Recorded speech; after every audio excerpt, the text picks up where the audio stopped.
can't hate when I mute the mic. Again, I'm Gigme. Nice to see you again. Hope y'all enjoyed this. I hope y'all enjoyed the series. I think it's pretty cool. It gets me into playing ranked again. Hope to see you in there as well. So I'm up for it if you are. We're gonna hang out, do this thing here, watch this a little bit of this stuff right here. Get into ranked, play some ranked, maybe later. Got a surprise for y'all. I got it off stream. I hate doing that stuff off stream because y'all have been with me the entire time. And I want y'all to stay with it, you know. But I didn't think I was going to get it, but I got it. I'm glad I got it. Didn't know I was going to get it. So I apologize now. But hey, look, we're back. We're here. We're going to play.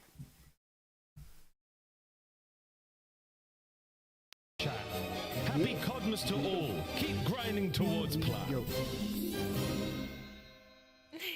Keep grinding towards plat. Nailed it there, Miles. Congratulations, everybody. You have made it to the final episode of the Call of Duty League for the 2024 year. We're in the 2025 season, Alley Cat and Nameless, and things have been quite festive here in the CDL studio. How are we feeling? I'm feeling great. Honestly, the decorations have really brought up the vibes, and the interviews have been great, too. Absolutely. Nameless, we've had some upsets. You've called out some teams that you thought would have strong rosters. Those rosters have proven to be strong. Yeah. But some of our other top teams are starting to struggle, and this is their final opportunity to score some points before our first minor tournament. Yeah, that's going to be awesome going into a minor tournament. Bring back the old school vibes vibes of like a 2K bracket. We got a single elimination minor when we return in 2025. This is going to be awesome, getting those tournament-like reps. And as you can see right now, we got some people that have a bye you were not expecting. Carolina Royal Ravens look damn good. Listen, Optic Texas cannot get away from the Boston Breach. It has been their kryptonite even last year and the year before. The fact that they might end up on the same side of the bracket is hilarious to me. Keep in mind, these are not official. We still have 4 more matches to go today. Everyone is going to be playing at least 3 before we get to that minor. And it has been a jam-packed 2 weeks. Today, back in action, your #1 seed, Carolina. Looking fantastic after adding Slasher alongside TJ and Gwyn. Vivid, he's been silent in-game and out-of-game, but honestly, he's making a big impact in his objective play. Yeah, they've been unbelievable. Vivid having a huge performance, a big impact play on that protocol hardpoint map #1. And we talk about their hardpoint. They have looked the best in hardpoint so far this season, even better than LA Thieves, realistically. I mean, they 100-point club phase. They've been unscathed in every other hardpoint prior to that, and they've been growing their map pool. This team is extremely dangerous behind the leadership of Slasher. And we got to give the props to Gwyn. This was a Rookie of the Year contender last year. Now heading into his sophomore year, I mean, he has been ridiculous. You got to show this guy some respect. He has a 1.45 in hardpoint alone on top of all of this, and a 1.63 KD in Search and Destroy, 2nd overall in the league. He has been unreal for this team. He stole the #1 spot from Shotzi. He's on top of the league's KD leaderboard, but keep your eyes on our next team. Toronto is in the #2 spot. Beans has been dropping numbers. Kleenex has been on fire. We saw Kleenex dropping an ace to get them to around 11, and of course, Toronto went on to clutch up. They looked fantastic in their most recent battle against the Vegas, they've been doing really good. Yeah, and they were having fun while doing so, Chris. I mean, you saw them laughing in the cams, having a little bit of fun. The going got tough in some situations, namely that Search and Destroy, and they're able to clutch up in round 11. Just some big plays, and Kleenex has looked so much better this year. I mean, at times last year, he was ridiculous, but he's just so consistent so far in their first 3 matches. This team is vibing, made some good additions, and it seems like it's paying off early. Yeah, and their Search and Destroy has been unreal. You can see it on the screen right now in the lower, undefeated in S&D right now. What, y'all thought I was kidding about the one thing? Their squad right now with a 1.26 in Search and Destroy, and on average, they're at about a 60% opening duel win rate. If you don't know what that means, it means the first engagement that they get into, 60% of the time, they're gonna win it. So for Toronto Ultra, things are looking great. Looking scary on the attack. Do you expect that to change as the season continues, or is Toronto just a team that can impose their will? I think it's going to change a little bit. I will say, as far as strength of schedule goes, it hasn't been that difficult for them yet. So I'm excited to see what they show us today. Well, Toronto may be the best team in Search and Destroy. My favorite hardpoint team to watch is the LA Thieves. Why? Well, they play with an all All new level of passion, I'll just say. Aggression. Scrap was furious that they won this game against LAG. Him and Ghosty were actually furious the way that they won. It got way too hairy at the end of this skyline. I mean, both the hard points really, right? Way too close. But what I can say about this team is they're not in Final Form yet. I've been preaching this the last two series, I'm gonna get a little and bit they more are confident. already Y'all just hang out for a ridiculous. minute. They're able to slay with the best of them, quite possibly the best in the league at the moment. And for these guys, their search and destroy has improved over the course of these last 3 matches. I mean, you watched it versus FaZe, winning 2 search and destroys in a game 5 where the pressure was tough, where FaZe was rallying back. They're able to close them out. So the tenacity, the resilience, and the ice is already there. Expect them to clean up the hard point. Thieves' final match here, their 4th battle will be against Minnesota. Minnesota, a team that has 2 Game 5 Round 11 victories. That could be a long series. But here's the remaining road for LA Thieves. We've got the minor, of course. You got Rocker today, Optic on the 19th when we come back, as well as Heretics and Breach. Do they win out? Of course, I believe they went out, but I do think that Optic Texas match could give them a little bit of a run to Game 5. The of course. Yeah, the of course I like was strong. that confidence. Yeah. Strong. All right, let's go over to Atlanta FaZe because this is a team that's always in the pole position. They're always the top dogs during the regular season. Not in Black Ops 6. I want to start here and ask about this squad.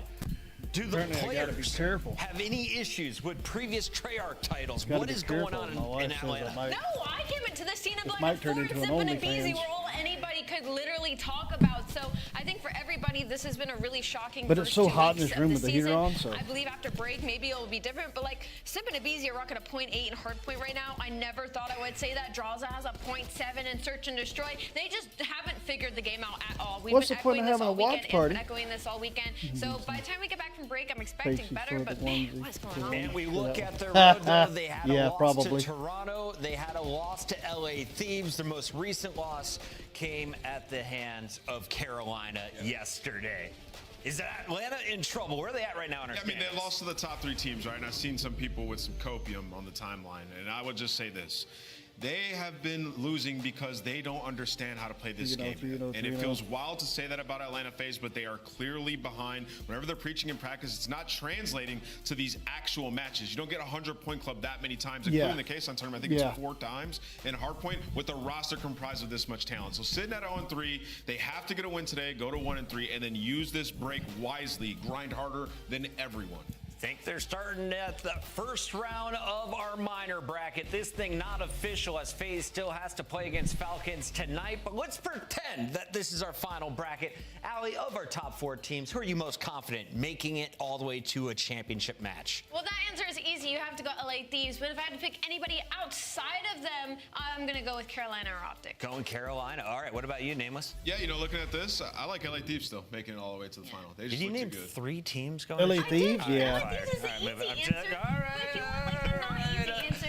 Just kidding. I respect it. Let's take a look at all of the matches on the day. I'm going to choose 3 of my favorite 4 here, Allie. Look at this one at 4:30. Falcons, Atlanta FaZe, 10 versus 11. You got Carolina versus Cloud9. Always a fun showdown. And then, of course, Thieves Rocker is the one we expect to go deep. You know what? I love all 4 of them. I don't think know. Miami is going to lose another like game one of 5 tonight and make my predictions go wrong. It all starts right now. I don't know, man. I don't know. I think LA Thieves are going to walk all over my guys. It's going to be a bad day for the Rockers.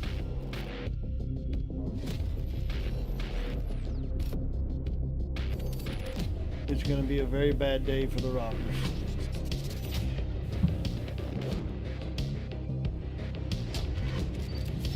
Yeah, it's going to be a very bad day for the Rockers, man. I just can feel it. It's going to be a very, very bad day for the Rockers.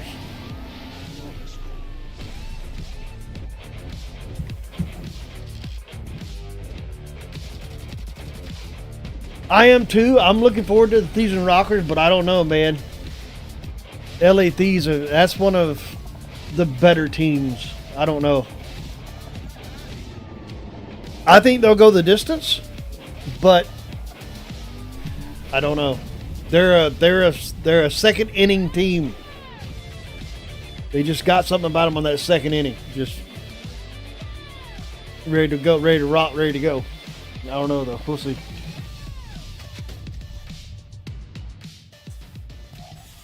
With wins over Atlanta, Vancouver, and as of yesterday, Vegas, Toronto now stands at 3-0. They're in the number 2 spot, and they could be considered one of the scariest teams in the league, considering that Search and Destroy is played twice in every best-of-5, Nameless. Yeah, and Search and Destroy has been their bread and butter. I mean, they go and they get Joe Deceives and Beans, who are great respawn slayers, but also excel in the Search and Destroy game mode. It's brought the best out of Kleenex and Insight. We've seen them with some crafty strategies. We went over one that we saw in their last matchup. So these guys, they're looking strong. And if you remember last year, when they hit their lulls or when they started struggling, it was through that game mode. So that's pivotal that they've improved. Yeah. On the other side of this matchup, we have Miami Heretics, a team that started off red hot in their matchup against Vegas Falcons. They went 3-0. After that, it has been a struggle as they have lost multiple game 5s. Metals, Rancor, Real, and Lucky. What have we seen from the Spaniards up to this point, Allie?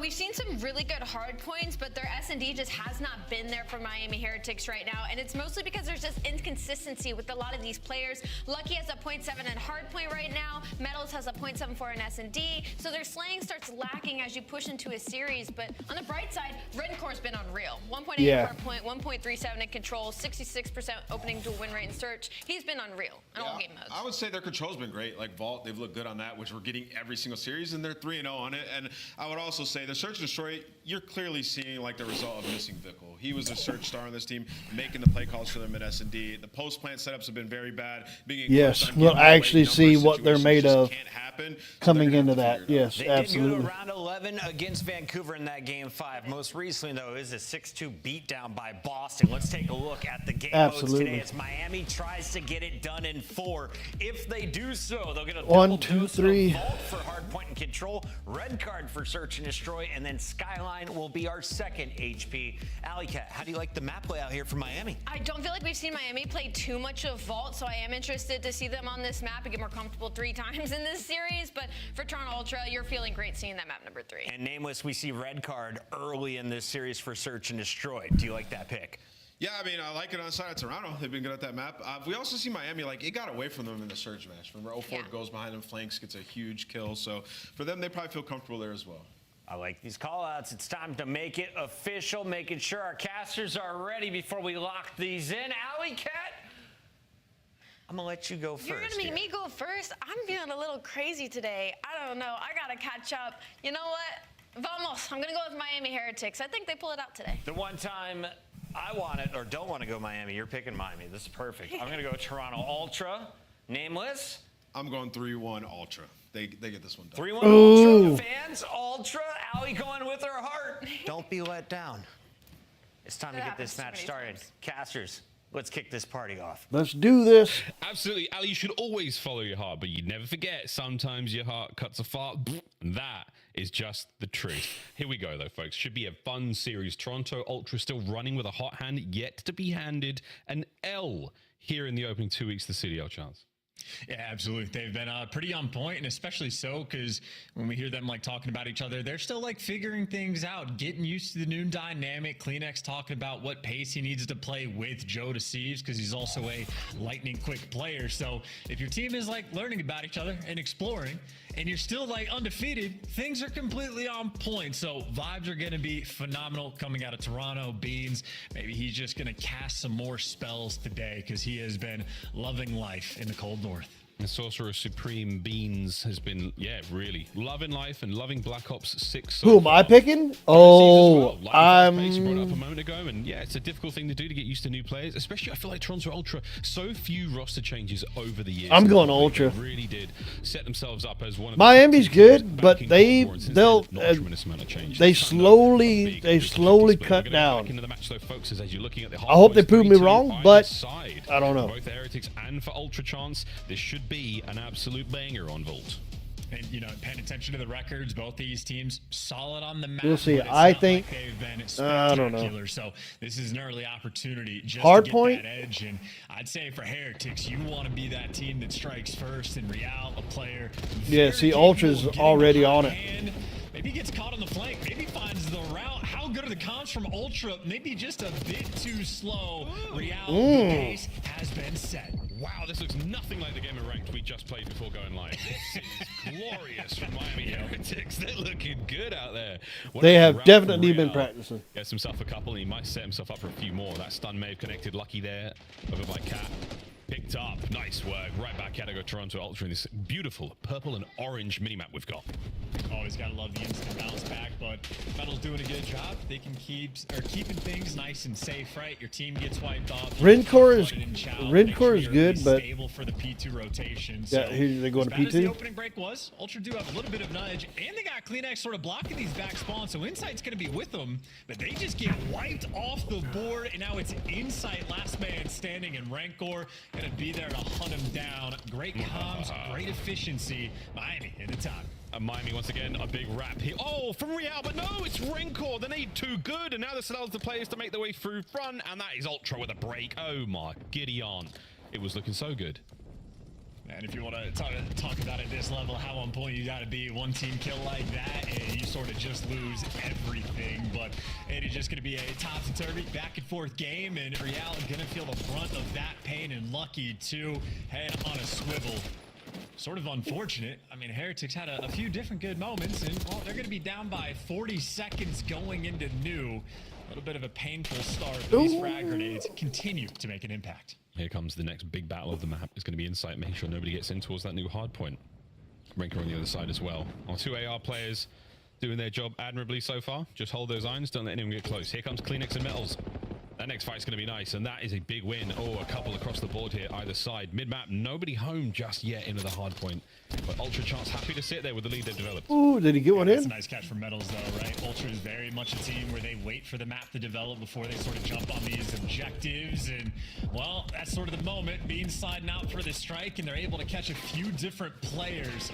Now, the question is on the timing. Do you have to worry about the middle map if you're Beans? No. Jodeci's has it covered. You have the Overseer and Insight. Yes, the only thing he doesn't have is a trophy. Yeah. Well, that's going to cost him. Nades are the punishment, and Gallon Rancor, the cleanup crew.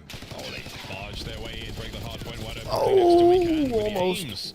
Misses his jackal at a moment like that. 15 seconds to go on this hard point, and I must say, it's been as productive as it possibly could be for the Heretics. Good for them. Going to They P4? managed to get a nice bit of time. Over towards the low left-hand side of the minimap, the race is on. Jodeci pumps the brakes, starts to think a little bit too much. He might get shot in the back. He does. So an awkward hit across map. Kills for Ultra, all good. But you are going to see the spawn sweet as sound there for the Heretics.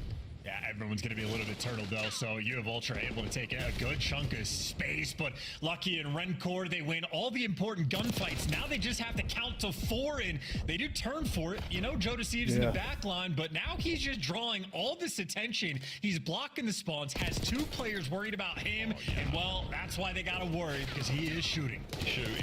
And timing's good as well. Last player through the front is going to be Rencor.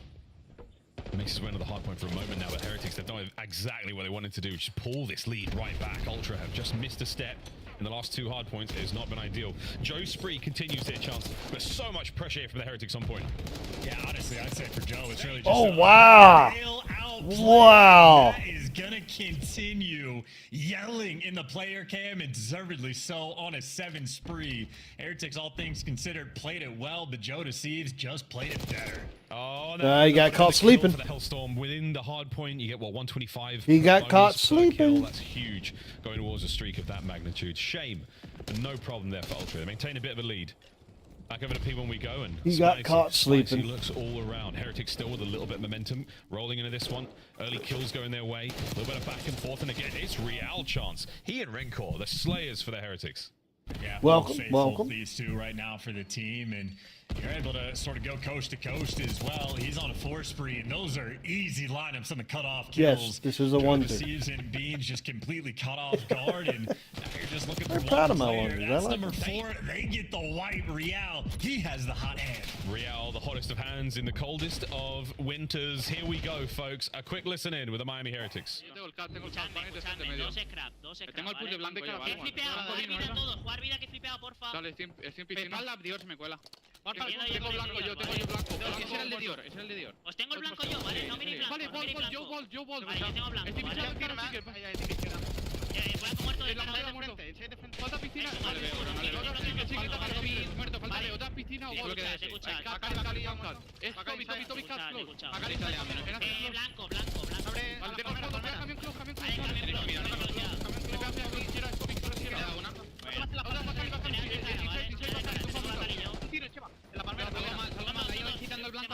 Toca los dos, ¿vale? Le flanquean un segundo. Blanco, una bala.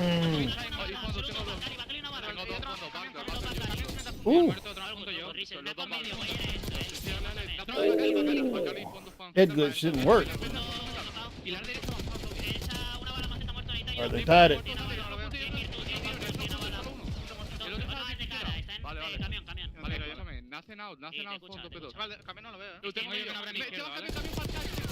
Yes, this one is a modified one because it gets too damn hot.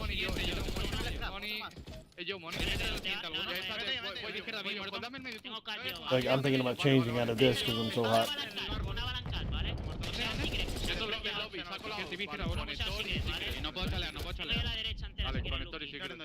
Está por León el pibe, creo,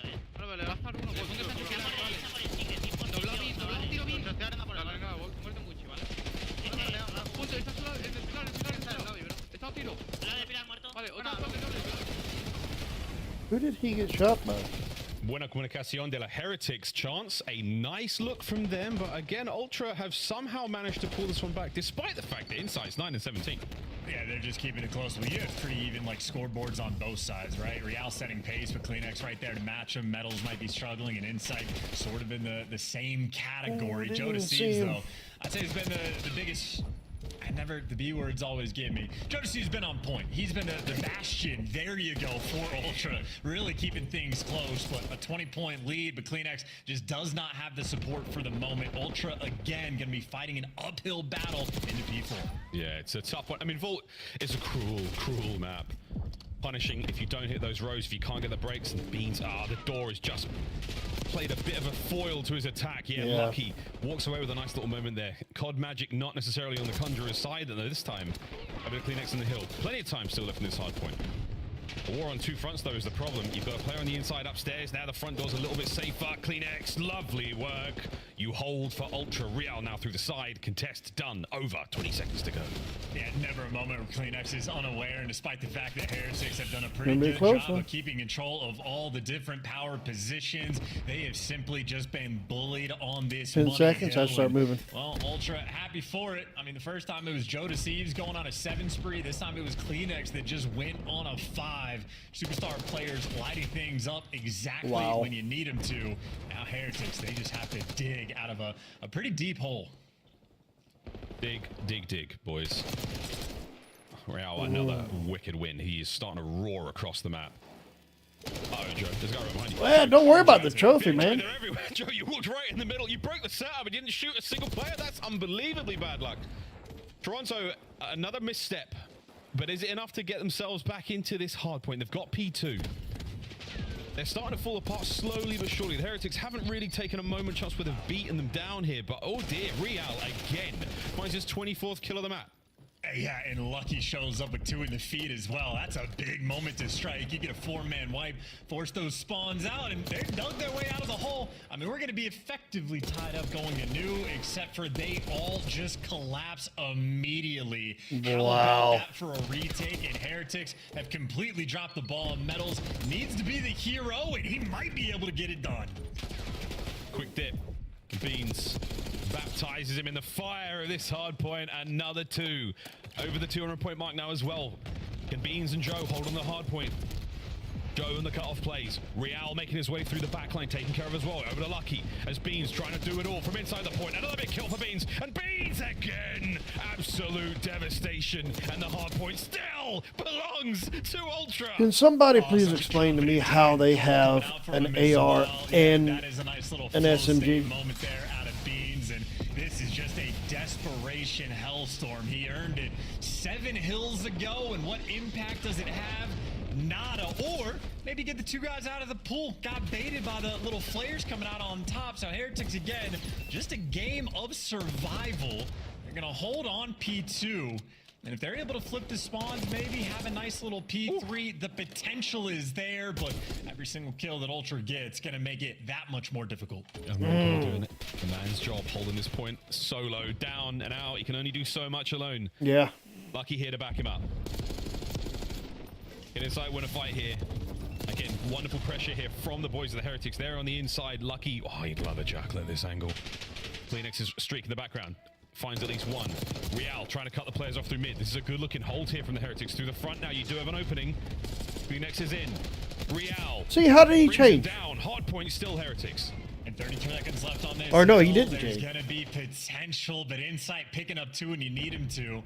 I mean, right now, Heretics doing a good job of making sure Ultra don't get the time, but they still have to flip these spawns, and Jodeci is going to fall, so the middle of the map is open, and Ultra still not getting this P3 time, but you just got guys like Insight that are just ironed up, making sure the spawns don't flip, and Heretics just struggling to get past the 50-yard line, and Kleenex might have just called game. Oh, that's it. 3 in the feed.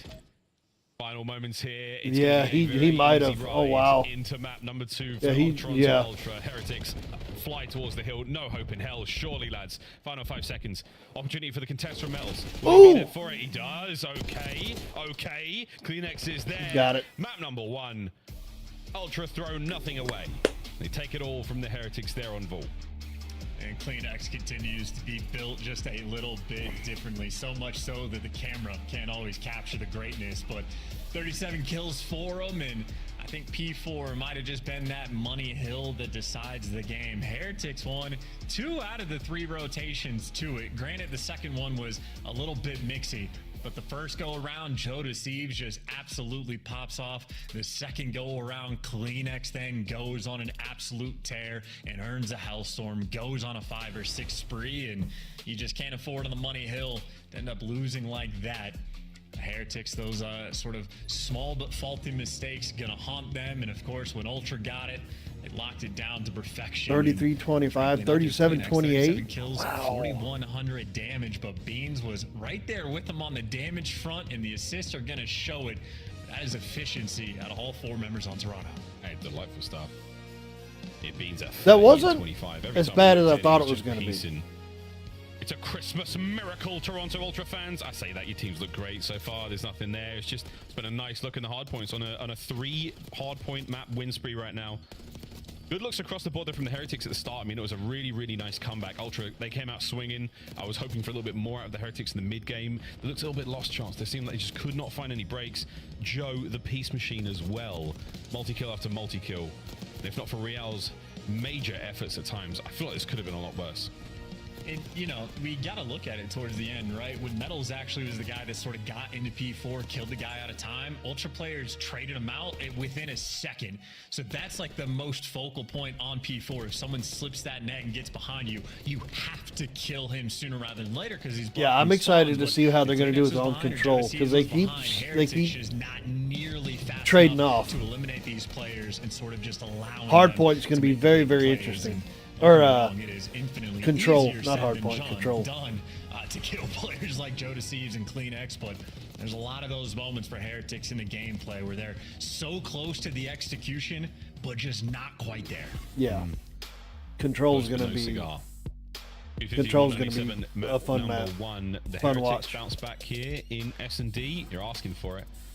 Search and Destroy is going to be a good one. Again, for Ultra, it's been solid. Really, really solid. Again, a team like this chance. I think we said it yesterday or the day before, but again, a squad like this on paper, very, very good looking in Search and Destroy regardless, and an organization between the coaching staff and the players, specifically Kleenex and Insight. Great pedigree here. Red card is where we're going, folks. We're going to be playing Vault again. Let's say it's the sandwich and the middle of this series. Skyline as well, man. I hope we get to see that Skyline. I want to see these two teams go at it. Real's looking fine right now. Rencor, first map we saw him play in the CDL was a Skyline. A weekend ago. I want to see more. I want to see more. I want more data. I want to enjoy this. It's the last day of work for a while, guys. We want to enjoy some games. Yeah, this is the last game for like a month, exactly I what you're think. saying, and I would enjoy some clean S&D gameplay, but I fear for Miami Heretics, they have not entirely delivered. And on the flip side, Toronto Ultra and guys like Kleenex absolutely have, always well oiled on the game plan front, and just efficiency that they're able to provide. I mean, First Bloods, he's got him. Fantastic KD, has that too, and his kills per round, a .85, is pretty serious production. So CleanX has been amongst the best S&D players in the game, and obviously if you watch the matches we had yesterday, no stranger to a highlight reel play. 3-piece here, a 3-piece there on protocol, on red card. CleanX is happy for it all. CleanX, I think you might have to speak up, Chance. It doesn't look like he'd hear you back there. It is just asking for a little bit more in the volume department. Tee hee. We're not just playing for the run to champs, folks. Minor 1 when we come back after the Christmas breaks. And again, these matches will be seeded out today. So the way things are looking right now, if we started the minor right now, we stopped this match immediately and just got on with it, Toronto Ultra would be there in winners round 2, or in round 2, sorry, there's only winners. But this is, very, very interesting stuff. This is the way the seeding sits right now. This can still change, folks. So at the end of today, we will give you a final minor 1 bracket, and we'll see how that all goes. I mean, that is, it's harkening back to the old school, man. It's going to be a lot of fun. It's going to be basically, it's a one and done, mate. So you just get out there, you give it your best, you see what happens, you get yourself some points. It really does just highlight sort of the elevated importance of these matches. CDL points are going to be a massive talking point as well. So Heretics, you want to dig yourselves out of the hole, but again, their S&D gameplay has been very weak. While Ultra, very consistent, very clean, always a well-executed game plan, post plants on point. Heretics have had many painful rounds and many painful moments where even when they're winning the opening duels, not always able to execute with the man advantage. And I think Skyline was the worst of it, but we've seen some painful looks on red card from this team too. I'm thinking round 11s where guys are getting the kills and then they're just 15 seconds away from being able to fuse the bomb, not putting themselves in good situations. And I don't know if they've had enough time to clean up the gameplay, because a 1-4 record in S&D is simply not a good look. No, especially next to Ultra's 4-0. Goodness gracious me. Will they drop a search and destroy here? Can the Heretics end the run? We'll find out. So far, so good, though. We're going to be diving into the attacking round for Toronto Ultra first and foremost. Heretics with a 3-1 split, A being the place where they send the bodies.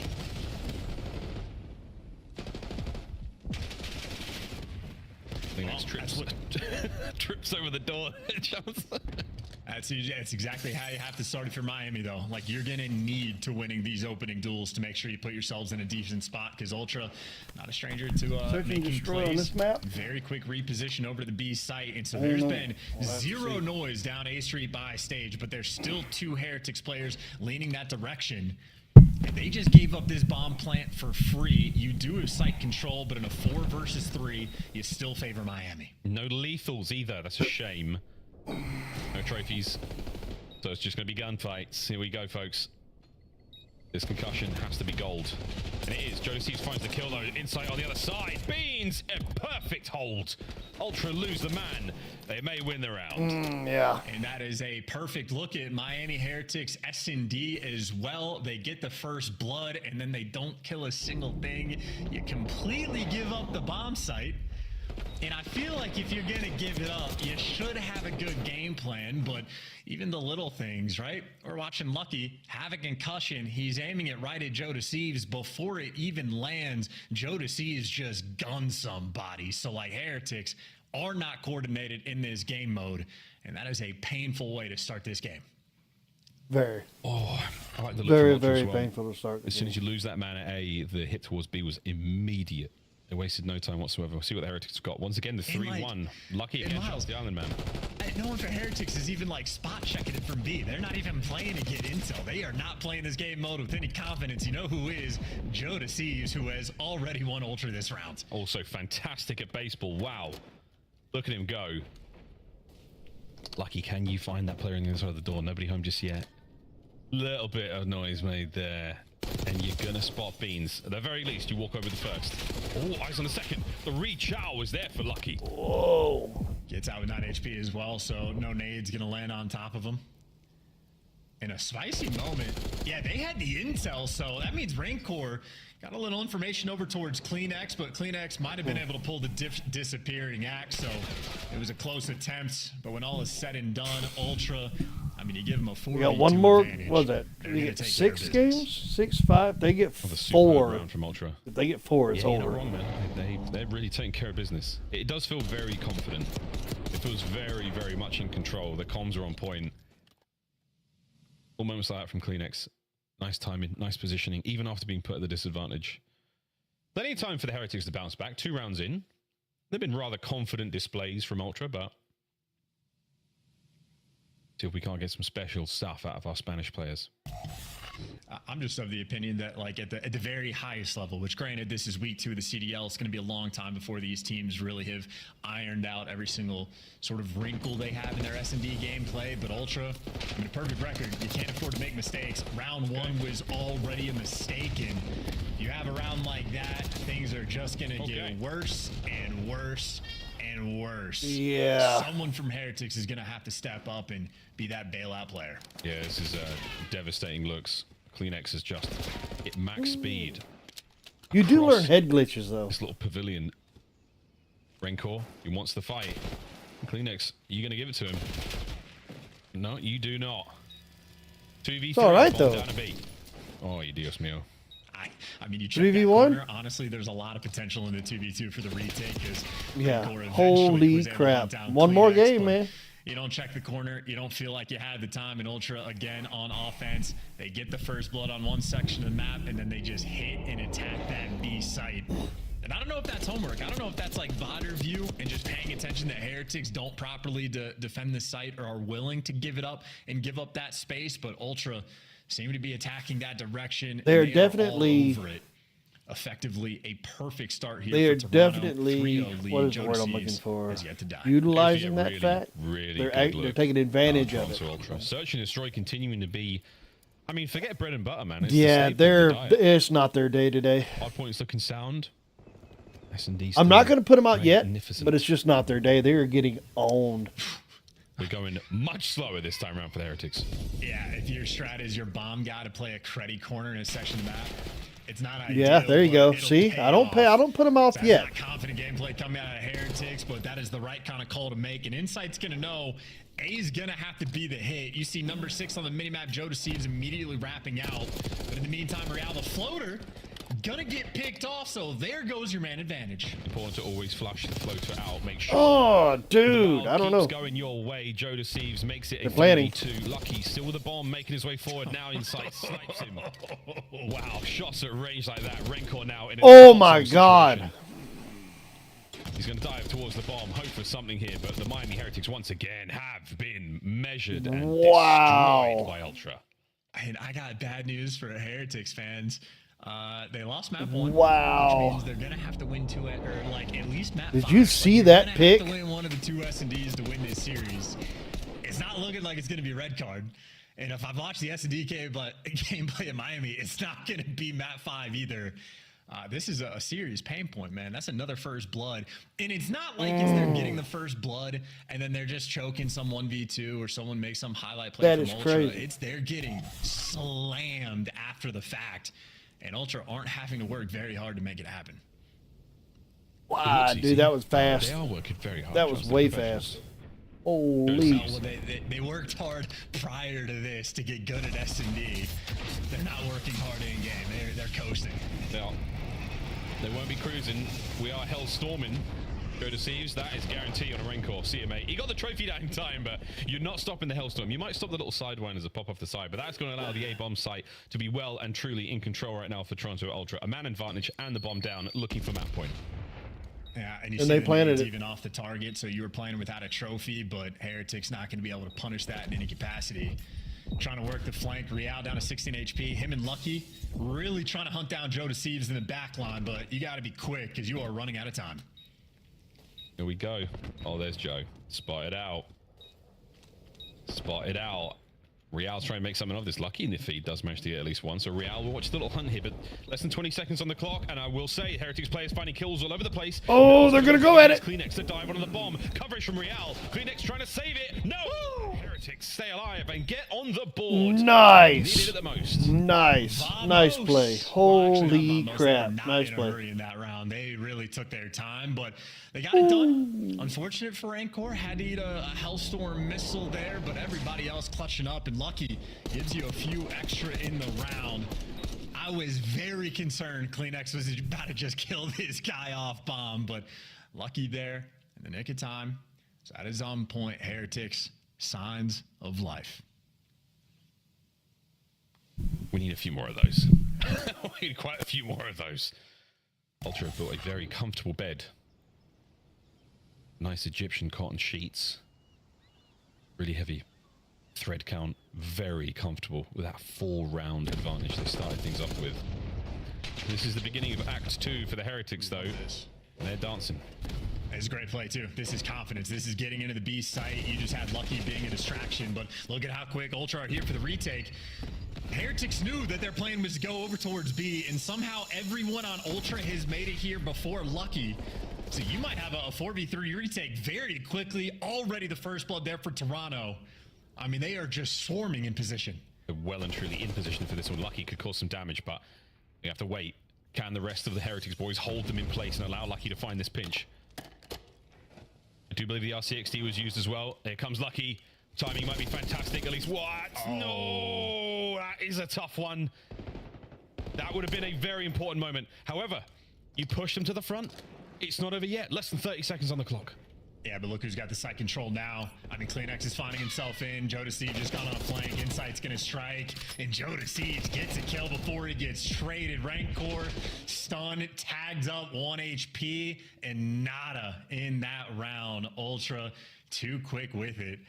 And that's a round where Heretics, their game plan worked out super well. Lucky making some noise over by A. That buys his team the entry into site. They do get that full control. And then even after the fact, even when they lost the first blood, Lucky working the flank, got in great position, and they were just not able to execute. Ultra handles the chaos to a T. Big plays being made out of the Toronto boys. Absolutely beautiful. This is Matt Point once again, folks, to take a 2-0 lead in the series so far, and in a very, very dominant display in the S&D. Aside from the one retake we saw from the Heretics, it has been all Ultra. Here we go once again over towards the A side of the map. The aims are ringing out. The Amez, the Aims 85, whatever the hell you want to call it, is making noise. And Ultra have made their noise, and now it's over to B. And Lucky's doing the spots over towards B as well, so that's the big difference here. So you see Ultra not able to go for the wraparound this time. But if there's enough silence and Insight doesn't see enough, Ultra maybe playing with a couple different options. You can see stacking up towards mid. For the moment, Ultra don't really know what to do and making all sorts of noise to try to bait out some rotations. Yeah, Kleenex is like full toddler mode right now, just like banging pots and pans, trying to make noise, trying to create some attention. Look at me! He screams into the feed as he finds metals. Rialdo on the pinch. In and out he goes, back over to the stairwell. Lovely angle there from Jodeci. All down to Lucky. 1v3. An immaculate gameplay from Toronto. That is a search and destroy you're going to feel very good about indeed. And they remain unbeaten on the mode. Yeah, and clearly have just done their homework as well. Every single round, there's some idea. And then even to sort of sniff out, that was the same setup as round 1 for Miami, where they got the first blood towards mid-step. So Ultra play things different, but even with guys like Rial getting through, finding the first bloods, Ultra just repositioning and handling it better. So the comms are on point. They know how they want to play the map, and yeah, just making absolute light work out of that map too. But if you're looking at it on paper, that is exactly how you knew it was going to go down. Yeah, the stats didn't lie in this case. They were very much spot on. Good call there, Chance. Really, really good call. Great calls from Ultra as well. Those search and destroy shots were fantastic. Watch out for that B-bomb sight and red card. It'll get you, won't it, Desk? Good calls right there. And what's going on, Allie? You feeling all right? No, I'm feeling fine. It was a pretty fast game, too. It was a pretty fast game, It's like 7 whole rounds. It was 7 whole rounds. They got one on the board. They did. All right. I had a feeling things would go bad for Miami today. You're playing against the best team in S&D. Your worst game mode is search, but the hard point, that's where we had hope for Miami, right? Yes. Heretics, 190-some points, not close enough today to hang with Toronto. Man, I gassed Rancor up just for him to go 19 and 29. Come on, I get it. I jinxed you. That's some on me. But after this break, when we come back to control, I need you back, Rancor. All right, we're going to dive into how Miami and Rancor are going to be bringing this series back. Before we do, though, let's talk about how Rancor and other friends can make it from the bottom to the top here at the CDL. Shift, tell me all about it. Oh, I'll tell you all about it, man. We've got challengers starting up. Of course, Rancor, one of the only rookies, actually, as we start the year this year, which is a bit of a stark difference from last year. But Path to Pro has always been a very formidable function of what we get in Call of Duty esports. And we're going to have that again, of course, at the end of this break, because so far, we've only had Challengers Cups. And, well, the first two were really dominated by this guy on your screen. Hook, of course, was really stapled as being a major opportunistic player to possibly pull in early to the CDL this year. Obviously, we saw that happen, but his teammates have also put together a really solid start to this year in these first handful of cups, looking at players like Spart, Capsidal, and Proloot. Of course, you've also got players like Illy and Arcides doing really well through these first handful of cups, and our Challengers Cup number 3 is still ongoing today through both Europe and North America, but also in Latin America, and of course, what we have in APAC. Elite's gonna be sick, though. I mean, like we said, there's a lot of opportunity for some new names to jump on in, of course, with some other maybe experienced former pros trying to reprove their worth, trying to get themselves back into the league. We've seen instances of both over the course of the last handful of years. So Wednesdays and Thursdays when we come back are going to be what you want to watch on youtube.com/COD Challengers to see who the next up and coming pro player may be. But if you're someone who may be competing in Challengers or maybe looking for a different avenue to get to the path to pro, don't sleep on College COD. If you're a full-time collegiate student, you can participate in the upcoming spring semester where we're going to have 8 weeks of round-robin action followed up by our postseason, which will include conference championships for the first time, regional playoffs for the first time, and of course the CCL playoffs where certain names like Dan Ghosty, Kevin Fame, and Noisy have all come through. The season structure will feature 4 geographically set regions, 8 total conferences beyond that, and 16 total divisions. So we're really focusing in on the geographic locations of these schools to make sure students are getting a really accurate depiction of what the competitive environment would look like if you were to play things on land and things of the nature. So it's gonna be really fun. Registration is still open, so if you're one of those students at a full-time university and you've got 3 friends you want to play, you can do so by going to collegecod.com for more information. That will be open until 11:59 Pacific time on the 5th. It's going to be a lot of fun, man. I'm excited for the CCL. I'm excited for Challengers. The spring is always a good time for COD. So you got about 20 days to sign up your college, but how many schools are we expecting to play this time around? Well, at the most we've been over 200 across the United States and Canada. This year, our anticipations is going to actually surpass that. So it's pretty big. We got a lot of activity going on. Yo, best of luck keeping up with all of the action. I hold Shift, always holding it down.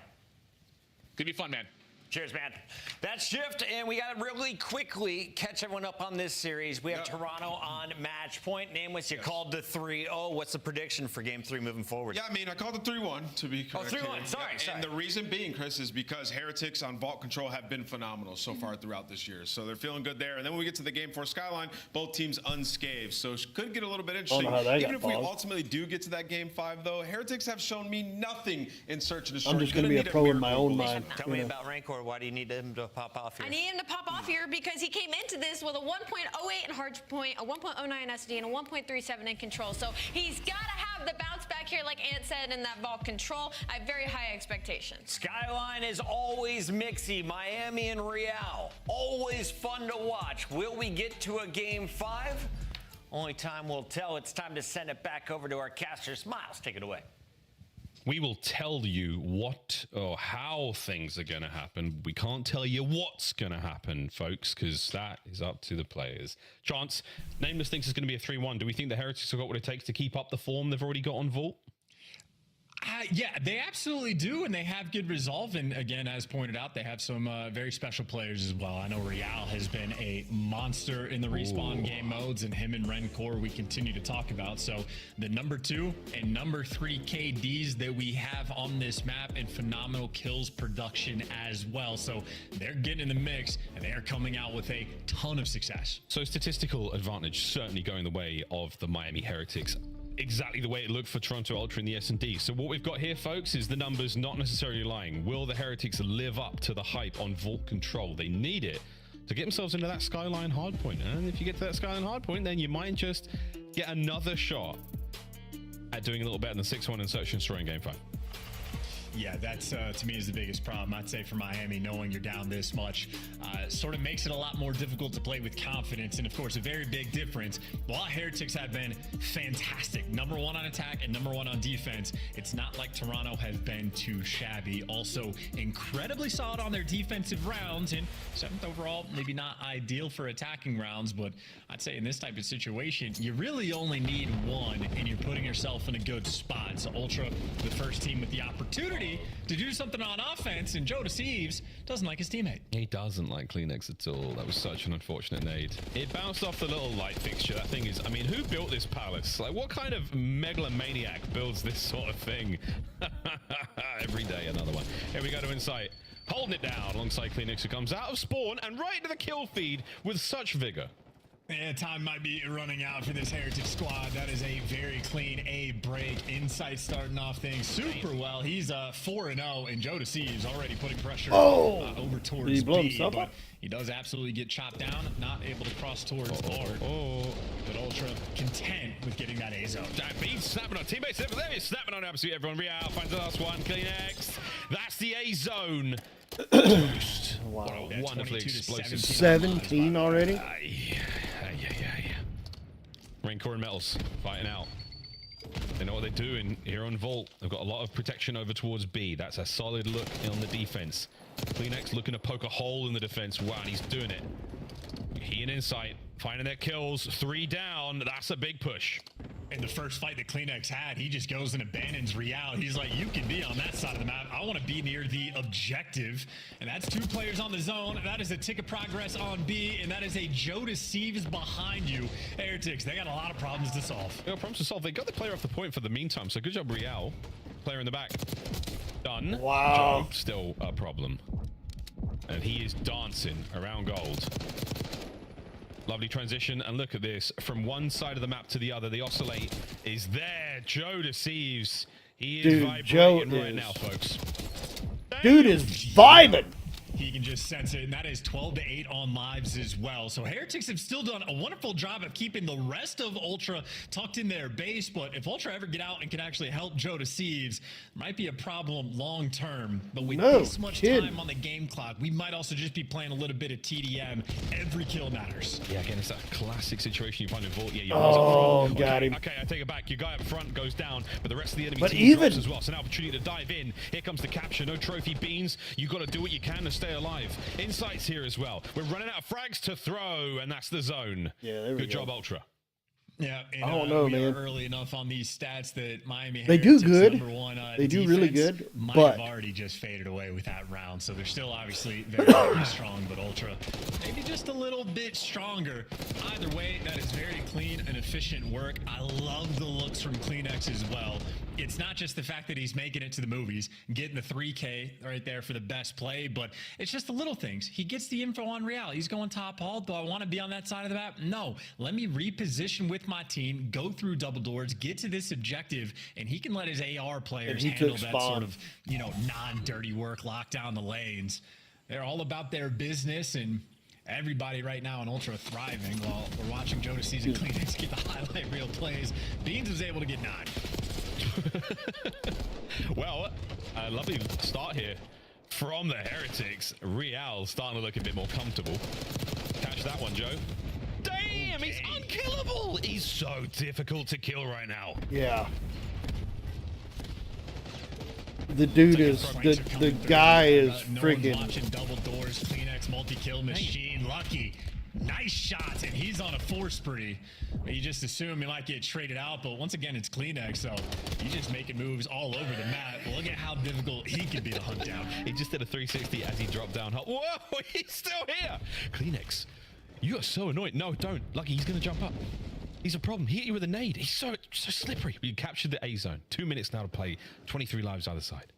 And here comes Kleenex again, dude. That's the longest battle, and yeah, we saw it in defeated Kleenex. Dude. Took him 30 seconds to get the best of it, but as soon as he does, Ultra, everybody in perfect position. Joe Deceives is pushed out gold, and yet not working the spawns.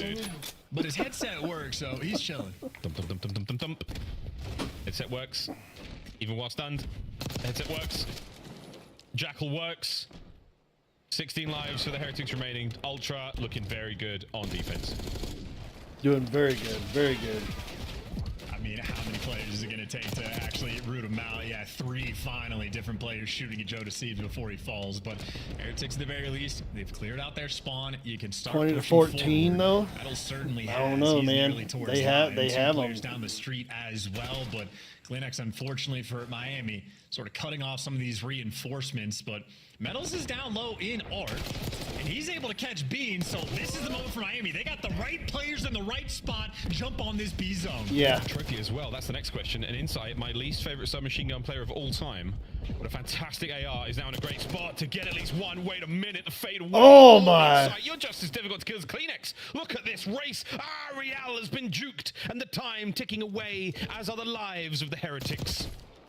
You got him in the end. Finally, yeah, there you go. Yeah, he didn't leave him alone. 15v10 is a big problem, but that's all the kills flowing their way. Metals once again has made it towards Yeah, he definitely Art. didn't leave him alone. Heretics putting on a ton of pressure in this round. This is big for Metals. Oh, you gotta get the kill though, he does.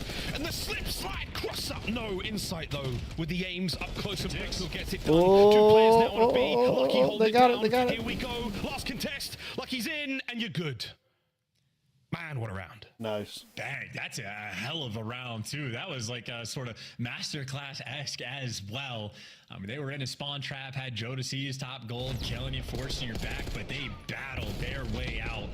Clean looks as well, and nice shots from Lucky. Second one getting the headshot, but that is just consistent pressure. They're able to lay down the law of B Street. Miami fighting back. That's a really good fight back as well. I mean, start to finish, that felt very decisive. I mean, the A capture was great. A couple of moments from the Toronto players there, I mean, starting to overflow with confidence against the Heretics. But 1-1. Heretics back where they want to be on the defensive round. Can Ultra win another attack? Not the best start. Rancor is able to give you 2. Insight has too many directions to look. Worried about Hall, worried about double doors, the flank. Rancor on A, but he deals with it. He's staying mixy around the pillars, and you cover your flank as well. So Ultra, it's all guns forward. No flanks to be concerned about. And Beans here getting some of these cutoff kills. So this A zone gonna start to sort of glide its way through. A 2-man stack will go reasonably quickly. Reasonably is one way of looking at it. Yeah. Here comes, the counter. Bodies are there, but Joe Deceives, perfect time to get involved in the fight. Lovely coverage on the zone. And that's another piece for Joe. 4 in a row. Second segment at A evaporating. More players now flooding forward. A towards is B. done. Yeah, and Joe Deceives is just another one of those players that you can see clearly intelligent, always heads up, has a great sort of vision for the game. So it's not just the pace he plays, but he is very aware, and I mean, seems to be fitting in quite nicely with the Ultra. You gotta blow up boys. those Beans, cars, though, man. on the cross does get spotted. And Rancor here to at least keep him honest. With Beans, I mean, he hits the strong side, head goes down, he manages to make it in, and now he's alive. This is a problem. You can see the arrows on the minimap there for the Heretics. Have to identify Beans, have to deal with him. He's going to be a problem, but for how long? Big pinch on the far right-hand side of the minimap. That's huge from Real. Now the pressure is back on Ultra. So good work from the Heretics. And Rancor is going to get him as well. Just wins the gunfight. That is efficiency. That is making sure Heretics stay on top of watching this front pressure. And that is a great look at the, again, best team on defense. Might have lost the first one, but clean work so far. Very well orchestrated. Easy flank. I would have thought. Joe Deceives hyper aware. Damn. Minute to go. Only 2 lives separating our teams. Contest. Uh-oh. Kleenex manages to sneak through, and there's a two-man stack right now for Ultra on B. Here comes Renkor. You've got to go big here, mate. That's number one. That's large enough. Real's here to back him up. Kleenex, the last man alive. He does continue the capture. Everyone falls up. He gets cleaned up, and so does Joe Deceive. So again, nice. Making sure that like their game plan on the vault control very on point. They just need to play their P4s and hardpoint like they do. 11-11. Yeah. Man, that'd be dangerous. 10. Joe Deceives Ooh, continues to 10. be a See, that's the customer. trade, man. They always trade. Strange Trade back battle and against forth. Insight out by Palms. Pressure there still. As the Heretics are doing a lovely job of pushing Ultra got behind away him. from the zone. Kleenex dancing around. Real should have him here. Uh-oh, we've just let it rip. Fights on. Ultra on the outside. A big win from Kleenex now. Oh, no. Metals, you should be able to get this on an Insight as well. You've stopped the clock. Another moment. But it's not over yet. Oh, take it back. Renkor peels the top of beans away. Yeah, no one from Heretics in this moment, though, can overchow. You're not worried about the ticks rolling through. 2 ticks of progress are necessary. You let Ultra come to the point, and then you gun them down. And that is efficient work. Only 3 lives remaining, and it does not last. Renkor, he's not playing with the names. He's playing with the delete button. He just had himself Yeah, that was a a good monster game. round. Deep breath. Heretics take the lead. They continue to look the business on vault control. You're not wrong, mate. The defensive rounds, I mean, the numbers do not lie so far in Black Ops 6. Real also having a game. As Joe Deceives, we've seen him in the bottom sides of these buildings time and time again. A real nuisance. Heretics unfazed by the shenanigans. Yeah, that's a good value as well. Real making sure he switches the class depending on what you want to do on the defensive end. So if he is the Jackal, Joe Deceives might be able to square up. But again, part of the reason why they have been so clean on this map is all 4 players. They know the game plan. And don't look at that 2 and 9 for Metals. I think he might have had a 10 kill round number 2. So his stats are back in the mix as well. Right now, Ultra just looking to clutch up on defense. You can see Ultra. Oh. It's a 4-tick advantage. So Heretics need at least 4 to match it and then force it to kills. Although admittedly, maybe they can just win another offensive round. Yeah, it's on the cards as well, definitely. Big spree from Kleenex now, starting to get roaring. Nice timing, nice shots. Oh! My Real was a single bullet, and it's all he needed. Oh, it's a great Dane. It's a lovely moment. Joseph! Ah, you couldn't do the same. Lucky at full HP. Kleenex is back in the spawn, and this is a problem for the Heretics. Yeah, I mean, where do you spawn in these moments? I don't even know if Kleenex do. It's like, okay, you're standing in absolute depths. It's gonna be on one side. And Ultra playing with some serious pace, but Heretics have been able to battle out. Metals is there to give you 2, and you get more pressure on Ooh, this he got A the zone. 1. Again, 4 ticks is necessary right now from Heretics. That's what they're gunning for. What? Can't get the ticks without the Heretics. Kleenex trying to stop it. Catches a sleepy Renkor. Dancing. Joe Deceives from downstairs. He and Beans clearing house. Still up on the catwalk. That's where Kleenex finds his kills. Oh, and they've done it. They've saved the second segment of B. Real fighting for it, though. And there's players all over the map, but Wow. looks like Inside has a good chunk of it covered. So you're not going B Street. You're leaning absolutely towards this A zone. And Beans falls as well. Metals there to give you 2, and that should be good for the A zone. You buy yourself an extra minute. You are very close on lives, and they're only down 1 more tick. Nice nade. The scoreboard's broken, so who knows who's up on kills. That is the tiebreaker decision. The Heretics can also just call a game. They're in a decent spot for the moment. Yeah, just over a minute, and we're barely on the edge of double-digit lives. Slow things down. Get a nice, clean, white. Ultra is what they want. That does not help. That's 2 dead. Joe's got to go very, very dangerous here. Knows that player off spawn isn't going to be anywhere near him for a minute. Insight now trying to provide a bit of intel. Sending Joe for the kills. Here come Ultra into the jaws of the Heretics. Oh, and it's nearly a perfect run. Insight it. Last man up. Less than a minute to go. Oh, they got 4 people? Yeah. See you later. 4 people? They had all 4 on the point? Stay Yeah. alive in the series. They do it exactly the way you'd hope. 2 Full versus 2. control. And this might actually be the team to learn from of how you play your offensive rounds, right? Because, like, if they have the opportunity to go for the spawn kills, they're taking them. But like, we're watching teams like, you know, Gorillas, mate, where it's just an endless flood, just desperation to get to the spawns. Yeah, 2-1 without our sort of pressure. But Heretics are I pretty was a consistent map about ahead. just Sorry. working B Street, like getting guys in the right spots, getting players out of palm, have someone like over down the So we street, didn't make it to making a sure you skyline. pre-aim and top That's what I off, was. and just Yeah, leave see, one that's why guy you on the can't hold zone, them back have him cover one thing because like, of watch that. your own vault flank, and I mean, you just play for the kills around it. You set up a little mini round of S&D, and then you just have to But execute on this strat. So Heretics you really still got showing off the hard goods, point left.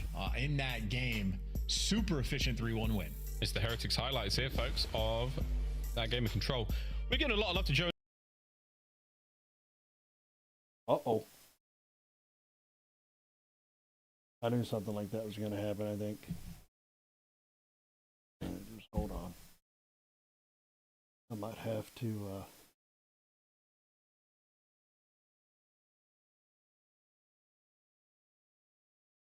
Give me a minute.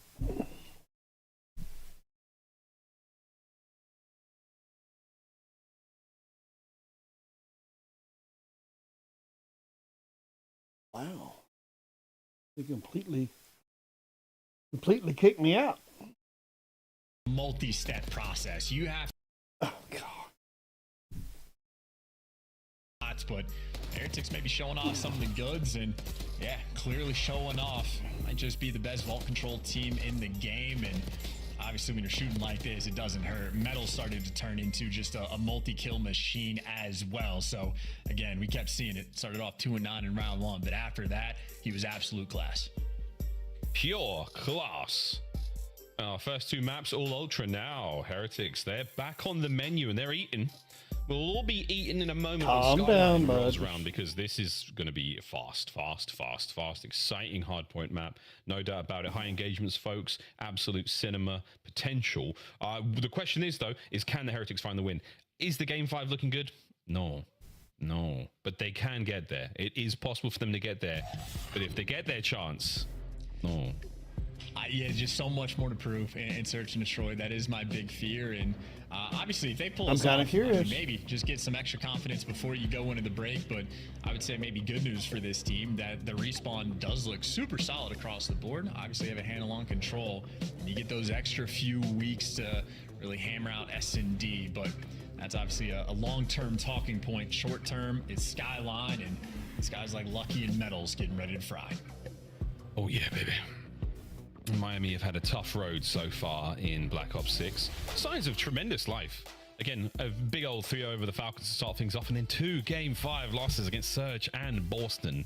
Tough one. We'll see if they can, I hate to say it, but if they win the Skyline, it does look like another Game 5 loss here against Ultra. That's pure speculation based on the way the Search has gone so far, and against a team like Ultra. Cloud9, Thieves, and the indomitable Royal Ravens is the end to their road of the Major 1. And for the Heretics, we get to go home. We get to go back to, Spain. It's going to be a lot of fun. Get to see some friends and family back there. But you don't want to go that way after a tough loss against, some of the best teams in the world. Going in the Major with a lot of confidence, absolutely key. We'll see how they fare in Minor 1 as well. From the Minor to the Major, oh boy, it's going to be tough. And honestly, maybe one of the most confusing things is that the road to the Major, the one that's going to be in Spain, isn't the Heretics Major. It's actually Toronto's. So it's a weird battle that we're going to have. But if I had to take a guess of who the fans are going to be rooting for. Yes, I would also be very surprised indeed. Skyline, here we go, Heretics. Here we go. Give the people what they want. I mean, that's what I want, is a fantastic game, and I think we're going to get it. And again, once we get to Vault S&D chance, who knows, man? Red card is not the Heretics map. I mean, who knows? Anything can happen here in the COD League. And it tends to do so. Skyline, hardpoint, map 4. But they don't have red You know, cards. if we're really paying attention as well, Vault is a very straight up map of S&D. So like red card is one where you have to be making plays. It's Even in for Vault, like Skyline, you have to be on point with like your post plants and whatnot. Vault's straight up enough that maybe Heretics actually do have a pretty good opportunity to pull off this reverse sweep. Right. But Now, this is still how we yet to started out see one before. in the CDL, but with an opening break like that, Vamos, Miami might be on their way. Who knows, man? We're still thinking about the next map, but you could be hitting the headbutts over to. What the fuck? If you're driven by an adventurous heart, you're in luck. The 2025 Subaru Outback shares your spirit. With I'm not really a crypto guy. I don't know what's going on in that space. I think this is a Toronto map one. We've seen Miami scam a couple of these skylines with these 4 comms, so we'll see. And not pick up the right shit, we'll see. Look at the shots.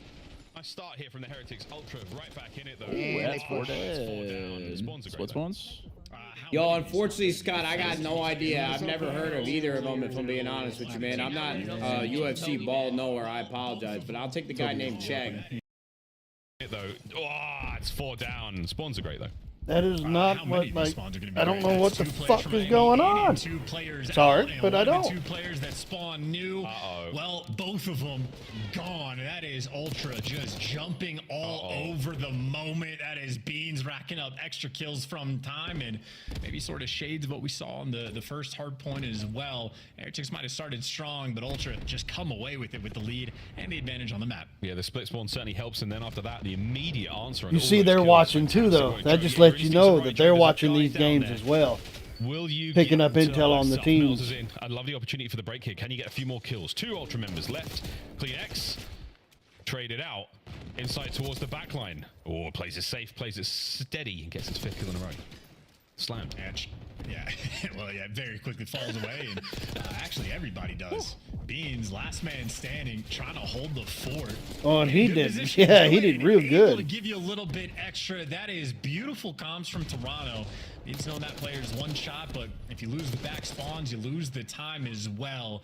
Heretics, nice little battle on P2. They are keeping out of this the game air nice and close going into the new time, but that's a 1v2 sort of moment for CleanX. That is a 15-point sort of shift in the score. Yeah, it's nice. Scrap time goes a long way in BO6, it feels like early on. I don't think there'll be a. The pistol from Beans not I quite don't enough think they're gonna. I don't think it's gonna be a kitchen, and now over to insight behind a game 5. I really don't. Although I've got a gripe to pick with the position of the wine rack, but that's for another stream. CleanX I was about to say, there you go. 5 now in a row. Hardpoint still in the hands of Inside before Metals steals it from him. What a 2-piece that is. A 3! No, it was lucky, but man alive. Heretics are back in. Yeah, maybe Metals is the true sommelier in the lobby, handling on this section of the map, and why not give him a little bit extra. CleanX had a hot start, but Metals is here to match him and then some. So 12 kills already. Heretics have the right side spawns, and it'll be an interesting question if they can actually take the lead on this time. It looks like Ultra are going to overwhelm, and as you pointed out, I mean, that's scrap time. That's 15 seconds. That is a good. You got one. Why y'all leaving? Why y'all leaving? To hold the line. Quit leaving. Give you an extra one, and at least sets himself up. It is only CleanX now, and he gets caught. Metals has delivered his team this P4 time. Beautiful from the Heretics. Yeah, y'all keep leaving the point, man. Oh, he does. He gets the 2nd as well. Real, beautiful shots. I understand, 11 overall, but that's not a problem, man. You hold down point. There's number 6. We're starting to cook things up, get things rolling. Toronto Ultra, they don't know where he is. They're not looking the right way. You're getting shot in the back nearly every single time. Real dancing and diving around Skyline. You are a pain in the ass, my friend. He doesn't even have to overcommit to any one of these chows. He can just tag these guys up, be a nuisance, be annoying. That's exactly what he's being. Well, but you don't want to let him cross for free. Keep a little bit of pressure, and that is 3 players on Ultra that had to just go up top to avoid it. So Metals is reading it, knows where they're going to be coming from, and Ultra, they finally get the back spawns, but that does not mean they're going to get this time. This is a wonderfully played P4. Heretics have a lead and then some. Wait a minute. Real back and forth. Wow, Heretics, beautiful stuff. Ultra fighting tooth and nail. But it doesn't seem to amount to a whole lot. Real on the vent play. He's going to be in P2. That's a hard jump because you will. That's off the map. Nobody home just yet. As big kills across the board there for the Heretics. Poor Beans feeling the heat as well. 8 and 15. He's everywhere. His teammates are everywhere. Once again, great comms, great read. Metals last man standing, dropped, and Ultra maybe able to stabilize. Trying to fight back. They got the P1 time, and Miles, they get the left side spawns too. The left side spawns, got the P1 time. They got 30 seconds to go. I think it's about time we go for a listening with Toronto Ultra. I'm holding under now. I do have an arrow. Oh, Jen, I'm gonna need it, guys. I'm staying down. Let me know if you see Metals. Jen, sit down, Jen. One of their sides. Right. Jam Renko. Nothing low. Low, dead. Low, dead. Stop breach. What? Really top. Radiant Jen also. Radiant Jen. I'm on my top bridge. Jen, wait. I don't see where she's open. Oh, did you see the dive? He's still laying up top bridge. That was a good kill. I don't know if he actually got the kill, but that was one hell of a dive. One kitchen, I have it. Two guys. Yeah, he's not hitting. Low, weak. He's in the corner. One on cage, boys. One at a time. Back to He went time. You're good. Hold tiles. Yeah, I want to. I spawn here. I think we're good. Time. Let's go. Jim. Behind you, bro. Dead. I'm so one shot. Piano. Piano. They're gonna be close. Get ready. I'm gonna spawn out. Kitchen. Okay, stay Jim, up. kitchen one time. Fuck me, bro. Okay. They're gonna push my kitchen, bro. We're gonna chow. Good job, bro. Really weak. See that. Kitchen, weak on the chain. Went on couch, I think. Nice. Couches. I'm full stun. Front him. Behind the table. Left side table and tiles. He's pinching back. They're both tiles and back. Still back. I'm trying to I'm dead. That's really weak. I spawned out, bro. I spawned out. 10 seconds, bro. 144. They're. I don't know, man. I don't know. They can't hold it. Still back. Lay up. One's bed. One's front bed, okay? Else towards the door. When you don't hear the comms, you swear to God that they're cheating. Put on the table, pushing that credit corner. Like somebody's not right. But the comms that they're calling out and the reaction people have I don't see it, bro. is crazy. Left.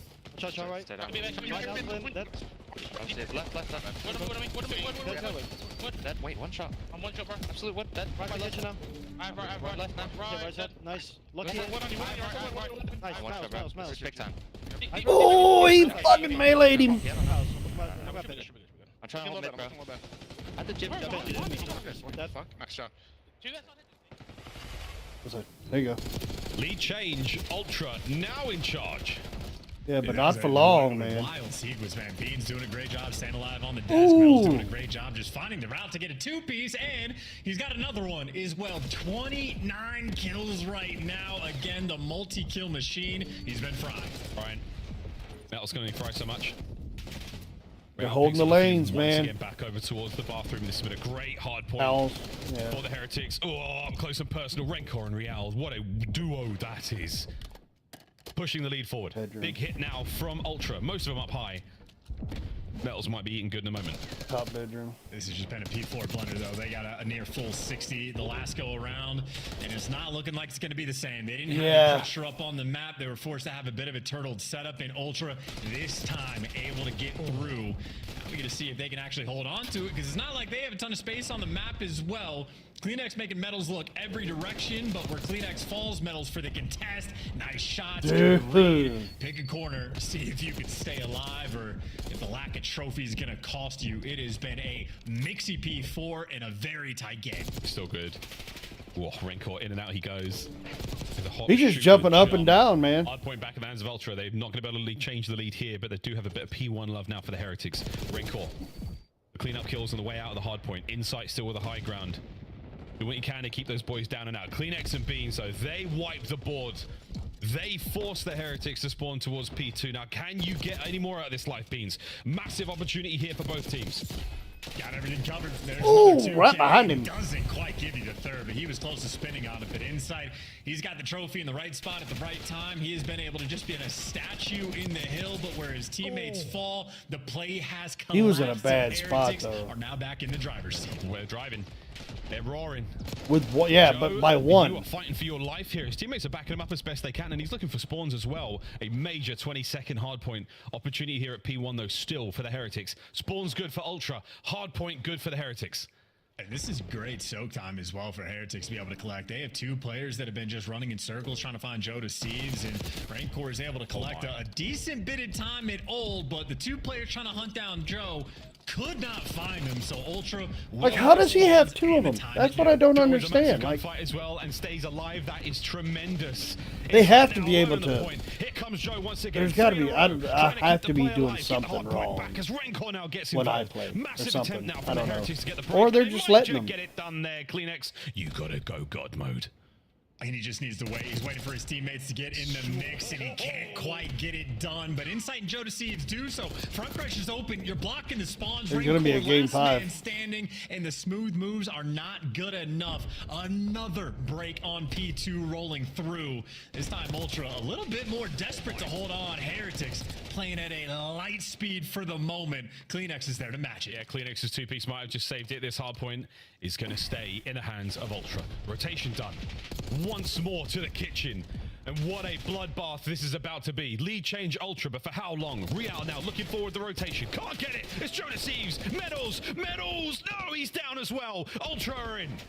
That's the entry you were looking for. It's the one you're gonna get, and you get the trophies on time as well. Heretics. Like, I don't understand the ammunitions. Heretics looking to stay alive in the series. Yeah, they have Insight different. from Yeah, I Tim, had a feeling. Getting the reps in. Still holding it from the front. Ultra looking to get the win right here and now. Medals trying to find anything. There's a pinch. There's an opening. And there's a chance. The Heretics are in. Can they stay alive? It's pistols. It's pistols. And we're screeching to stay alive now. Yeah. It's all for 6 seconds. There's the first set of trades. Oh. There's the next set in Kleenex. The last one alive from Ultra, and he does not last. Now it is Ultra. How the tables turn. One break attempt for the game. Oh my goodness. Yeah, here we go. Rial with a corner. Finds his. And no one left from Ultra's close enough. It's over. We're going to a part game. We're going to a 5. We're going to a 5. Is there. Game 5.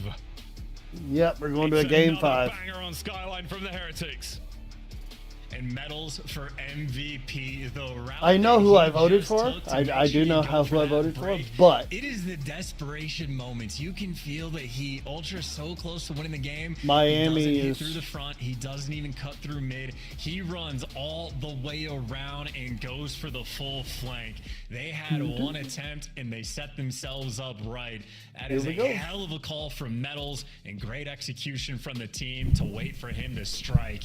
That is impressive stuff coming out of Miami. Their resolve on Skyline knows no bounds, because what a battle. We've seen so many hard points in this game already in the last 2 weeks that have been this close, incredibly well intertwined scorelines. Man, good stuff there from the Heretics. Last minute turnaround, back and forth finish, a sensational 37 out of metals. And look at the damage from Rencor as well. Joins the team, massive work in the assist department, gets 34 of his own kills, 23 non-traded, 4.6 massive damage. That also, look, Real's gotten a ton of gas as well for being like a pretty hefty slayer in the respawns, but to see him falter like that, only dropped 2,500 damage, not a lot of kills. He had a tough game. His team picked him up, so that is a wonderful sign for the side of Miami Heretics. But that's for the respawn. Like, Heretics have shown they're strong in a contender.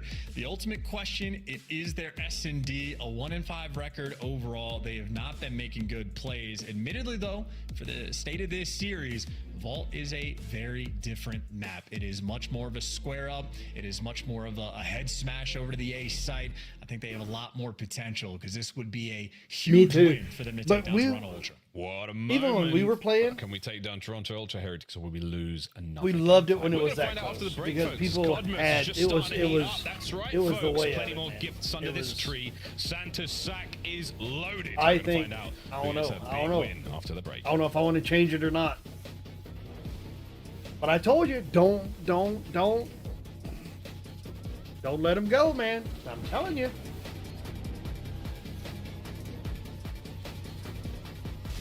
Got to go for hometown, you know. But they've been playing here lately. Upgrade your game with the Scuff, the official controller of the Call of Duty League. Not hometown, but home state. Let's go there.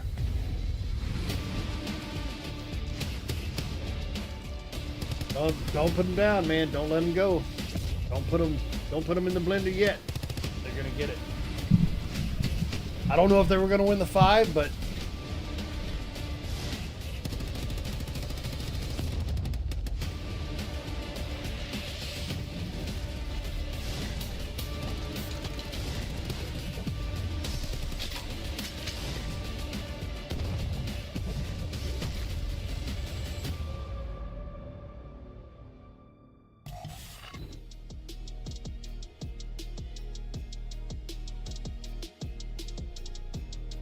my elbows are dry as a bone, man.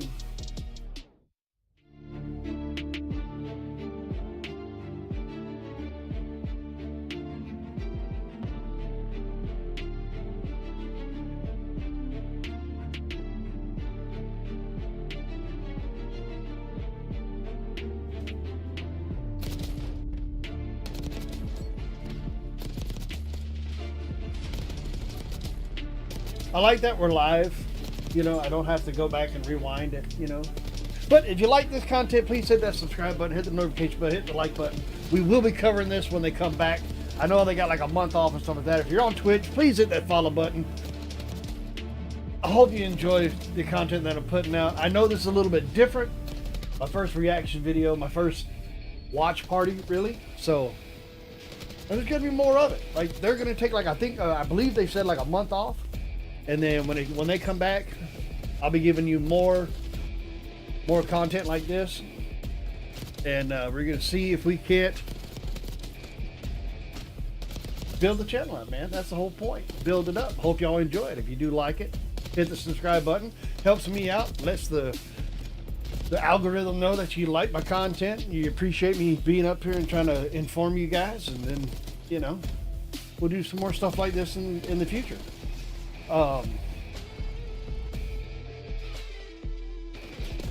So hope you enjoy it. Hope you enjoy watching me play. I hope I'm not disappointing. Hope not disappointing you anyway. And keep rocking on, man. I'm having a good time doing what I love to do. I love playing video games. Thought I'd love to show you. I mean, I'm not like this good, but I'm not terrible. So I'll keep putting them out. Y'all keep loving them. So we'll keep it up. I appreciate it. I love you for it. Let's get back to the game. Well, what do you know, folks? Game 5 between the Miami Heretics and Toronto Ultra. Yet to get a reverse sweep on the season. This could be it. If Vault is continued to be so friendly to the Miami Heretics outside of Hardpoint, this could be it, Chance. Because you're not wrong. It's a very different. Well, you can't say that. It was Ultra. They're great at search. They haven't lost won one yet. Hardpoint. This could be it. I think Heretics have sort of already shown that, like, if they do clean up their S&D gameplay, they're going to be one of the top teams in the game. Like, they're going to be able to contend and fight with the best. And if their S&D continues like it is, well, this game 5 is going to be a struggle. But I say good news. Again, they struggled on Red Card. They've gotten picked apart on Skyline S&D. Vault is very different. It is much more of a square-up map, and maybe that's more of a theme for Miami. Maybe it's just a good map, bad map situation for them, where they're not having the advantage in the pick and ban. So I think the potential for the reverse sweep is absolutely here. But obviously we know Ultra are incredibly clean in search and destroy. They're going to bring their A game as well. Oh man, this is a big one for both teams. They all go for bomb A. Seeding -1. A massively important matchup for both of our teams. Let's see how we rock and roll. Oh, Real, you are so unlucky. That is a freebie for Kleenex up first. Call of Duty timing at its finest, not an ideal start. You certainly need a little bit of luck on your side, but get a try their hand at a 3v4 hold. Rancor has every single flank, but you can still go pull effectively for free. So those two players down low, they're going to be surrounded. Yeah, Kleenex is going to check this out. He doesn't have a huge amount of time to do so, and now you know Rancor's there. Nothing left to throw. It's a gunfight. And it's over. Ultra 20 seconds. 20 Get seconds. him. Get him. To the front side as well. Oh boy, okay, Lucky. Last man up. Last man up, Lucky. Woo, good shots. Joe's on the bomb. There's the defuse. Yeah, get in it. Are we able to get something here? Nice shots from Lucky, but too many mans down low on the bomb. Ultra retake. Yeah, and how about that for a retake as well? Just sending everybody towards the back spawn to take care of Rancor. So again, on the game plan front, Toronto are completely on point. Because it wasn't just like 1 or 2 players. They sent 3 there to make sure Rancor isn't able to make a huge play. So Ultra doing the little things, right? Yeah. Beautiful way to start it. Yeah. And again, a little bit of help for that free first blood. You know, if the timing goes a little bit differently, Heretics might have been okay for that round, but Ultra will take it and they will capitalize. Absolutely. See what happens in round number 2. Ultra on the attack, and that bomb is actually leaning towards B, and this is one of those sites, man. Like, A is always the favored because it's so easy to get the plant down, but if you successfully get a B plant off, the retakes on this site, in my opinion, are very close to impossible. Let's find out. Joe's covering that door with his life. Hadouken, they fly through. Mel's actually gets first blood. Crazy opener. Over to the P3 side door. Rancor's still trying to keep a presence here on the bomb. If he pokes this at the right time, he's going to be able to catch a few out here. Oh, the stun is going to absolutely sing. My man might have streaks after that. He's on the defuse. Oh! That is it. Gone. Toronto Ultra. You gamble on the B-bomb site plant, and it pays off. Yeah. And listen, the reason why the retakes on that site are so difficult because of the car. on the plant spot you get, you can check it from Mark, you can check it from P4, you can check it from like gold or useless street, you can watch it from anywhere, from like vault, and of course there's a giant exploding van right next to it. So not ideal. If you Plants get on the B if you site get to are be, very scary, and Ultra on their first offensive round, they have already planted that seed in the back of Heretic's mind. Yeah, Ultra that looking is a good so far in possibility. search. Yeah, 2 rounds. Yeah, they're already letting them know At least that with we good can looks get at the the Heretics, bomb they're still B. fighting. We'll see if they can make something of it. Oh, that's a frag that hits metals. So he's a little bit banged up. He's still going to get the plant down. 2-2 split here from Ultra. Joe's gone down low. He versus Real. Nice. Clean. Easy first blood. Super clean. 4v3 bomb down. This is Heretics round to lose. Pull sides now to go open it up. Lucky. Time this right. You're all good. Maybe not. Check the back end. The battle's still going downstairs. So the vault is full of bodies right now. Inside is about to get a free one. Now it's a 2v2. Kleenex. Check your corners. Ooh! Metals wins another. Nice win. Another for Metals. No. Inside. Nice! Oh! Got the Jamie 2. Craven. Retake complete. Oh, and Wow. a 3v4. That is brutal. Insight That's and it. Kleenex, the longtime duo, able to get it done. Wow. I mean, they were crossing That was paths in the fast. depths of Heretic spawn, and by the time they cleaned it out, there was only 20 seconds left. But the coordination on point. 13 seconds Well, left. Rancor, welcome to the Holy league. man. Insight has done that to many a pro You player. know, afterwards you're like, yeah, nice, got him, yeah. Nice, yeah. On the defuse, yeah, good run, boys. Yeah, nice. Honestly, by Yeah. the way, that's the type of round like that. That's kind of GG right Yeah, there. that's Like disgusting. Heretics. Yeah, it's needed definitely that. I think GG. Rinkle had a jackal as well, so he was absolutely ready for that fight. 3-0. Ultra. This is it, man. Last game. If you're Ultra as well, you make Are they maybe going a to B tiny bit of again? noise towards B. You just expect to be pressure. Heretics do not care. They are squaring up at A, despite the first B play. Now let's go. Let's do this. Gloves are off. Oh, Real should be able to pick up beats from the back. Oh, the timing. turned. Second time that it's hit Real. The timing is so tough. Beans. Oh, 2 in the round is enough. That's such a damaging moment. Yeah, 3v1 though? Yeah, that's game. Round Ultra. Once again. What do they got to do? Okay, Get well, 5 out of Heretics, 5 out of listen, 6? It is a long break over Christmas before we come back to CDL. There is one big main problem that we're going to have to work on. Yeah. That's great news in that sense, but that's comedy. Poor Rancor. Oh, no. We're so close to him as well. You can see he's looking at his face like, damn it. Yeah. You gotta know He's when like, it's at that "Oh, range. man." Damn it. Become Jeff Daniels, not Jeff Bridges. Jeff Daniels. Now remember, And they the can best still Christmas come movie of back. all time. Which is what? At least get maybe 1 or 2. Thank you. Planning at A, I Jeff think. Daniels is in Die Hard, bro. Yep, planning. He is. No, it's not. Wait. The bomb's down at A.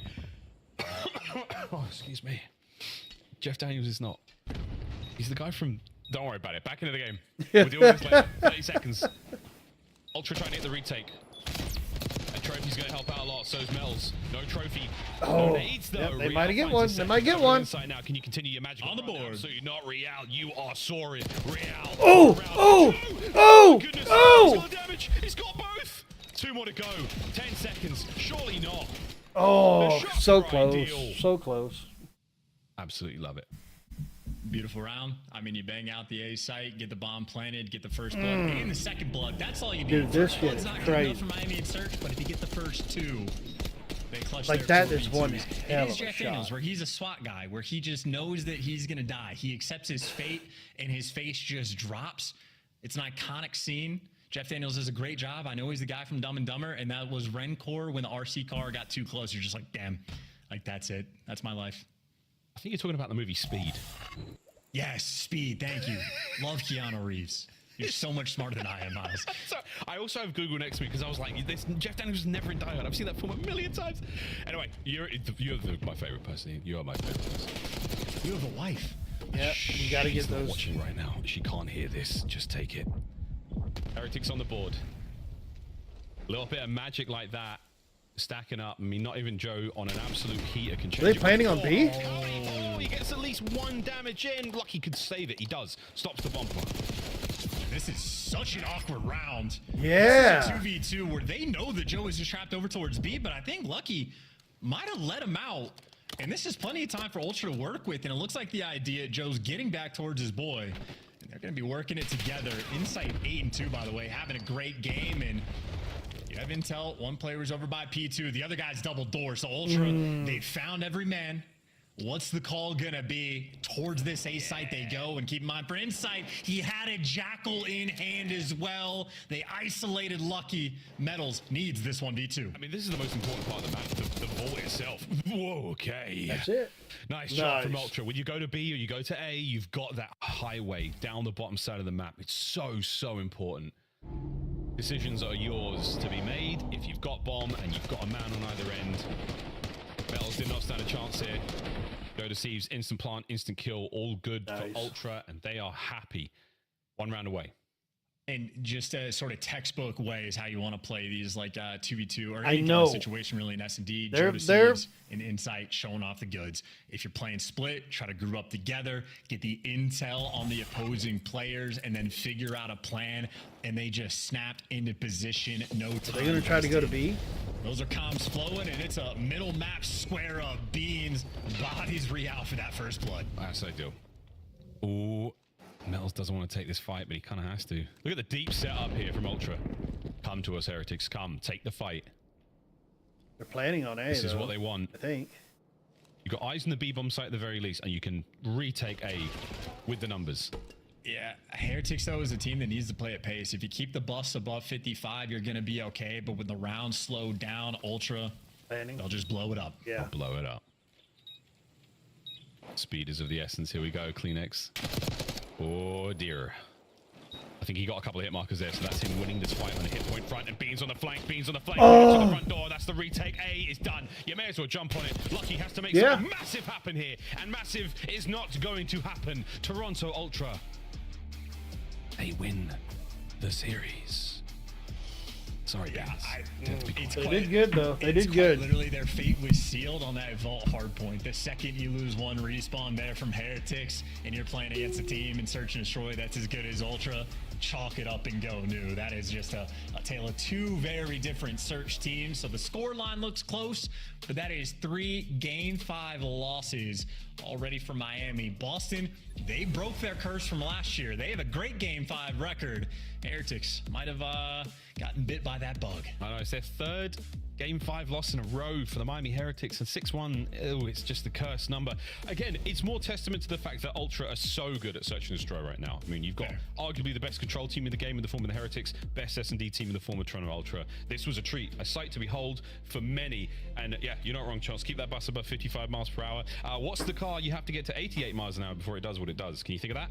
Oh, the DeLorean. Come on, easy questions. About, baby. That's my duo right there. That's my duo. That's my duo. Jess, take it away. Turret today. Hey, Miles, guess how many rounds Miami won in Search and Destroy this week? Oh, this week? I don't know. This there week. was DOS today. 6. 6? 6, yeah. They got played 6-2, 4 6-2, games. 6-1, They 6-1. won 6 rounds. That's 1.5 rounds a game. I'll let you marinate with that. Why are we doing math? I don't put it past them. You Sucks have to suck. give them Good to say props. that. They are All right. Let's move on here and talk about Allie's prediction. Allie, heck? you thought it was possible.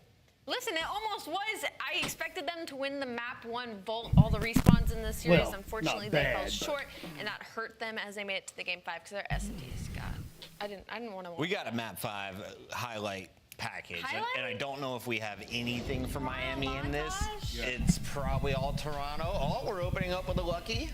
Yeah, I mean, Toronto are great. I mean, off the rip, they're playing with their minds. You're going to be playing down on their first offensive round. around. And, you know, it's just for Heretics, there's just so many things going wrong. One, how do you allow that? There's a van there you can blow up. Somebody should always be looking at that early in the game. And, you know, I don't agree with everything Chance says, but there's something I wholeheartedly agree with he said during that cast. And what he said was, when they lower that bus, when it's 55 or lower, like, they are getting slammed. Like, the longer these rounds go, the more mistakes that happen. When you watch Heretics play Search and Destroy, it looks like no other team in the league. They're always dying individually. Some of their strats, like Rencore sitting all the way back in spawn, like you're not really holding any cut for your team. Like, you're watching the wide flank. So there's a lot of issues. We can sit here and talk about it all day long, but let's flip the script and talk about Toronto, because they look unbelievable. Great call. Yeah, Toronto looks unbelievable. I mean, even if you go back to that red card, like, they were just catching Miami sprinting. They were taking up so much control and pressure in the courtyard. It just feels like they have the timing Real down is really well when mad. it comes to search and destroying the way these maps play out. Search and destroy, a clear weakness for Miami, but a clear strength for Toronto, especially this guy. Let's take a look at your scuff Real play is of the game. mad. Joe Deceives, the objective player, meaning he focuses on the bomb when playing offense. Guess what his KD was, Nameless? I mean, the guy was going crazy. He started, what, 8-0, I believe? 5.0 is his final KD in game 2. Yeah, I mean, just some great rounds. I mean, off the rip Wow. here, you see, like, the B push off the rip, getting the bomb down, playing tight, playing your trades. 5.0 I love, like, the sort of, like, for coming out KD. with the odd strat off the rip That is is always great because it keeps your insane. opponents honest. They know what you can get away with, right? So they have to spread the map, have to take chances. And Toronto Ultra, they're going to be tough to take down in S&D. They really are. I mean, it was just, again, like you said earlier, it was just a lot of mid-control. A lot of that came off the back of Joe. I mean, he was just running up courtyard side and, again, catching Miami sprinting. And the fact that he even went 7-0 in a ranked match, like in a CDL season match, is crazy to me. Yeah, I will that's say, insane. Game 4 Skyline hardpoints are becoming my favorite game mode to watch, especially when Miami and Real are involved. Miami, unfortunately, not able to find success this week, but Toronto remains perfect. That means they will officially have a bye entering the minor when we come back from the break. Congratulations to Toronto. They were a top 4 Wow. team, and that is how the bracket that we saw earlier was shaping out to be. Toronto having a bye in that first round. We have the S&D God joining us live. Young Joey Deceives, now wearing purple. Joe, it looks like you're having fun with this lineup. It's kind of an odd pairing. I didn't see you playing alongside 3 Europeans, but you fit right in. How has it been? I mean, it's been great. You know, I think this is definitely the best team I've had so far. So, I mean, I don't know. Every day I come in with the biggest smile on my face. You know, they're great personalities, great teammates, even better players. So that's awesome to hear. And you know what, Joe, pat yourself on the back too, because you're a great player too, and I'm sure they're very lucky to play alongside you. A lot of emotions in this series from you and your player cam. It was, we were on cloud 9 and then we were at the bottom. What is it like being on Toronto Ultra and kind of keeping the vibes up, and who's kind of the vibe setter for the team right now? I mean, I think it's kind of all of us, but Ben does crack a good joke, you know, here and there to bring the vibes up if anything ever goes wrong. So, you know. Here and there. I want to ask you, in Search and Destroy, you guys seem to have the answer for everything today versus them. Was there something you saw in maybe the VOD research? Because there's a lot of lanes on red card, and anytime we thought one of them slipped behind you, you guys picked it up almost immediately. So what did you guys see that allowed you to dominate? I mean, we definitely saw a couple of things when we watched your VOD back, but I also think it's just like a testament to like how good we are at S&D. You know, I think we're all individually good S&D players, and I mean, I feel like it's been showing, and we're just like, we don't really restrain like one another. So, you know, makes you feel free on the map. All right, Joe, you guys are arguably the best S&D team in the game. A lot of other squads battling for that crown, but internally, if you had a 1v1 battle, who would be the champion in Toronto? Well, like an S&D or just in general? S&D. Who do you trust with round 11, game 5? I'd say Jamie. Jamie?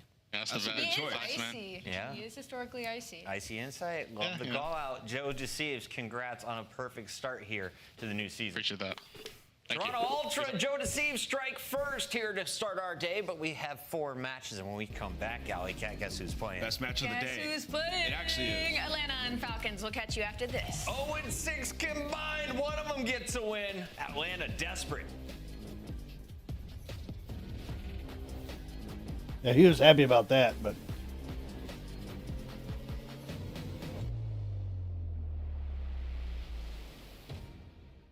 Real was mad. The Esports World Cup is an He official was partner mad, of the man. Call of Duty League.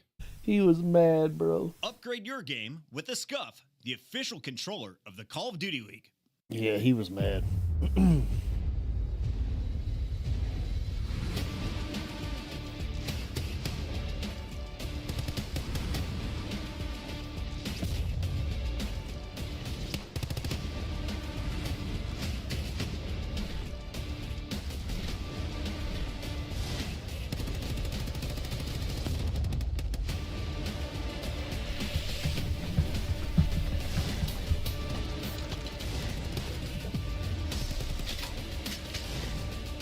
Yeah, he was mad.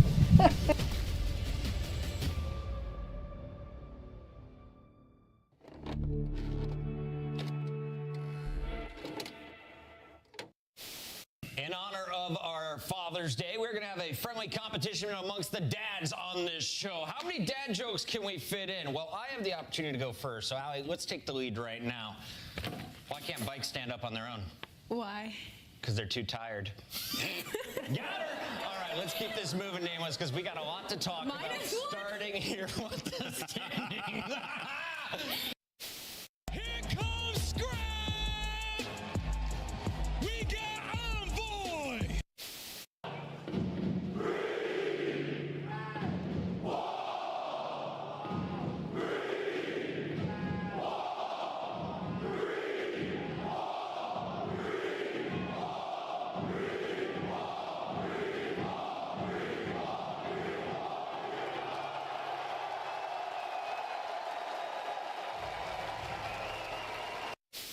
Billy, lie. But what the hell? What the hell is that? Wait, that guy's bowling. Wait, he's watching bowling. Look, look. You see, he's watching bowling. Yeah, what the fuck? I gotta throw, bro. Wait, is he trolling? Wait, is he trolling? He has to be trolling. Wait, is he trolling? He's gotta be trolling, right? Wait, he's gotta be trolling, right? No. That's not right. That's an Easter egg from the CDL.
Welcome back, everybody. It's the Falcons taking on FaZe, Atlanta versus Vegas, and this should be a fun one. I want to start with our Vegas Falcons. This is the new franchise, a brand new roster coming over from Saudi Arabia. They had a tough start in week number 1, still looking to find their footing, but they looked maybe at their best most recently against Toronto. I mean, 186 and a round 11 in your first 2 games. Yeah, I thought it was great. I thought the search and destroy was actually phenomenal. I mean, there were some great retakes that they had. You saw King getting very aggressive, and even when we get down to that round 11, a great play was made, just got a little unlucky. I don't know if he meant to jump down off of the zip line, but he gets caught by Joe Deceives. Yeah. Right. Could have been a completely different series if they're able to pull off that protocol S&D win. And then in the HP, they keep taking stabs at Skyline, which we're going to see once again in this one, but they're blowing it, like getting broken at at the very end, but they're keeping it pretty tight. So maybe they just feel comfortable with their development on that map.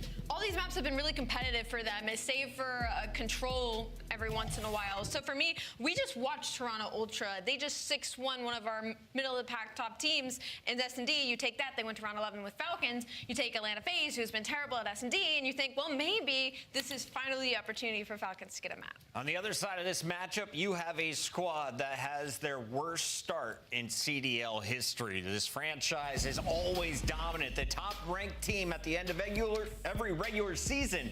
But right now, Draza, Celium, Simp, and Abizi are sitting on a donut. They've fallen in some game 5s. They've fallen in some game 4s. Most recently, though, they got swept for the first time in almost 2 years. That was at the hands of Carolina yesterday. Which is insane because it's like a question of, is it the fundamentals and the foundation? Is it the gun skill? Like, we're watching Abizi and Simp dropping .9s, Draza having a .7. Like, these are numbers that we aren't to expect from Atlanta FaZe. It's not the gun skill. They just need to figure out how to play this game. And to be fair to them, they have lost to the 3 best teams in the game currently, who are undefeated: Carolina, LA Thieves, right? It's been a tough road for them up until this point, but still, it looks like they don't understand how to play hardpoint in this game. It's the only reason you would get a 100-point club in 2 of your hardpoints that you've had. So for Atlanta FaZe, this is a pivotal win. They need to come out and dominate this team going into the holiday break. All right, it's time to claim your spot higher on the leaderboard. Winner will do so. Let's take a look at their maps and modes for the best of 5. Alley Cat, we have a triple dose of Vault to close things out. Wow. We start on Skyline. That's good news if you're Vegas, right? It is good news. I wish it was map 4 for them instead of map 1, because that means you are asking them to come out extremely hot. And we've talked about Falcons and they're struggling to have only one SMG. Really, Exit picks one up every once in a while, but it puts a lot of pressure on Exit and Kicks loading into Skyline first. Yeah, I like this for Falcons. I mean, you're coming out, your most reps are on Skyline hardpoint. They've been close throughout, and then the Skyline S&D, they beat Carolina on it. So they're feeling good about the start of this series. But man, you're going up against some of the greats. It's going to be tough. It's time for our Scuff Pick'ems, and as we review our performance Poor as FaZe. analysts, Yeah, no, poor celebrate FaZe. the holidays. Can you go ahead and open up this present? Really What is this? There's going to be the letter L in there. It's kind of open. Definitely not a glitter bomb. Just goes, Definitely not a glitter bomb. Open it. Why did you wrap it so many times? I thought that You wrapped it so many times. I'm a man now. I'm trying. Just what dads do. I'm sorry. I'm trying. I'm working so hard for this. What is A magic 8-ball. I like this? that. Is so disrespectful. You know, I'm the defending predictions champ from last season, so this is crazy. You don't even have to take it out of the box. Just give it a shake. What question do you want to ask? Yeah, who's Will Atlanta FaZe win? Will Atlanta? I don't even see where it says yes or no. Will Atlanta FaZe win? Yes or no? I don't think it's working. I think I have to. I got Atlanta FaZe winning this one. All right, guys. Production, throw it in the bottom for me. I got Atlanta FaZe winning this 3-0. Throw it in there for me. I was gonna pick. Oh, I see it. Oh, I see it. Okay. Is Atlanta FaZe gonna win? What do you think that says? It says yes! Atlanta FaZe, let's go. Atlanta FaZe all across the board. The fans agree. Let's send it over to Shift and Study for I the don't first know. win in Falcon history. Could be. Hey, like Ant said, this is not a bad map series layout, Jay, for the Falcons. They've got a lot of reps on their hard point. They've got a lot of reps on the search and destroy, and maybe there's a chance.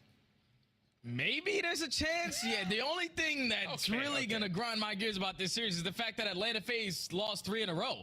You heard Chris talk on it. Their worst start in CDL history. And when you look at these players of this caliber, you got world champions from left to right. They know exactly what they need to do, but then Nameless brought up a good point that they played against the 3 top teams that we currently have after the first 2 weeks in the CDL. So if you are Atlanta FaZe, you're really looking for like a confidence booster series. And unfortunately for Vegas Falcons, this might be it for them.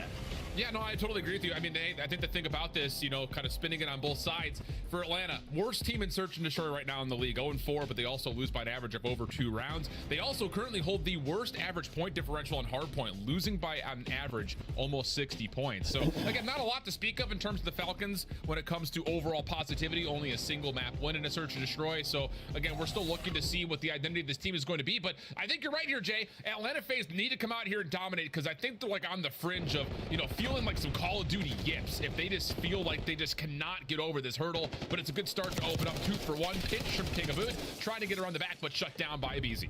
And what I mean by dominate is not really everyone go out there and get 30 kills. I'm talking about you can get a bare minimum. Everyone around 20 to 25, but you're blowing the game out by 150. That means you're doing the fundamental part correctly. But so far not off to a great start as Exit is able to catch that double. You got Vegas currently soaking up this P1 time, but with only 25 seconds, you see the rest of Atlanta FaZe all sitting comfortably around that P2 area. Clean 4 dead now.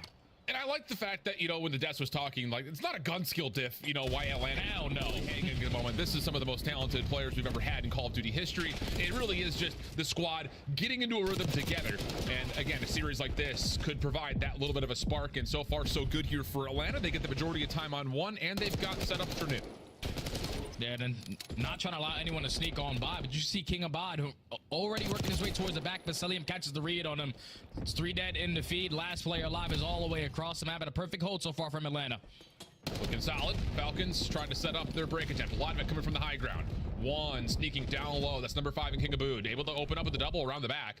Talk about this team, this Falcons team, maybe being a little bit too AR-centric. And how about it? King Abood's able to pull up the SMG, get a little bit of work done, and there's at least some neutralization of time on P2, but Atlanta with the quick spawns are right back in control. Yep, they are controlling towards that back end, and they're trading effectively around this hard point still, so keeping themselves in the numbers advantage. 1 for 1 is the trade again, and now the spawns is all the way across the map for the Falcons. So now with only 20 seconds left, you might just have to hit that rotation, but now it's time for the Tiny Terrorists to get to be the aggressors on the map as they catch 2.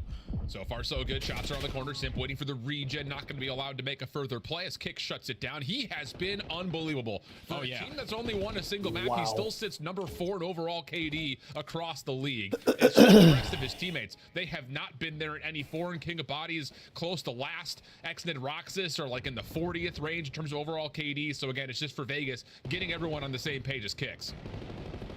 Yeah, and also trying to find a little bit of success in respawns. Keep in mind, they haven't really been practicing against the NA teams all their life. They just came to the States a couple weeks ago, so you're still trying to get your feet wet. But they're at least keeping it mixing in every single one of these hard points. Atlanta, though, they find themselves with 3 in the feed. Last player is going to be Kicks, and he's able to catch that double to keep the spawns in favor of his team for new. Trying to bounce frags off the wall. Not going to be able to connect as the trophy system denies it before it can make any impact occur. Exit off the regen. Last one standing for the Falcons. Trying to get some help, but the pinch from Abizi is beautifully timed. 2 for Abizi. Atlanta FaZe all over the time of scrap. And now it's just down to, can they get a read in the split spawn situation as they do deal with Roxas and Kicks on the other side of the map, getting them in position for P4. Yeah, that's fantastic early break even before the hill pops secure those back spawns. Now an uphill battle again for the Falcons. King Abood not having the best time so far, sitting at 2 and 9. He has found a couple players on the back end, but the stun is going to connect. You set up Cillian for the freebie. Draws it with the double. Is still going to be able to put himself in a position to block those back spawns, but now the pitch is here for Atlanta. Good damage being tallied by Kicks, but again, there's just no other help nearby. So Atlanta will eventually deal with Kicks, get into the hard point, and 35 seconds to fight. Pickaboody looking to get himself in as an entry. Already tagged up, and Sip says, all right, fine. I'll go ahead and push that through. Draza also denies the play over towards the topside jump wall, and that'll be enough for Atlanta to still hold numbers here. The next break attempt is on the way, or at least it looked like it was on the way until Exnid drops. Yeah, now Falcons do have the numbers, though. To still find this late game break for this final 15. You just got to go quickly because Atlanta FaZe are already a step ahead thinking about that next hard point rotation. As they're in control of the piano side, they're being aggressive over towards the bottom side of bedroom, but you do have a route being hit by King of Body. Can he get anything on that end? Roxas gets the opener up top. Oh, Cell, you see it from the third person perspective. He was tagged out for the first gunfight, still deals with the second, and with that, Vegas will all fall. So now you got 125 to 50. Nades over the top will land for Vegas. Simp, the next line of defense, as Draza to Beezy help him out, and that's going to be enough for another 3-man feed in Atlanta once more. Just sweep through the kill feed. And you can see on your mini-map, look what Selim is doing. He's just simply blocking spawns. Every time Simp decides to pass up through that bedroom area, Selim has to back up so they don't have a free pinch spawn. So the fundamentals right now for Atlanta FaZe, they are showing. As now it's Sim's turn to strike onto the point. You're only able to take down one. The rest of Vegas just fly right on through and would look to be a great hold from Atlanta FaZe for at least the first 45. Spawns flipping. Now Vegas have an opportunity. Wow. Chance to possibly go for but P1 to P2, but Simp is already hitting her out as we listen into the Atlanta FaZe comms. See how they try to break P2. Hey, I'm gonna hold. I don't think I think one got a best.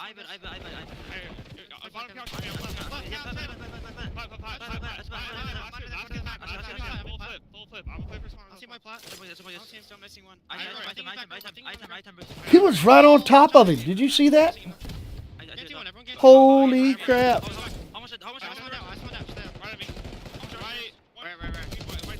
you. Nice, yeah. I'm repushing your steps out. In the back, in the back, a body, one shot. Body. 20, One more in the back.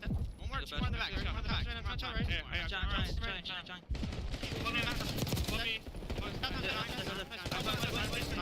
Nice. I got time. Good time. I got time. Base one. I'm watching my low left. I have 10 minutes. Yeah. Shit, 3. Alright, I'm 20 best one. Yeah, they're all spawning back. You. Go shoot left. I'm trying to get you fast, guys. Yeah, try to get you. Yeah, good play. NC, I'm wrapping you. Oh, that was a perfect nade.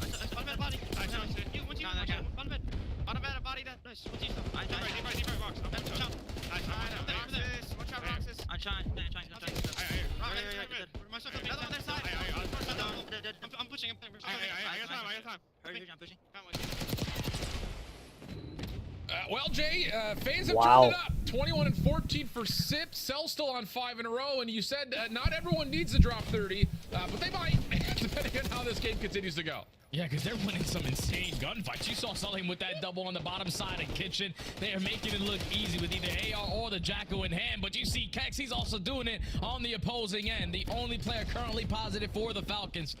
Trying to give this team a little bit of life to potentially fight their way back into this game. But Atlanta faced way too much pressure around the map. Another 3 make it all 4. Dead spawn secured for the next. They're going to be rotated and set up at new.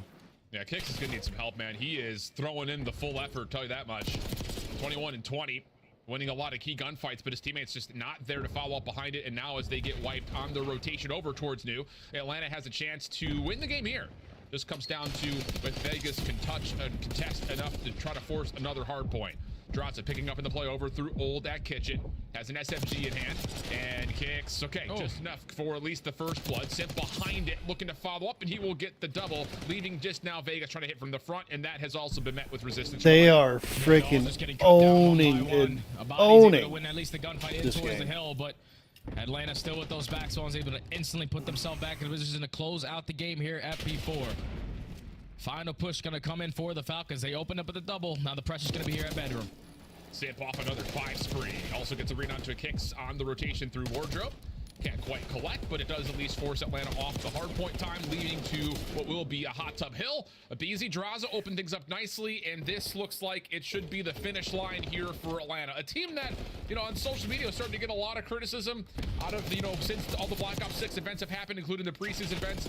4 hard points that they have been Got him under point off of club, it. Look at and now that. they're looking to kind of return to sender here as they have a chance to put this one away with 10 more seconds of time, Jay. Yeah, it's going to be over here. Atlanta FaZe trying to right the wrong so far in their season, finally dominating in an opening hard point. Only need 4 to close it out. Looking good for it, although Kingavati up top. That's nicely done. With Yeah, support. you're there. Yeah. Celia right over the top of this, trying to get the trade. But Wow. again, shut down as Vegas look that they will escape the 100-point club. A mere consolation prize, though, as the rotation to new is already pretty much afoot here for Atlanta. Kicks again. You know, just give the kid some credit. This is a Falcons team that barely broke top 24 in Challengers Opens last year. A couple of good online placements, but Kicks has always looked good throughout all of that, and he continues to win some impressive gunfights off 4. If you also remember when these two squads matched up at EWC, Falcons, they gave them a run for their money. Every single map was close, even though it ended up in a 3-0. And it was Exited and Kicks. That dynamic duo who were able to put them in a position to even contest it. But final kill going to come in. Yep, Still the there it bounce is. balls here for Simp, but that is going to be Simp. Mr. Chris That was crazy. That was insanely a good game. They need to have performances like this, kind of quell some of the doubts, because I think the thing about it, and like we kind of briefly touched on, since Black Ops 6 has hosted competitive events, there have been 4 hardpoint maps that Atlanta FaZe have been 100-point club, 2 in this CDL season, as young as it is. So when you already hard veto out red card, and you've been 100-point clubbed on Skyline, you've been 100-point clubbed on Vault, you're sitting there like, what is happening? So big bounce back match here for Atlanta, and they're starting it off very nicely with a convincing win at map number 1. Yeah, and the thing that I loved about Atlanta's gameplay there is that when they needed to execute team pushes to find breaks, they were able to get it done. It wasn't relying on individual players to make those big-time plays. Everyone played a role. Even though Selling was sitting at 21 and 19, 19 non-traded kills, still puts up 3K damage. He opens up with a double on a kill on the hill to allow his Tiny Terror, the SMG duo, and the Simp and the BZ to roam the way that they were. But it was a lot tighter of setups. They were not allowing breaks to come in, spawns to get really hectic. They were in control of that map from start to finish. finisher. You can already see Atlanta FaZe with the practice they've been putting in the back end, improving a lot in hardpoint here. And I think it's just, again, zoom out from the fact that this is, a world championship caliber team versus a squad that is still getting their feet wet in the CDL. But the thing about it is the flow on the map just felt so much more like we would expect it for Atlanta. I mean, 64 and 40 combined for the double SMGs, the Tiny Terrors. But I think it's just more impressively so. You've got Cell, who's just continuing to either make early rotations happen, or he's locking down old time to make sure the exits for the Falcons are always tested. Draz is also in a good rotational position. He did well to kind of get himself on the hard point early and often. That felt more like what we would have expected from Atlanta from day one. Yeah, because they used their raw talent to bombard their way through a majority of these hills here. Because if you think about the beginning of that game, Vegas put themselves in a position to win the rotation over towards P3, win the rotation over towards P4. But then when you talk about the setups and when you're relying on that one-on-one gunfight off the rotation and you lose it, that's when you're spawning all the way across the map, and that's when Atlanta FaZe tend to start to run away with these games, when aBeZy and Sip are clutching up in those one-on-one gunfights. So Vegas, unfortunately, cannot secure their very first respawn of the entire season in that map number 1. But now they're going into a bread and butter Skyline S&D where they at least do have one victory there. Yeah, they walked away, and then they started running. On the money hills. P1 to P2, big gap. P3 to P4, they didn't even get any points. From 3 to 4 near the end That's of the game. Crazy. So, yeah, really good stuff from Atlanta. Kind of able to soak up from the second P3 to P4. No points were made at all. For them to say, okay, this is good, this is bad. We can kind of polish up from here. But we're going to stay on Skyline here, Jay, and go to the search and destroy. Where again, it's kind of a puzzling thing to say. Atlanta is currently, by the metrics, the worst search and destroy team in the game. Now, again, the caveat comes off of the fact that as we look at hindsight, their first 3 matches were versus our top 3 teams in the league. Yeah. So there's got to be some sort of all right, let's not, throw the red flag yet. Not only is the top 3 teams, I'm pretty sure some of the best teams that we have in the search and destroy game mode. Like Carolina, they are great. Toronto's great. And then LAT, they just have a Hydra and a Scrap, so they can win whenever the hell they want. But if you are Atlanta, now you're going to take a look at your road to the major, because obviously starting 0-3 is not the ideal way. When you're one of the most accomplished rosters that we have in the CDL, you have to try to figure it out quickly, because the beginning of your schedule was very difficult. Now that we look at it in hindsight, the way that those guys have been performing. But following this match, you got Rocker, then you got a Breach, who I've been really impressed with that roster, and then Cloud9 finally getting their first dub a couple days ago. So they have an opportunity to potentially still work their way to a 4-3 record. And I think the thing that's kind of important in the midst of even looking at their recent results, you go back to that LA Thieves matchup at the end of last weekend, you got to remember that was a round 11 and round 10 search and destroy losses. Yeah. So, I mean, again, that was a closer series than I think maybe we're kind of keeping in mind, simply due to the fact that LA Thieves came out of the gate swinging 250-77 on that full hard point that just had us all completely aghast. But again, like you mentioned, it does feel like a pathway that needs to win out if we want to try to reduce the damage that had been dealt early. But looking at, again, the numbers, it has not been particularly great, especially I think on the offensive side of the map. That's the peculiar thing. We just have not seen the same value from aBeZy try to get that opening first blood for quick bomb plants. That has not been there yet for Atlanta.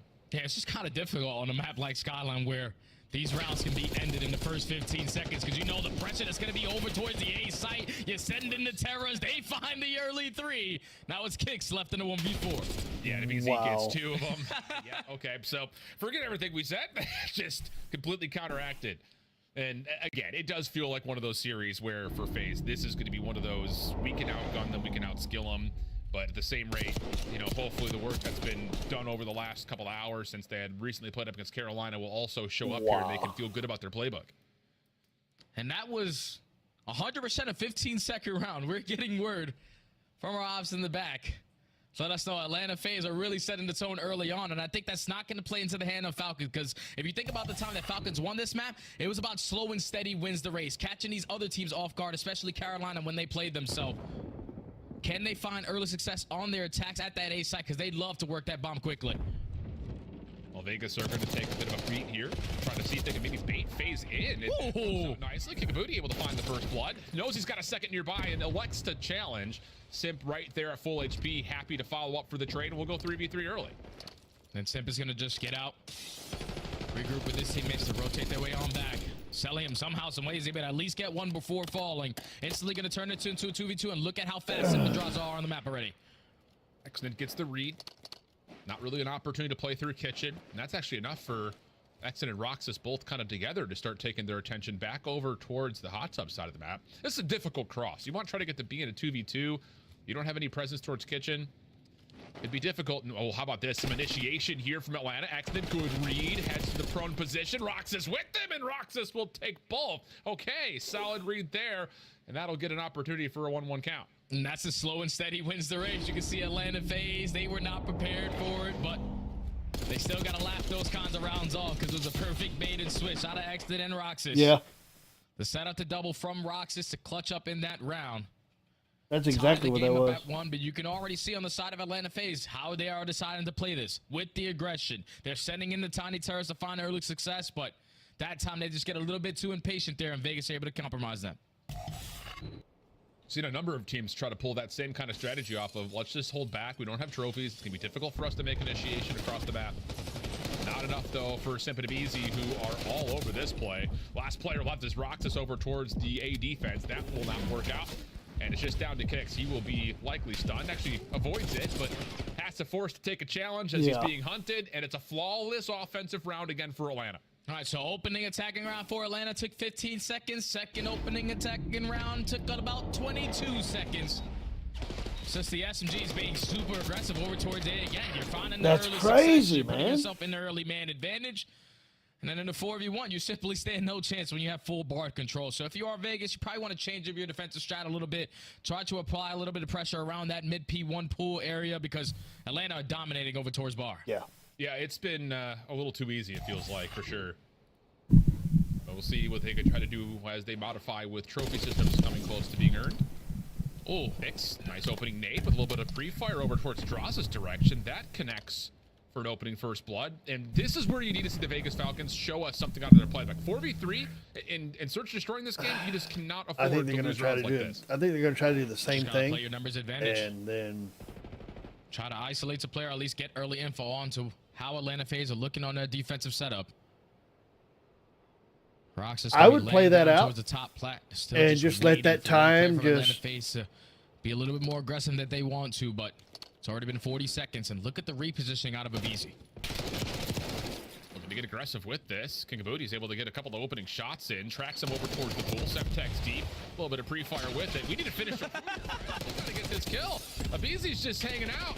Finally, he gets finished off. Cell trying to provide some support, but now he's caught over by Piano, or is he? Yeah, see, there we go. Nice win from Cell, but it will come at the cost of a post-plant situation for Vegas in this 3v2. And Simp is hitting the on-the-ground route.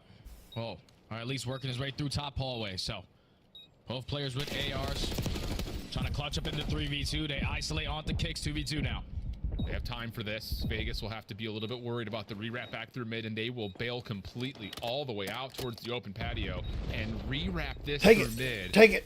It's a proactive play, but can they get here in time to ensure that no one's on for the defuse? You're gonna have to make a commitment, and Sim's able to get the read. Now it's just down to 1. Exit for the 1v2. He's gonna try to play out the clock. Down through Jim. Did he see Cell? Maybe not on the initial drop.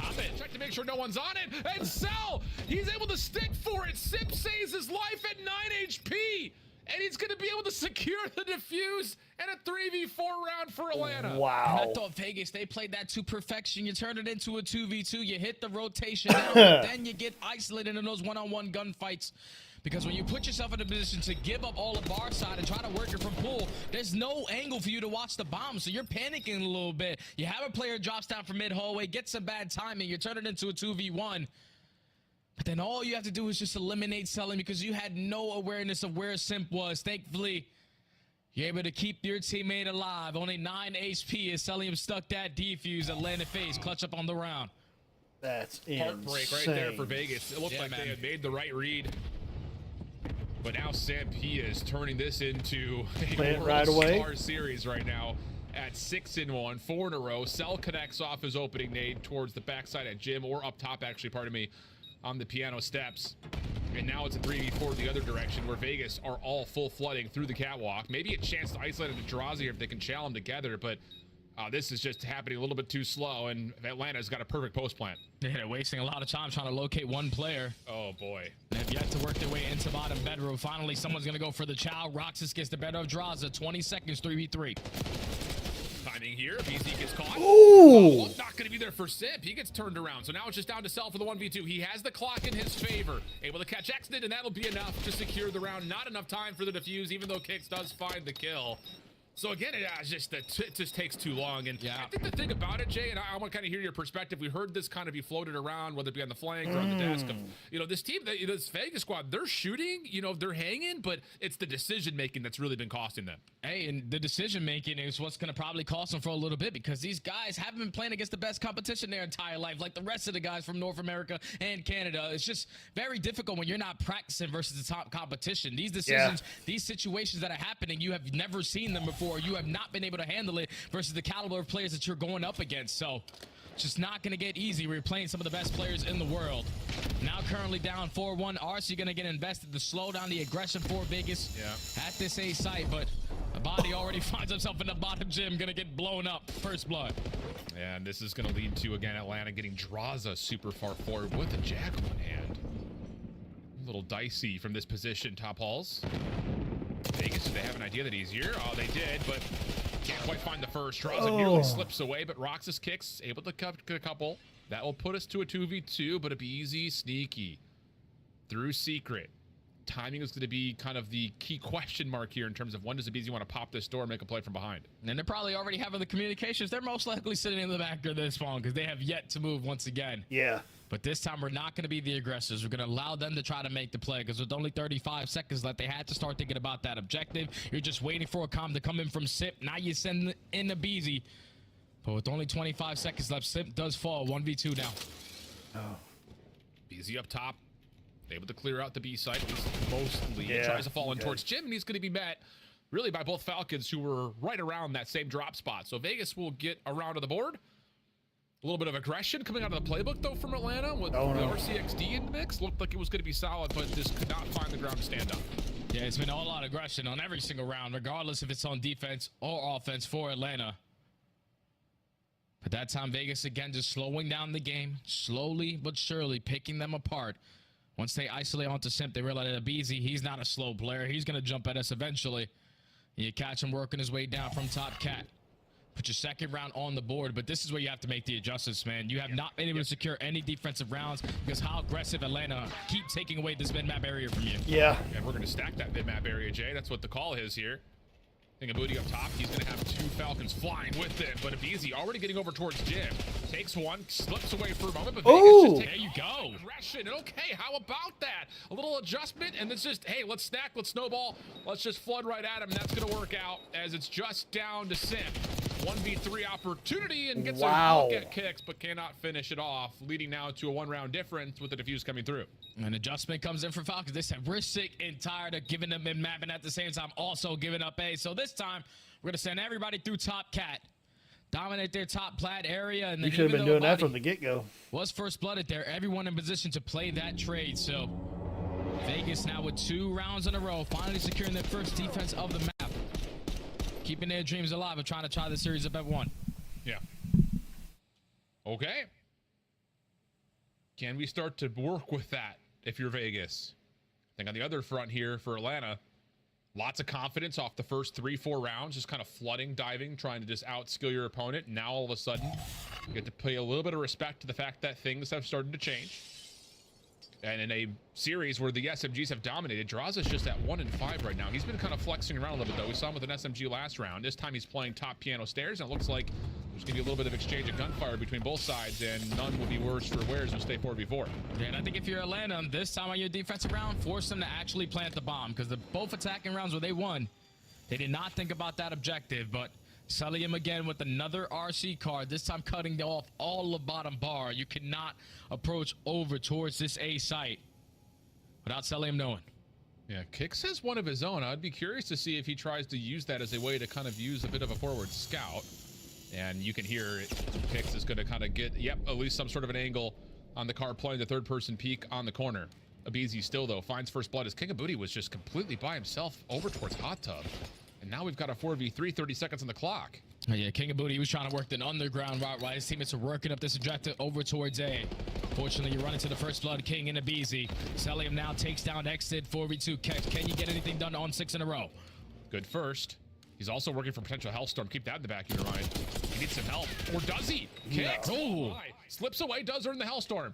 But does he do enough to allow Roxas a chance to convert this 1v2? Cell's gotten the read. And yep, they're just going to completely isolate, and that's enough for Cell to get the win and take this to 5-3.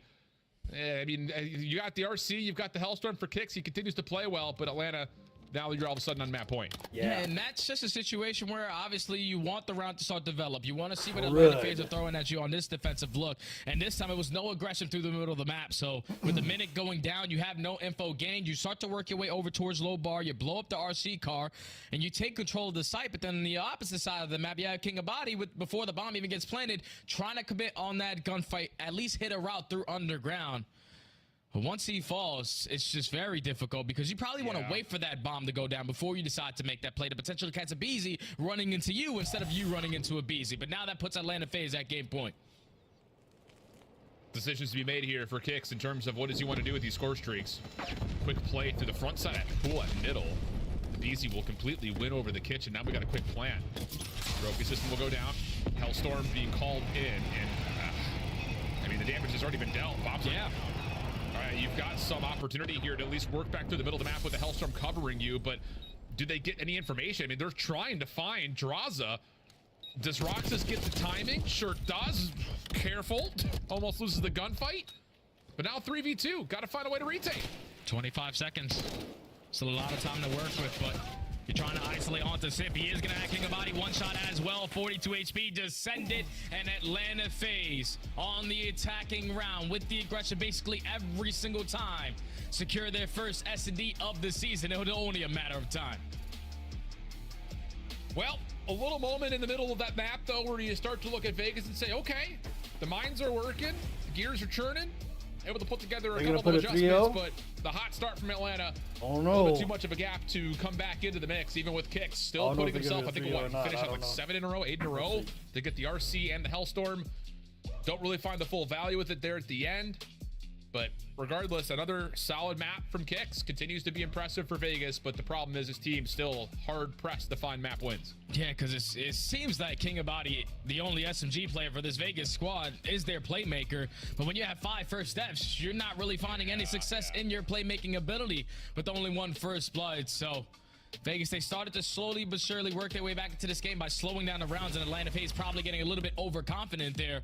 But Atlanta FaZe did not let their foot off the gas since that map number 1. They take over the search and destroy, and now they're up 2-0 in the series, looking for their first victory of the entire season. Yeah, looking for both these two teams looking for a lot of firsts when it comes down to this overall, but at least Atlanta will find themselves a search and destroy win on the way for maybe their first match win as we head back to the desk for our mid-map breakdown. This is the bounce back they were waiting for. And what's up, Nameless? I'm just saying Atlanta's back. Atlanta's back? They're back. 100%. I mean, they're getting there. They're getting there for sure. All right, we're going to show it and how in just a moment. First, though, Allie, let's visit some highlights and talk to me about the search and destroy. You mentioned it during game 1. Kicks was catching your eye. Yeah. Why? I mean, he's just gross. I mean, even when his teammates were struggling to put numbers on the board, Kicks ended up doing what he could, going 29 and 28 in that map number 1. And then we come into map number 2. Guy goes on an 8 spree out of nowhere, trying to pull themselves back into the game. Unfortunately, a one-man army is not enough to take down Atlanta FaZe. Things were trading back and forth early, but unfortunately, Vegas Falcons just didn't really change their approach. They very much invested tax often when it came to these defensive strategies to try and catch Atlanta FaZe, to slow them down. But once they did that, they didn't really take a whole lot of space on the map, and I feel like Atlanta FaZe got used to that and was able to counter them fairly easily. Yeah, they're gelling well today, Atlanta FaZe. Working together well. Tiny Terrors, we've seen a lot of situations, even in that hard point, which we'll go over here in a second. This is how you want to play this game. Utilize the Omni movement, play aggressive for Atlanta FaZe. You can tell today they wanted to make a statement. They're taking these guys super serious, and they've been dominating so far. Got to bring it to control, though. Falcons trying to keep it close and search and destroy. They'll do the same as we get to a game 3. Before that control, though, let's revisit why Atlanta FaZe is back. Nameless in the green room was like, oh boy, look out. Yeah, look out for them, man. Listen, it's only a matter of time. We all know. If they were to lose this game, they would be on blow watch. Shout out to Octane. But they're not. They're looking good. So let's talk about the situation going over towards P3. So typically what teams will try to do, they want the preferred spawn, which we'll use green here. The preferred spawn's over here on this side of the map.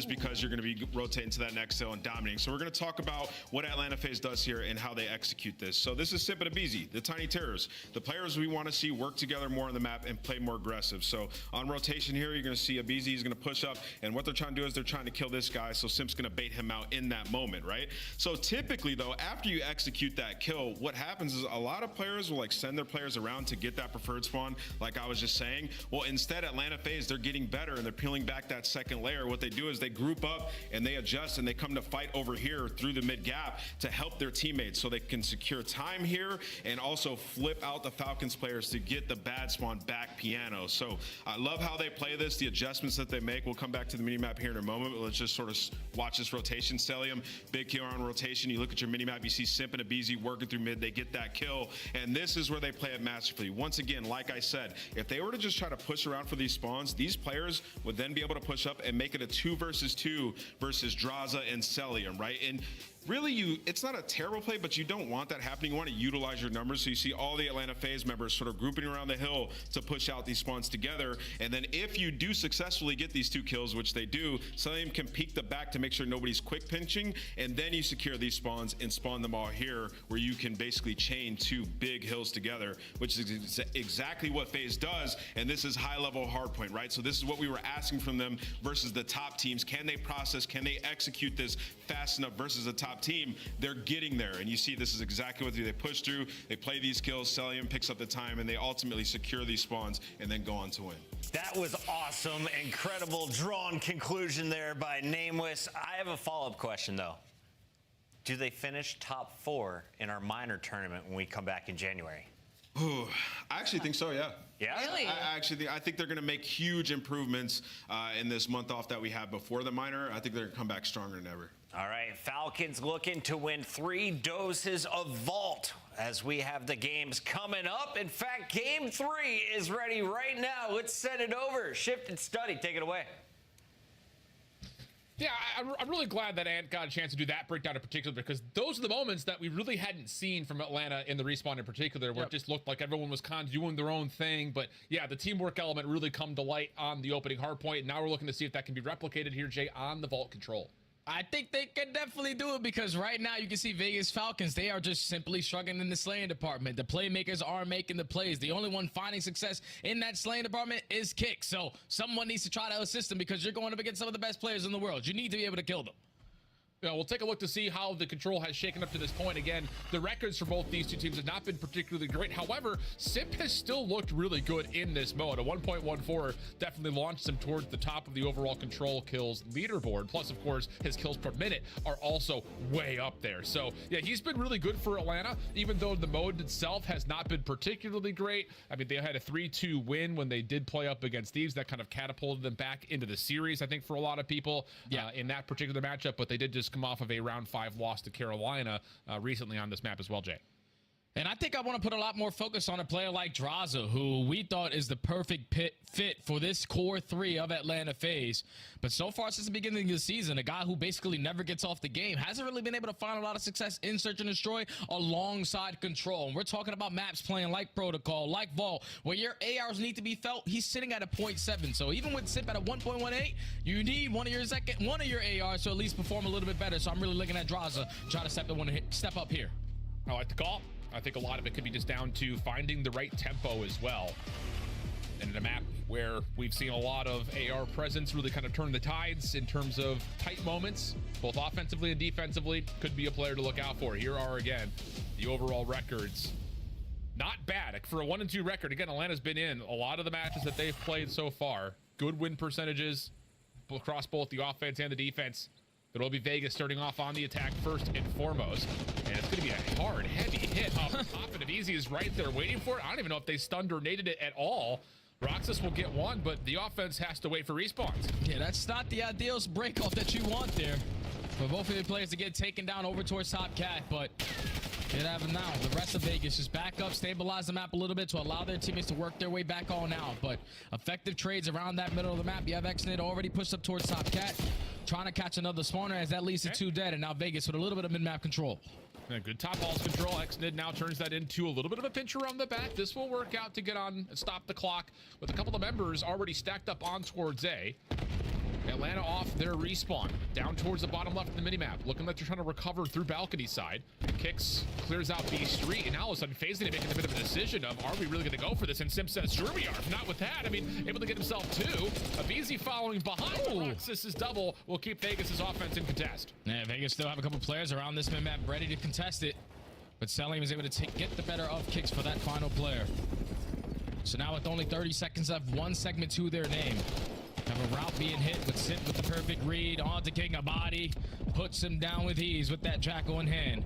Now with only 23 seconds left, 3 though down in the feed. Farthest player is going to be Roxas. He has to get a couple more if he wants to make a play happen. And Abizi's on the hunt for the trade and will catch him. No worries over towards Zuka. Now a full-fledged defensive front starting to amass here for Atlanta. Cell on the inside.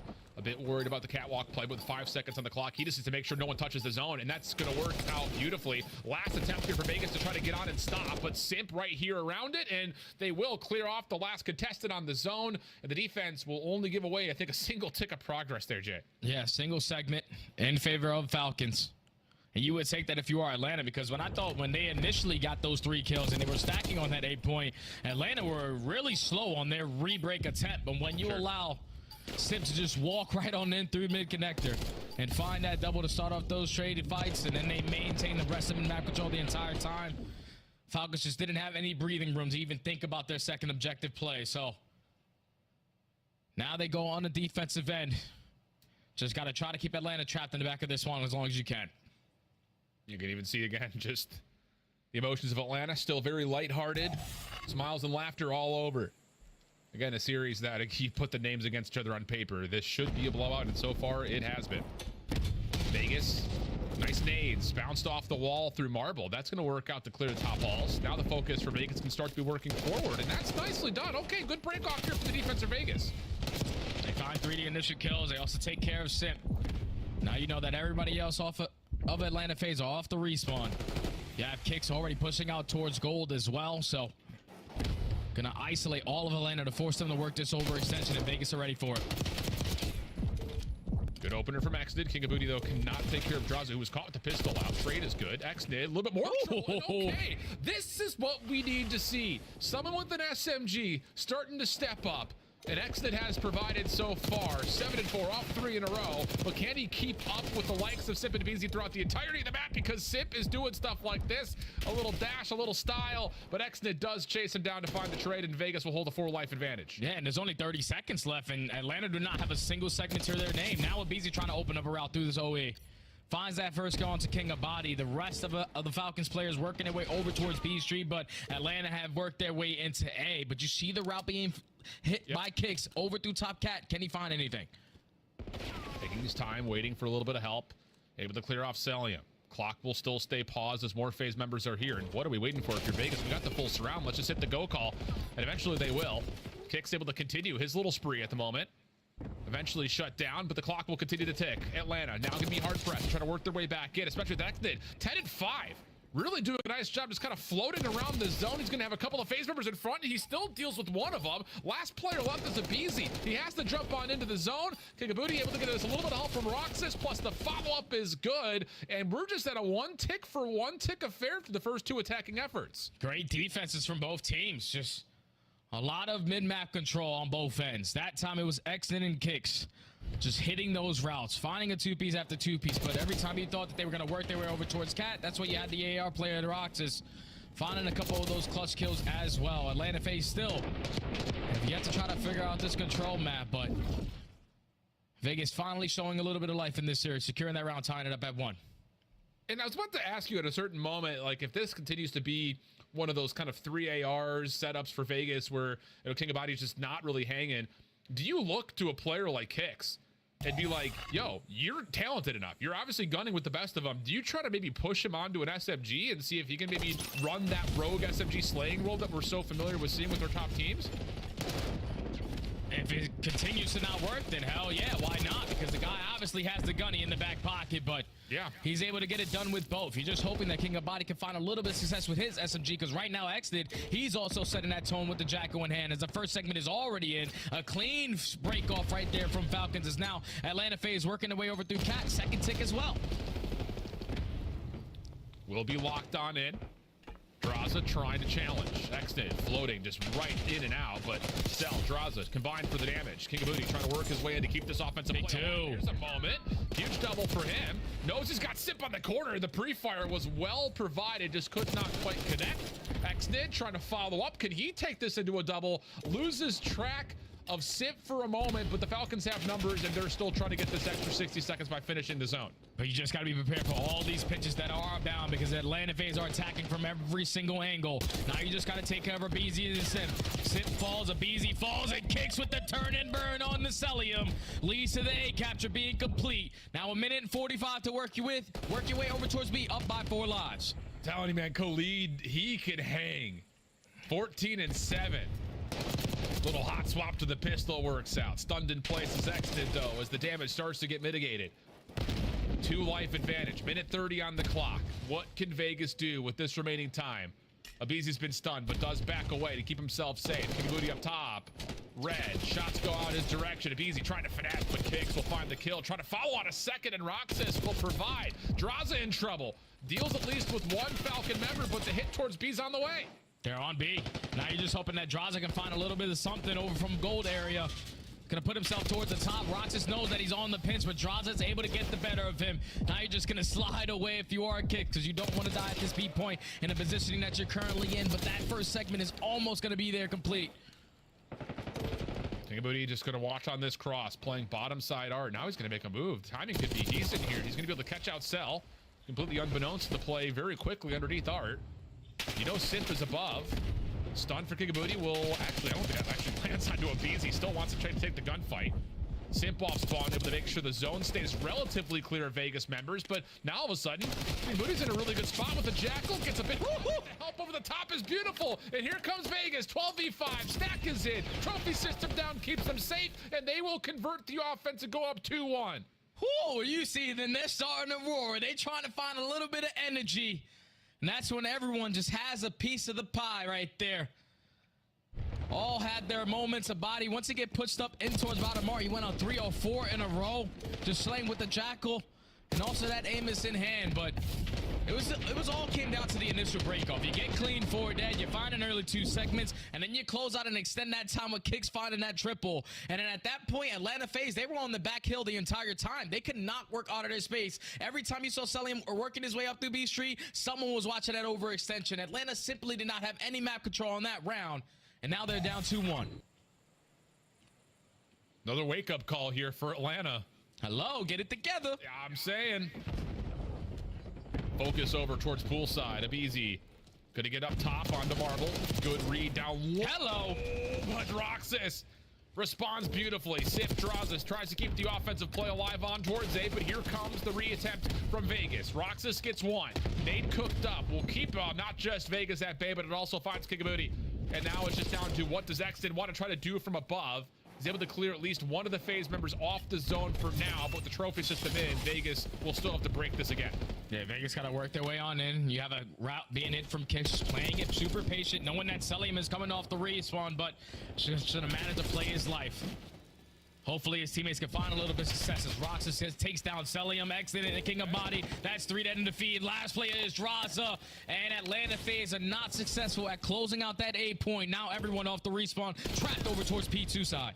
I was gonna say Vegas, they've got a really solid read on this. Kicks blocking the top right side of the minimap means that everyone has to spawn towards what P2 would normally look like, but FaZe do break through the setup and now get right back on towards the A zone. Kicks try to follow up behind this to try to keep this life lead in play for the defenders, but an extra 60 seconds has been tallied, and even though it's been messy, FaZe have a lot of time to work with here in this offense. And they also have 3 dead as well to go with it. Roxas on 5 in a row. Information already gained that he's trying to push out in towards bottom Vol, but Draza chases him down. Now all of Vegas coming off of the respawn, but at least they do have a couple players roaming around that mid-map already. Clock will stay paused at a minute 34. FaZe trying to hang on. King of Booty will clear the zone, but the kills still turn up in favor of FaZe. Tough gunfight here for Roxas. He's got 1 in front of him, and then more a little bit deeper. But the shots are decent. Damage has been tallied, but FaZe quick off to B Street respawn. Right on over. Keeps the clock paused, and they even get a lot of progress done here on the second tick. Roxas feels the pressure to try to challenge, kind of caught in no man's land. Extend trying to keep this offense limited, but FaZe will stay on the zone. Second segment does get complete. Now it's going to turn into a 1-on-1. The Body gets the better of Draza. Xnit also takes down Celium, so now you can have a little bit of breathing room.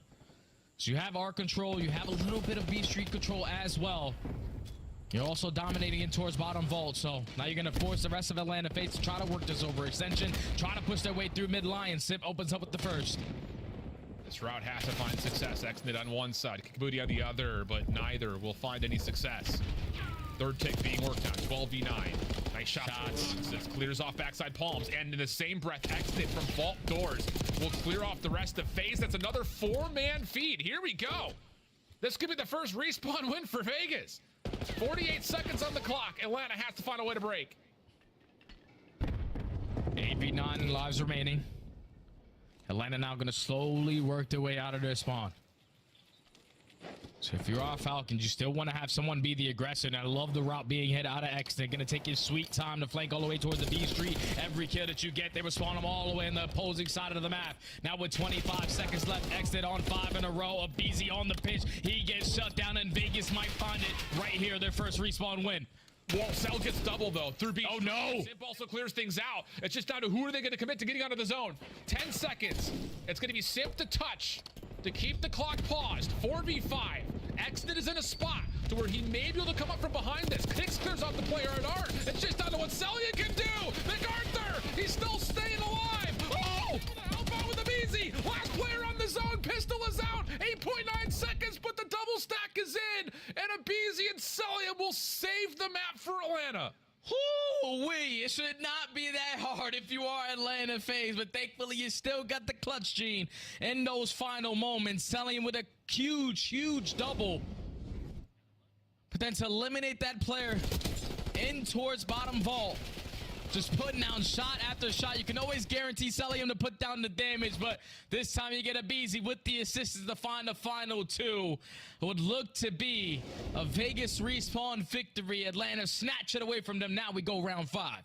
How many times in this season, the young season we have, has Celium come up huge to save Atlanta FaZe in a couple of key moments? So far, it feels like every time they need him to. He's on 5 in a row after what has been a pretty underwhelming performance to this point. Roxas clears off the zone. Atlanta will have to try to win this through a round 5 offense, and Vegas defensively good for essentially what is a 3-for-1 exchange in the middle of the map. You're now Sip, last player alive. You just want to try to play your life, finesse a little bit, force these players from Vegas to split on their defensive setup, as now he's working his way over towards B. Gonna have a one-on-one gunfight versus King. A body stun gonna come in, and a body gets the better of him.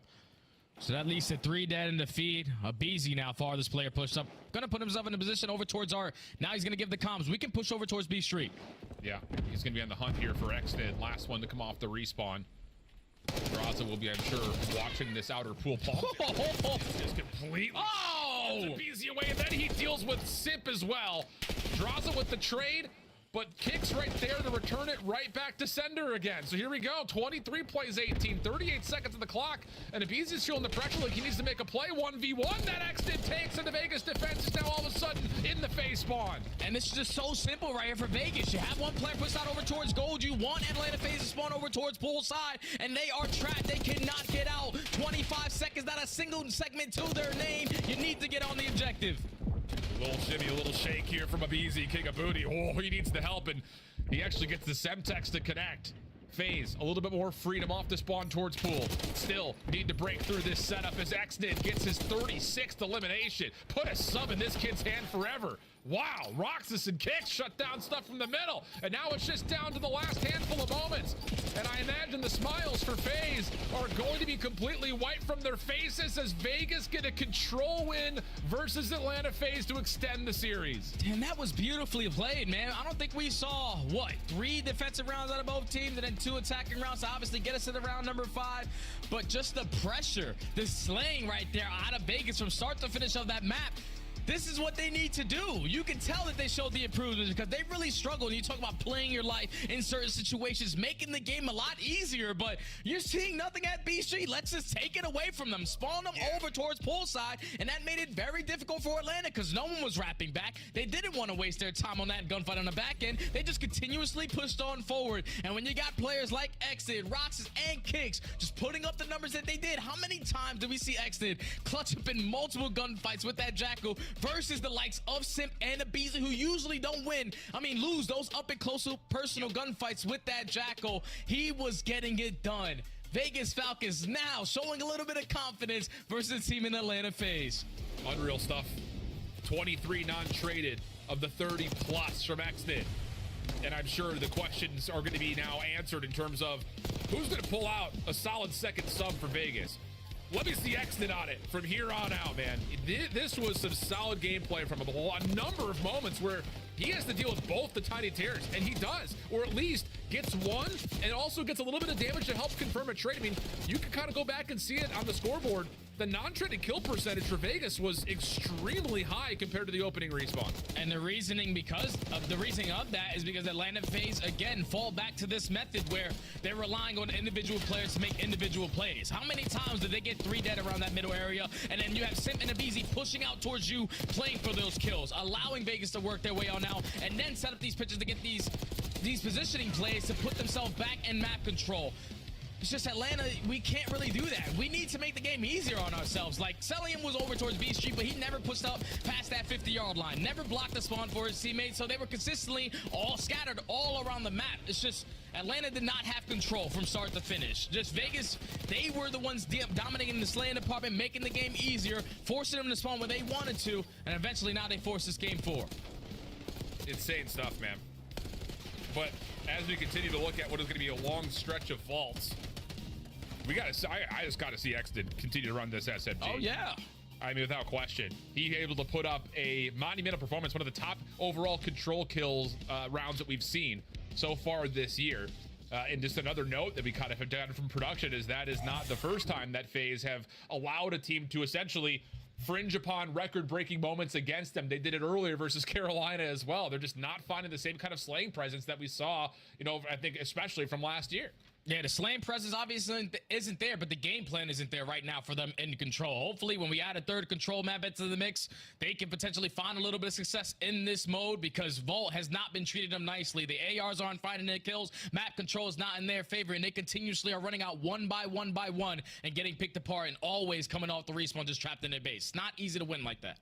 No, not at all. So, again, like we just mentioned, we're going to see at least one more vault, if not another, if we get to a map number 5. The interesting tidbit about this map 4, though, Jay, is that neither of these two teams have really preferred to see it. We haven't seen Vegas play it at all. And the only time we saw Atlanta play it, they got smoked at about what was like a 5-minute hard point where they lost 77 to 250 to the LA Thieves. So this is going to be one of those moments, again, where we can kind of take a breath and try to evaluate, is Atlanta actually getting better in their respawns in particular? I think that's kind of the big question mark with what we just got off the Skyline map number 1 earlier in this series. Yeah, we're going to be looking at the fundamentals on a map like Vault because we know that P3 to P4 chain is the money hill. If you can secure that hill, you're basically going to guarantee the game, especially if you're going into 3 rotations of this map.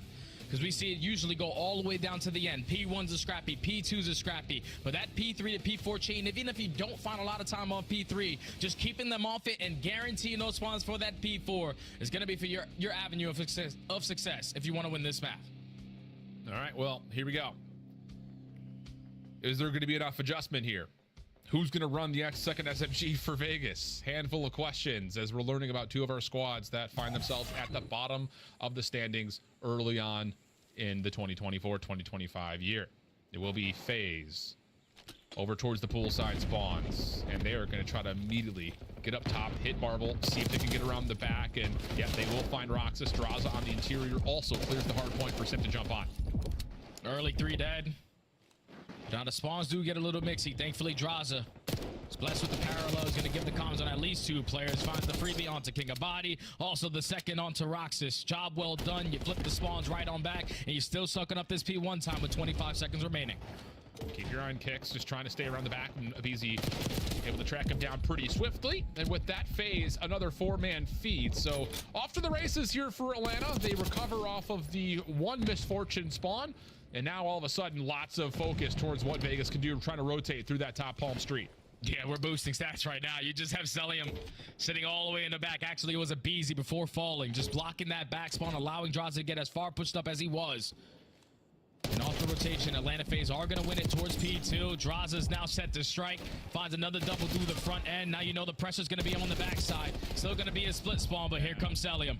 Yeah, the timing of this hit was just not ideal here for Vegas. You had 2 players working around the back, 2 from the front. It's just like, are you guys going to go first? Are we going to go first? And in that breath, Atlanta deal with just about everything at the same time. Kicks trying to salvage, and he does well, catches a couple. Draza still trying to lock down at least a block of the spawns, but that backside patio spawn will still be available for a moment for Vegas. Abizi working on it. Lots of damage towards Exton, and the pre-fire will get him a second, leaving Kicks by himself. Spawn still closed for Vegas, but Atlanta have cleanly broken from the front. Yeah, you don't really want this to have those back spawns for that next hill because there's only 10 seconds left. You want to try to fight this all the way to the very end. But to try to get a little bit of time now off towards P3 without having art spawns is not going to be easy. But now if you are Simp, you want to try to back your way on up. Make sure you account for everyone because King of Body is going to be blessed with a spawn over towards the backside of this hard point. Just going to wait for his teammates to try to find a little bit of success from the front end, but Simp shuts it all down. And King of Booty just needs to get involved. He's still over towards the backside, looking to see if he can catch people off spawn. And he gets eliminated. Okay, so 74 plays 5. Draza around the back, good pinch. And also getting the read that the spawns for Vegas will still be in front of him. So Irons will stay up for him. Nice little turnaround as he's able to connect on the Kicks, but Vegas will break out and have a chance to get a little bit of time here on 3. Yeah, they need this time because it's going to be very difficult to try to break in towards P4. Thankfully, one player in Celium is going to spawn all the way across the map, and Simp now should spawn alongside him with him. With Celium finding that kill, you're just going to take him off of this hard point time. You know that your teammates have this money hill off the rotation over towards New. I just hope you can find every single kill from the front end instead of for full 60 at next. There we go. Chance maybe flood through the old time in towards Art. You got Celium up top trying to hold off the Vegas Falcons, but Exton actually wins a really tough gunfight from right in front of him. So now you've got a wrap around the back here for Vegas. FaZe will spawn out. But the timing of them trying to make their way back through street is working out pretty darn nicely. Draza is still holding a position over the top of P4. Now it's just down to can they isolate? A couple of key eliminations coming through, and now we're going to finally get a status of the spawns where Atlanta could spawn close. Yeah, Atlanta at least going to get one player to spawn in from the back, and now you have Simp set up for a free pinch through that front end. Abizi just throwing shoulders left and right, slide, slippery slide. Trying to stall time for your teammates to get into the play. You get into the hill, but you get taken down by Kicks. Again, another masterful two-piece out of him, giving his team moments to now finally secure this final 25. I mean, it's not even just the fact that Kicks is dealing with, you know, a couple of 1v2 moments. He's valuing his life really nicely. I mean, everything you want in terms of checking individual boxes, Kicks has provided. Tough gunfight there for Abizi. He tried to push forward to King of Booty's direction. Trade from Draza, but with only 5 seconds remaining, Atlanta's not really interested on the old time. They're more just trying to put together an aggressive zone around P1. And Celium working over towards the front side of Lion has done well to at least get a read on where this exit is occurring. Just comes down to can he deal with it? And no, because again, Kicks is in his way. Yeah, he's on 4 in a row as well. So now you have the numbers if you are Falcons. Try to apply pressure in towards mid-map, but Abizi gets the better of King of Body. Draza finds a double. Last player mid-lobby is also going to forward, clean forward dead. And you see Simp on your mini-map? I'm chilling. I'm just a chill guy blocking the spawn. You guys can have some fun. Keep soaking up that B1 time. So far, so good. Abizi off of his own stun, just pushing forward, trying to make sure Vegas do not get entry from the front. Chance to possibly work over through the hole in the wall here as Extend will jump through Vault side. Roxas with him. Sip now has to come forward to the play, and as he does, almost takes down the triple. Kicks shuts him down because of course he does. He's been there for pretty much every single moment that the Falcons need him, but not enough to hold on to the scrap time. Just comes down to can they battle for P2 spawns. Now off the rotation, people are dropping like flies. Last player alive is going to be Roxas, but you see that trophy, you get the info. Someone's got to be in the back. Celium, are you blind? Unbelievable. Doesn't find that kill, but thankfully Simp is there for the trade. Back spawn secured. Atlanta FaZe are in. I mean, I get it. They're in bright white outlines for us, but still, it's right in front of you. Abizi over the top. Okay, that will reduce the hit for Vegas and kind of save the hard point here for Hello. And yep, there's an extra one for Abizi. 18 and 11, having the best SMG map to this point. And he's got more in front of him. Concussion difference. Extend will drop, and now Abizi is looking for more even further towards the Vegas spawns. This is just so annoying. Look at Simp, calm, cool, and collected on the back, just blocking that back spawn, allowing Abizi to roam the way that he is. He knows that they have to apply the pressure through the front end. Finally, he is going to fall. And if you're Vegas, you're like, please, somebody get this guy. It's now Atlanta with a flawless 60 hold. They're at P2. Already having a couple players sneak on by to work their way over towards Art. Simp, his turn to catch a double, secure these back spawns for his team. They are dominating right now. Yeah, absolutely. I think the thing that kind of keep in your mind here is like how individual skill, which we're seeing time and time again, but the baton passing between Simp and aBeZy has looked much better today than in their first 3 games, where aBeZy's hitting around, Simp's holding the back like you mentioned, and then as soon as aBeZy falls, Simp says, all right, my turn, and then he makes the play forward to hit the route. So again, better macro gameplay here from FaZe as they enjoy a 120-point game right over the top of our Mixius hard point on the map at P3. 25 seconds still to fight for here, though, if you are Falcons. Last time around, you were able to work your way with a bunch of kills in your favor up through that B street to keep that P4 a little bit scrappy, but you can already see Atlanta FaZe starting to play it a little bit safe. Back on up. Make sure to secure the spawns over towards next, but Falcons might have just stripped that away from them. Can you find anything more? They got at least one player towards the back in King of Body. Yeah, indeed the case. 2 players now here, Exit and King of Body both.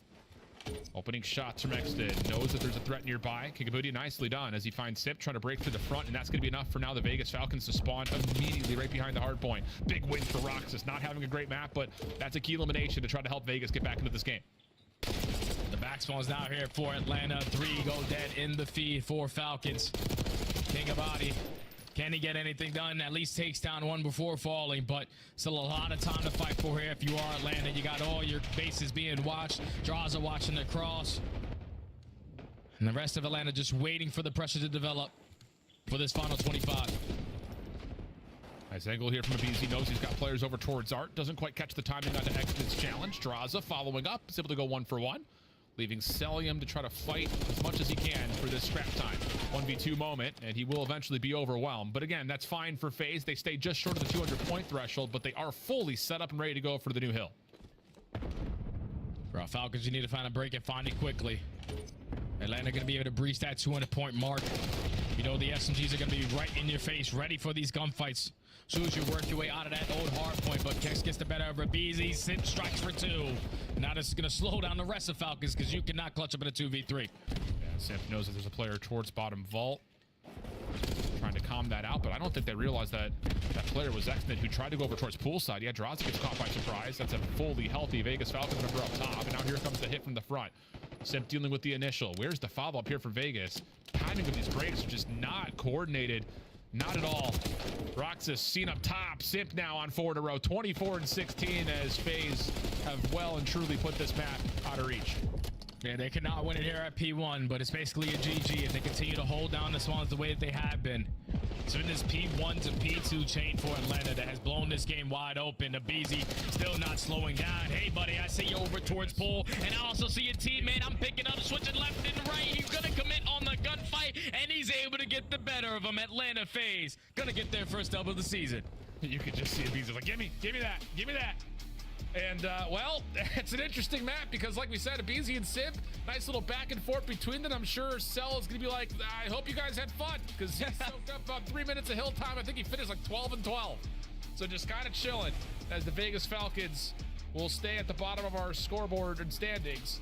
They do tally another map win. Better effort on the control overall, but the hard point still a major worry here for Vegas Falcons fans. Yeah, the hard points are going to be a struggle for quite some time if you are the Falcons, because you can already see they have a lot of issues that they need to work on. Slaying being one of them, rotations, at least winning your rotations in certain situations being another, not dying off rotations and spawning all the way across the map in the final 10 seconds is another big thing.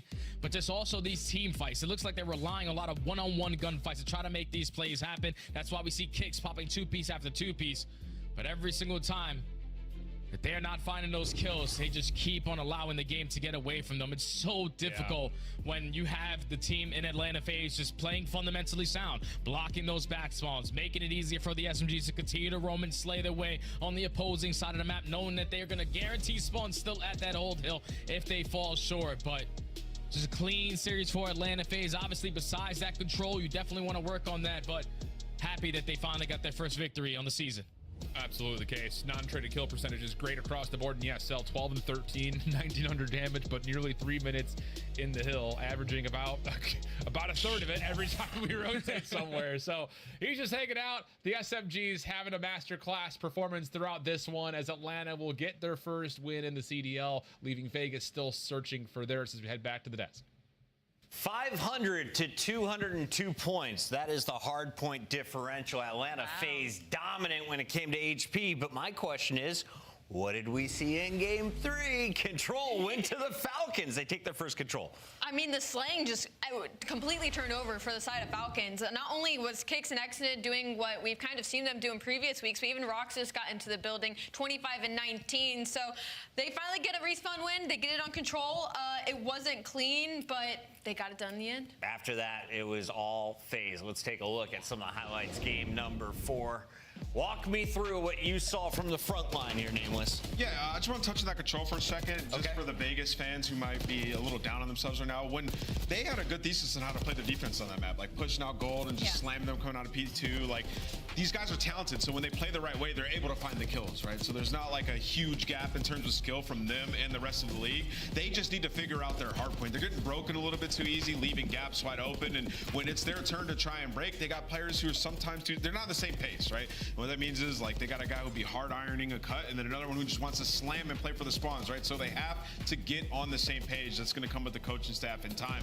In terms of Atlanta FaZe, I think they're in a drawn conclusion segment we talked about a little bit. Like they're processing things a little bit faster now in hardpoint, like identifying exactly how they want to approach a situation, and then just sort of pouncing on it and utilizing their teamwork. The Tiny Terrorists today worked together way better than in their first 3 matches. I think they figured it out. Cell just has to be a hill kitten. I mean, I even wrote it down. At one point, he was 6 and 8, while Abe and Simp were double positive with 2 minutes in hill. I was like, I have never seen this before in my life. Cell is just chilling on the hill, soaking the time. But on a more serious note, Abizi and Simp showed up today in maps 1 and in map 4, specifically in the respawns. And this is kind of what we've been wanting, but the ARs versus the rest of the league need to be stepping it up if they want to contend for a top spot. We were talking about it with Maven in the green room yesterday. Isn't that the ideal setup game theory wise? Yes. You want your main AR in the back soaking up that hill time while everyone else pushes out? Yeah, you want basically your main AR to be picking up objective kills in a ton of time, right? So ideally they went over a lot.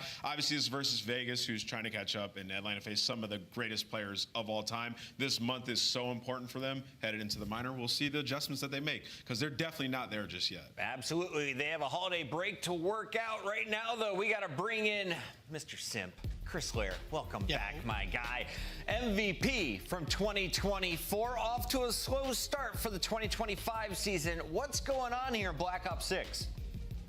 I mean, I feel like honestly, the biggest thing is our scrims haven't translated to matches. I feel like we've looked a lot better in scrims generally, but, you know, we still have a lot to work on. I mean, we've been 100 point club more times than I can count in my career, so definitely got to work on some things. Yeah, it is a rough start, but I don't think anybody doesn't expect you guys to have it figured out by the time we get back. Simp, I want to ask, though, as we do head into this break, you know, there's been some struggle in every game mode. What do you think is going to be y'all's main focus while we take a couple weeks off? Just general teamwork stuff. I feel like I said, I feel like in scrims, we look a lot better than we have in matches so far, and I feel like part of that's teamwork, but part of that is just translating, so I feel like just trusting our process and just keep it going and just play with more confidence. Sip, I want to ask you, you know, we got a lot of talking heads in the community, and myself included, wondering why you guys don't push the limit and see what you can get away with in hardpoint. Like, we see all these other SMGs, you and Abizi, you guys aren't pushing out to that second layer in hardpoint. What has been the issue there, and why do you think your practice hasn't translated to the matches? I think it's partly just playing with a little bit more confidence. I think today we did a good job of just challenging anything we wanted, feeling like we were on top of the world. Right. And I feel like we can do a way better job of that just in matches in general. And so I feel like today was a good start. Love it. I have a super fan who would like to come cheerlead for Atlanta FaZe. Can we make that happen in 2025? I mean, we'll have to see. We'll have to see. All right, they may be in my family. We'll talk about it later, Chris. I promise they're safe. Or Maven. Yeah, I'll hit you up later. I'll hit you up later. It might be Maven. All right, thank you very much, Chris. Congrats on your winning ways after a tough loss to Carolina. You guys bounced back with a 3-0. All right, I appreciate it, guys. That is Simp. Atlanta FaZe gets the job done with a 3-1 over Vegas. Let's take a look at our scuff play of the game. We couldn't pick one from Simp, so we just got a little montage here. Let's take a look, Alley Cat. I love when we just have a montage of a player going off in a series, because you're right, there isn't just one play that he made that was detrimental. It was the entirety of this series. This is a Chris Lair that we're kind of more used to seeing take over the maps. I literally wrote down in my notes that Abizi and Simp were putting him on a mixtape.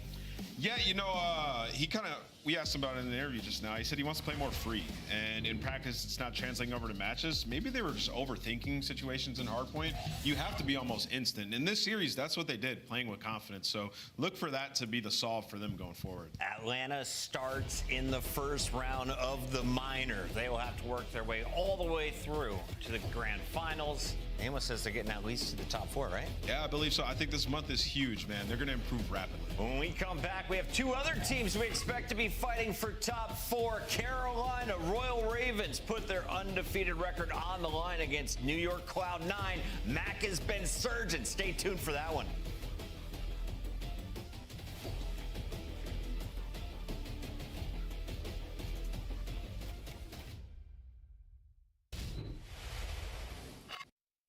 The Esports World Cup is an official partner of the Call of Duty League. Upgrade your game with the Scuff, the official controller of the Call of Duty League.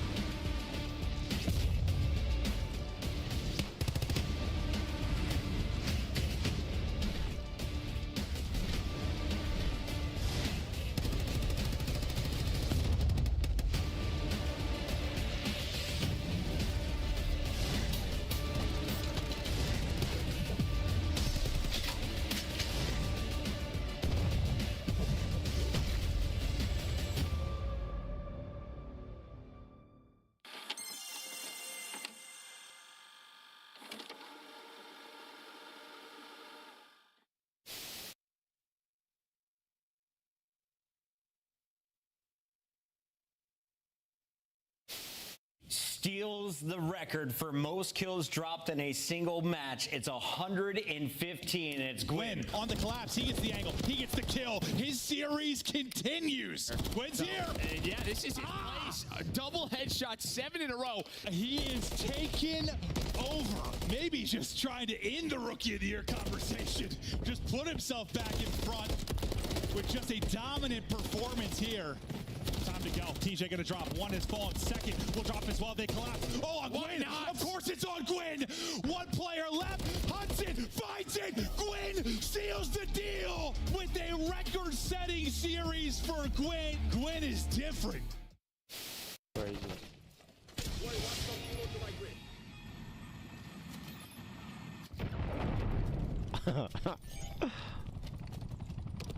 I suck with this.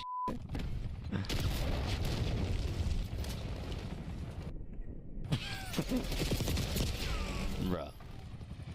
I'm not using that shit ever again. That shit out. That might be it, folks. That is all she wrote. Heretics 3-0 on Control. Unbelievable stuff. Again, these guys on this map were lost for so long. The improvements they made, never mind, the map is going on 0.0. Vehicle didn't know either. Heretics started celebrating, and there's still game to be played. There's 2 segments gone. Wow, what's happening? It's not over yet.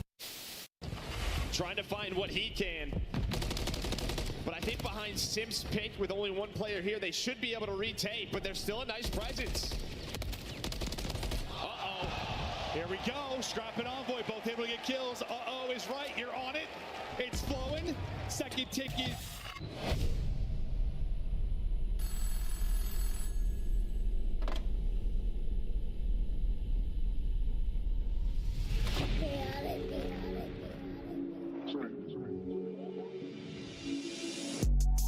Nah, for real.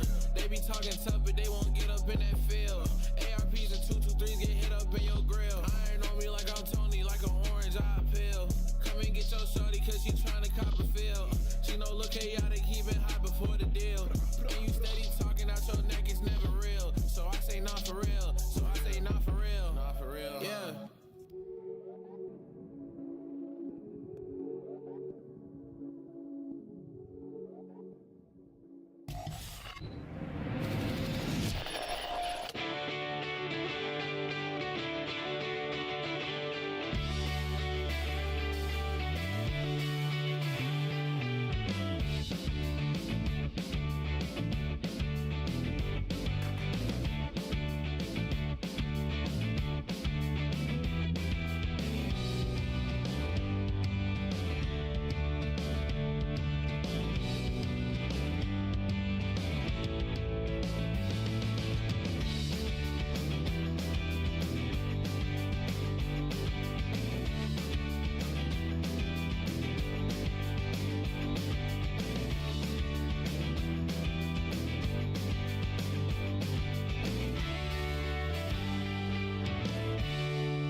Welcome back, everybody. It's the holiday season, and things are heating up here in this studio. Alley Cat and Nameless right behind me in the pick'ems. Just kidding. I'm almost catching up to Nameless. You've been a front runner since day one, where we all started off slow. What have you learned from these two teams? I want to start with the Ravens because they're 3-0 after adding Slasher to the lineup. Yep. Yeah, I feel like they've been the best hardpoint team. Fundamentals, the slang has been there as well. Slasher has been incredible for these guys, leading them.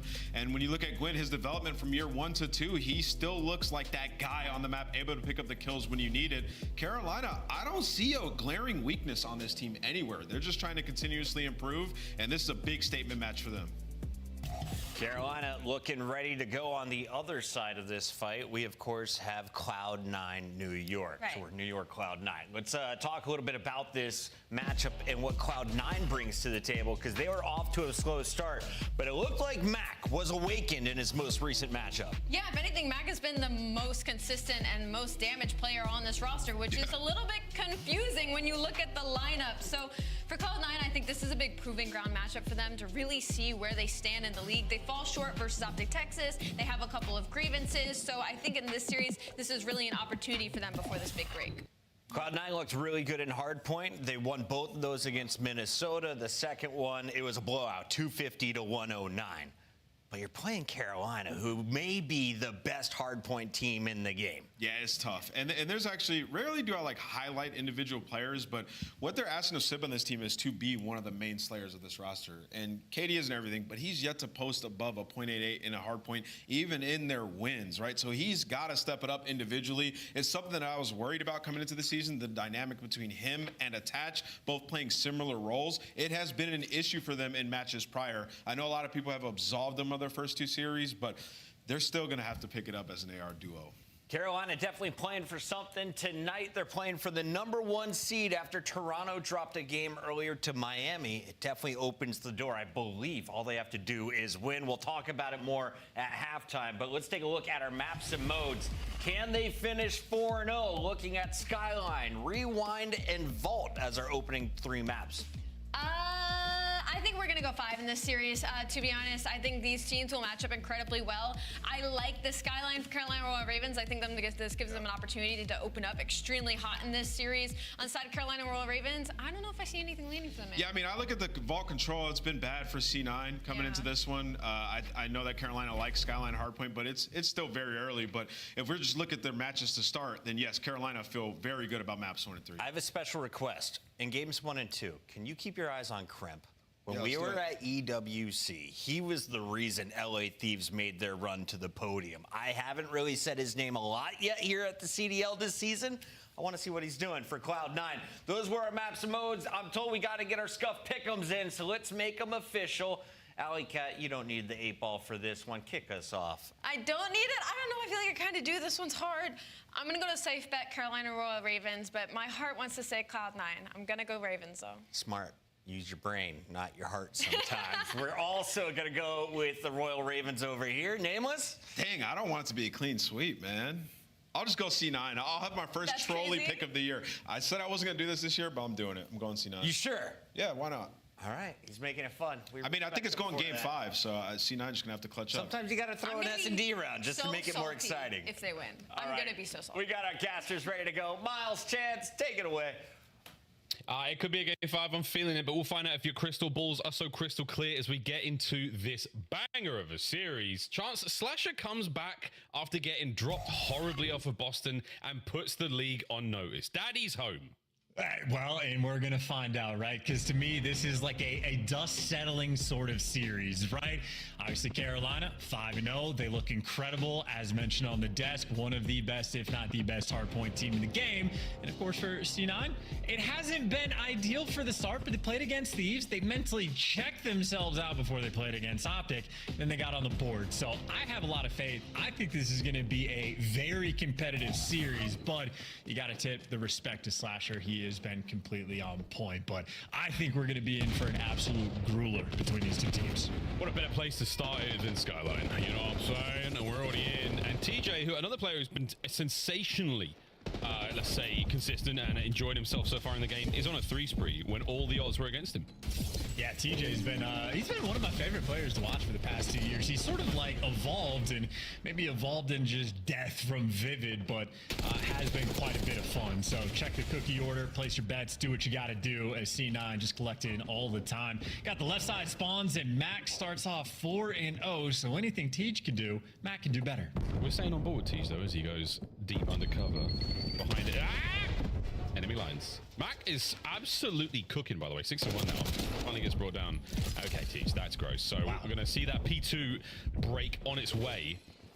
Have we got full control, though? No, not just yet, but Teej feeling pretty solid here. Love this. Whoa, nearly gets one of them at the very least. That'd have been ideal. Gwyn up next. Another superb addition to the Ravens roster. With shots like that, you see why. Yeah, poor Sib on that one. That's like a post patch, it feels like, with the headshot rolling through. That was nuts, but either way, Gwyn might be in the time. And I was going to say you don't actually have the back spawns cleared out just yet, but Carolina Ravens are going to be able to take that in. Always fun when the Carolina Blue, actually the white team. So home versus away. I'm from Charlotte. I'm a little salty. That's all. You can, yeah, that's all good, man. C9 up, though, so far. Here on Skyline. Mac has 10. Yeah, Mac's having a superb game. He's keeping his boys alive and kicking. Teej! Ooh, attaches there to hold down the hard point. Another big one there from TJ. Rotation of the kitchen is going to be there, and your man Slasher is in position. And again, everyone's calling for this one to be an absolute banger of a hard point. And Mac, again and again in the feed. Disgusting stuff. P3's up and it's ready to go, and so far it's the Carolina boys in control. I mean, you know, obviously this is incredibly early in this game, but if Mac kind of like continues this pace and we have like a super close hard point, maybe able to toy with the kill record, because certainly lighting up for the moment. There's Sib striking in his moment as well. That's a 4 spree he goes on. Vivido correcting his frag grenades, this time on the enemy, not your teammates in Carolina, swarming in for the break. Very efficient, able to sneak those frags around the trophies, and now you get one out there of your own. We've seen this before, though. We've seen these solid breaks and immediately get broken following it. A moment like this. Good job staying alive. No, it's Mac. It's Mac with his 14th kill of the game, and my word, again, blistering pace. I could barely finish the sentence before it happened, before another break befell us, and that's Cloud9 coming to play today. Really, really hot start here on Skyline. Well, here's maybe Carolina trying to get the little bounce back, though, right? Trying to set up around P4. Up top, though, is going to be Attach, and Vivid maybe has him in his sights, but Vivid is also surrounded, so brand new to running an AR, and it does not last because Mac is on a 5. And frankly, I think we just never watch Mac because we're going to jinx him. Like, we finally go on his POV, but no, it's bad news. It's going to curse him. Mackenzie is melting. Leave him alone. He's doing fine. No one's going to curse him. There you go. Krem gets that. Hard point firmly in the hands of C9. This is their game so far. Really, really good looks against what we have called the strongest hardpoint team in the league at the moment. Mac, another 6 spree for him. No streaks, though, because, of course, there's a score streak we're looking for here. Attempted break now for Ravens. They're in. They get the kills. They get the breaks. Kremp on the back line, taken clean care of, and that's their time. 20-odd seconds. You'll take happily. Yeah, an incredibly necessary moment there for Carolina as well, because frankly, they have just been getting absolutely handled by Mac. The dude has 19 kills. He is so far the Titan in the lobby, and even for the scrap time, flanks rolling through, and this time it's Kremp with the Jackal showing up in the feed, so Carolina have to put in the extra effort to get these breaks, and it is simply just not lasting. They are being taken to task by C9, and again, that's why for me, this series is where the dust settles. We got to sort of quell some of these hot takes. Real hot takes. Gwyn, little unfortunate timing there. Krem catching him out once again. 4 spree now for Krem. Trying to make it a 5. A little bit of time here now for the boys of the Ravens. Nice work. They're going to hold on to this as long as they can. Sprawling out across the map. They don't have spawns, but lovely shots here from Vivid. Nice wall bang there. The rest of his boys picking up kills all over the place. Attached now. Nading either side of the hard point. Lovely synergy. A little bit of nice coordination there from the C9 boys. It does help break that point for now. And now we're taking the old cookie flank, trying to see if you can flip those spawns for new. But while he's taking all this time to do that, a lot of his teammates have fallen, but that is the perfect timing for TJ to hit that flank. He gets his teammates to spawn on the left side, and that is a beautiful play coming out of TJ, trying to set up his team long term. But obviously, Miles, they have a long way to go. It is a 70-point game. C9 still have the lead. Yeah, C9 with the lead now. C9 on the attempted break. Let's go for a listen in and hear how it goes out. One time, Reese. One shot. Time is it. Oh, yeah.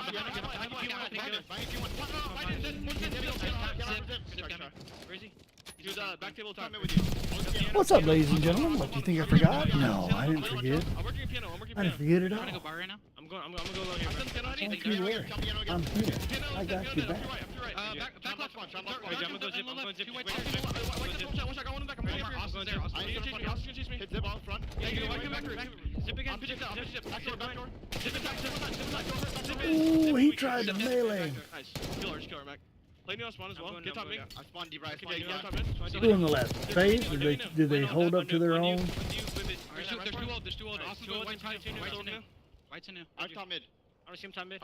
I'll rewind it after the stream to make sure I find out the right one. But listen to the comms, man. Let's go. Yeah, he's not going to bring one shot down. One shot. I can hear him.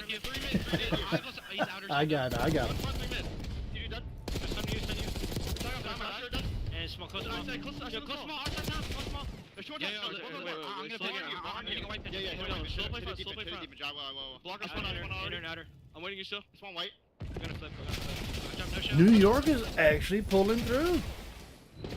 Got him up by what, 30? C9 still have the lead in the comms sound good. Bad 33. News. Gwyn is starting to Got heat him by up slowly, 33. chance. That's a bad thing. The lead is trickling away. Great 20 seconds, though. Like a wonderful scrap to be able to bait. And Carolina maybe a little bit fearful. They do not want to overcommit. So you're happy for this scrap, but maybe long-term, Carolina just wants a strong P4 hold, and they're hoping they'll be right back into this game. And that is the wipe that Carolina looking for. Kremp, though, opportunity to make an impact. Gwyn handles him. How the hell do you win a fight like that? Good stuff, Gwyn. Managed to win map long. Can he win this one? Get his boys access through the roof. Teacher's holding downstairs. Mac loses another one. There we go. Gwyn holding down with an iron fist. Trey's there. Really? Slasher appears from bottom bed. Lovely shots. Still, the hard point in the hands of the Ravens. A Sib nearly able to pick up another one there. Mac again the roof. We are not stopping the roof. He must have been asleep or something. And that is a huge opener from Kenzie Meltz. There you go. You get it. Just overwhelming pressure through the top. Carolina push anything out, and that is exactly what Kremp is able to do. On this hill, you get the hot tub, just able to fry. So 20 seconds left on P4, and I'm going to go and make a guess. Carolina, it's going to be tough for them to actually drop them, but as I do it, it's just a caster curse. They walk on through and keep it to about a 40-point difference between these two teams. C9, though, they have been holding on. I hope Gwyn is still alive. I only see 1 out of 2, so we'll see. Bedroom to the jacuzzi we now go. The game calls it gym, but that's just wrong, let's face it. Vivid, soaking time in the sun here on Skyline. Lovely work there from Carolina. 3 in the feed. This is what you're looking at for the comeback, folks. Slasher watching the flank diligently. That is a vet play. Don't let Kremp through. That's a problem for the next hard point. And now we get to test his instincts as well. As soon as Kremp shows up in the feed, you think Slasher's going to turn and move towards the hill. And Kremp, the man that Slasher was watching the entire time, now just plays with them. That is a masterful break in a moment where C9 certainly needed it, and players are starting to push out towards new. Carolina catches them, and the spawn's maybe going to get a little bit weird. Back to slow down just a touch. Carolina, I mean, this was like a 70-point deficit they're working from. They continue to make it close, but they are not there yet. Oof, not yet. Spawns are bad now. Tej is not going to be involved in this hardpoint defense for a while, nor will Vivid. 2 key pieces of the Ravens puzzle. Slasher holding it down, though, on the backline alone. There's Gwyn, help him out also. My good God, what a work from the Ravens. Sib has got a lot to do now alone. Banged up, down and out. Next wave of attacks going to be Kremp. Ravens holding still. C9 looking for the break. It's just so hard to hold this hill. And yeah, Mac just takes it from you. The stamp on that push. C9, they have done everything to get the P2 break, and technically they can win it here. Yeah, it's gonna be game. Gotta get going. Oh, but Gwyn finds 2 from nowhere. Eyes on. Uh-oh, Slasher. All right, up Main Street. Attach finds a weak spot. The game will not end here. And it's Big Dill doing his thing in the point. 15 seconds to go on this point. And Slasher's holding it down. Rotation's good as well for the Ravens. This hard point could go the distance. This is huge scrap time, though, right? They're going to put themselves, it's going to be a 10-point game. Carolina, they're going to be forced to just make perfect play after perfect play. And Mac already pinches. He's putting pressure on the flank. He picks up 2. And now Carolina, it is a desperation effort. Quinn, hold the front down. My word, they've still got it. Another wave of kills. Here they go. Slasher finding his.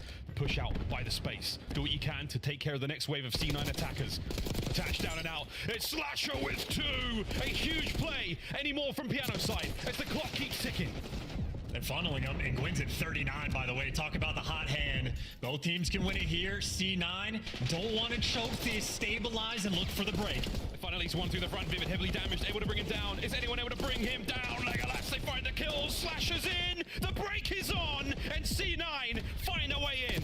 This should be it. You're spawning grass, you're running into Civ, you're sprinting forward, and you cannot get it done. C9 kill the perfect hard point record. They get one on the board.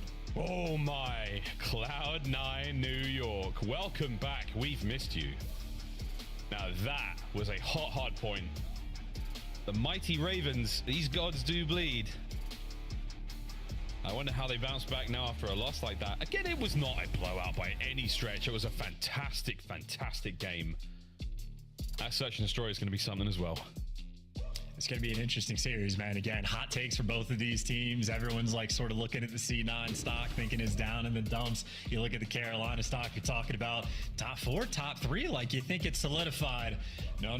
We have a lot of Call of Duty left to play in stage 1. We got minor tournaments and so much more to see. But what we saw that game is just a lead that was effectively insurmountable. And it was Mac that off the rip just built it for C9. And obviously the team was able to hold on to it, but he finished with 36. I'm impressed that Slasher and Gwen caught him because the way he started that game, godless killing machine. He had doubled up everyone else in the lobby's total kills. Mac was certainly frying, but obviously towards the end, guys like Attach might have gone negative, but 15 assists, nearly 2 minutes in the hill, a well-orchestrated effort. Everybody from C9 had their turn.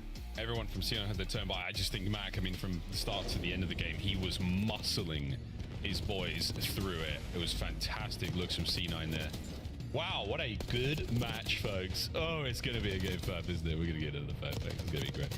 Nice looks across the entirety of the highlights, actually. I mean, Slasher, he's also had a fantastic game. We've seen big work out of Gwyn. Everyone looking very, very strong, really solid. The respawns, folks, if anything, are going to be unbelievable. But again, it's Royal Ravens, very, very sound in the S&D department as well. So this is going to be a banger of a series. Expect to bounce back here. Control could be anyone's game. Yeah, we're going to be having ourselves quite a bit of fun, but it was obviously just highlight reel plays for every single different player getting involved. I mean, you had Kremp on like the P1 on the final thing going crazy. Gwen just started turning it also to a godless killing machine. So a lot of fiends in this lobby and fairly structured COD being played between the pair of them as well. But the mixed fest of Skyline delivers. Again, C9, it's just one of those maps like you need it, right? You are still 1 and 2 in the standings. You need a little bit of momentum. You need to start building yourselves back, but they have shown a great deal of improvement week 1 over week 2. Yeah, and you're not wrong. I mean, there was a mental checkout in the matchup against Optic. That was a difficult one, but we're testing the resolve. We're testing the mental fortitude week by week. It's only going to get better, presumably. And right now, a great test of C9 against this top of the board Carolina Royal Ravens. Rewind, search and destroy now, and okay, this is bound to be a fun one. Very, very fast map, speedy map. Look for those A bang outs, long lines of sight. AR players will be singing happy. Play Vault a little bit later after that. But for now, chance, any sort of opening feels? What's the gut telling you about this rewind? This one, I think, lean a little bit towards Carolina, but like 55-45. Like, I don't know if it's necessarily going to be convincing, but they have certainly shown better S&D prowess in the names they have. It is understandable as to why. Slasher and Tej, legends in the S&D scene, 10 plus years to this point. Gwyn's been a fiend as well. And I think Vivid, still waiting for him to find his form. Like, we've thrown up the stats yesterday. He was sort of coming into it like a 2 and 15 in the kills department, and he has continued to struggle just a touch, but new role, new players to go around, and still, if you're getting wins, who really cares about the KD? That being said, Rewind, is somewhat a novel map in my mind. There's a lot of different strats you can bring to the table. Whatever strats C9 have, you got to make sure it is to counter Gwen, because where Vivid has struggled, Gwen has thrived. Yeah, that's a 1.63 in S&D. That's a lot. The team's at 2-1. Opening doors though for C9. They are the first blood reapers. I'll see if they can keep that going. This should be a good one, folks. Again, eyes on the A-bomb site there in the inside of the fast forward building. If you're new to the COD League, you're going to see a lot of action taking place in the middle there. The B-bomb site out by the back where 18 is not as popping, not as exciting, but still it gets a lot of love statistically. Slasher finds the first blood at great range as well. Yep, spread the map, play for picks. Slasher, that is what he lives for, and Sib on the receiving end. Namel's talked about his KD as well, and obviously not the finest in map 1. You'll take the dub, but he has been losing some of these long-range gunfights, and now with the man advantage, Carolina collectively gonna be working this A site. Should be able to get the bomb down for free. Yeah, man. This is a lot of space gained here. T just got wonderful eyes across the map. You're not going to be able to spot him up here unless his barrel protrudes past that wooden board, and right now he's in a great spot. Stay safe. No one's going to see him unless they come into his field of view. Attach might be in a bit of trouble as the bomb gets planted A, and the battle starts to really get going on the inside. Well, there's good trades, and now you actually have TJ's position, so Attach is able to get the kill. This would be a 3v4 clutch. Yeah, TJ tries to take care of Mac there. And now Kremp through the back door. High Slasher put on his back. 25 seconds left. It's all on a Vivid. This is the man. He is struggling on S&D. An opportunity for him to clutch up. Eyes on 2 and gunned down instantly. C9 in a 3v4. It just falls into place. TJ maybe a little bit too trigger happy. Try to catch Mac inside courtyard, and the second that he shot, attaches like, oh, there's the guy that was playing the street. And everything after that, it just collapses. A tough round for Carolina. Not the bounce back they were looking for. Early days here in Rewind still. Got to start to see trophy systems come into play. Makes everything that bit more interesting. Well, we got Carolina. We're going to watch them on attack now. C9 defense. Looks like we're flying in towards A.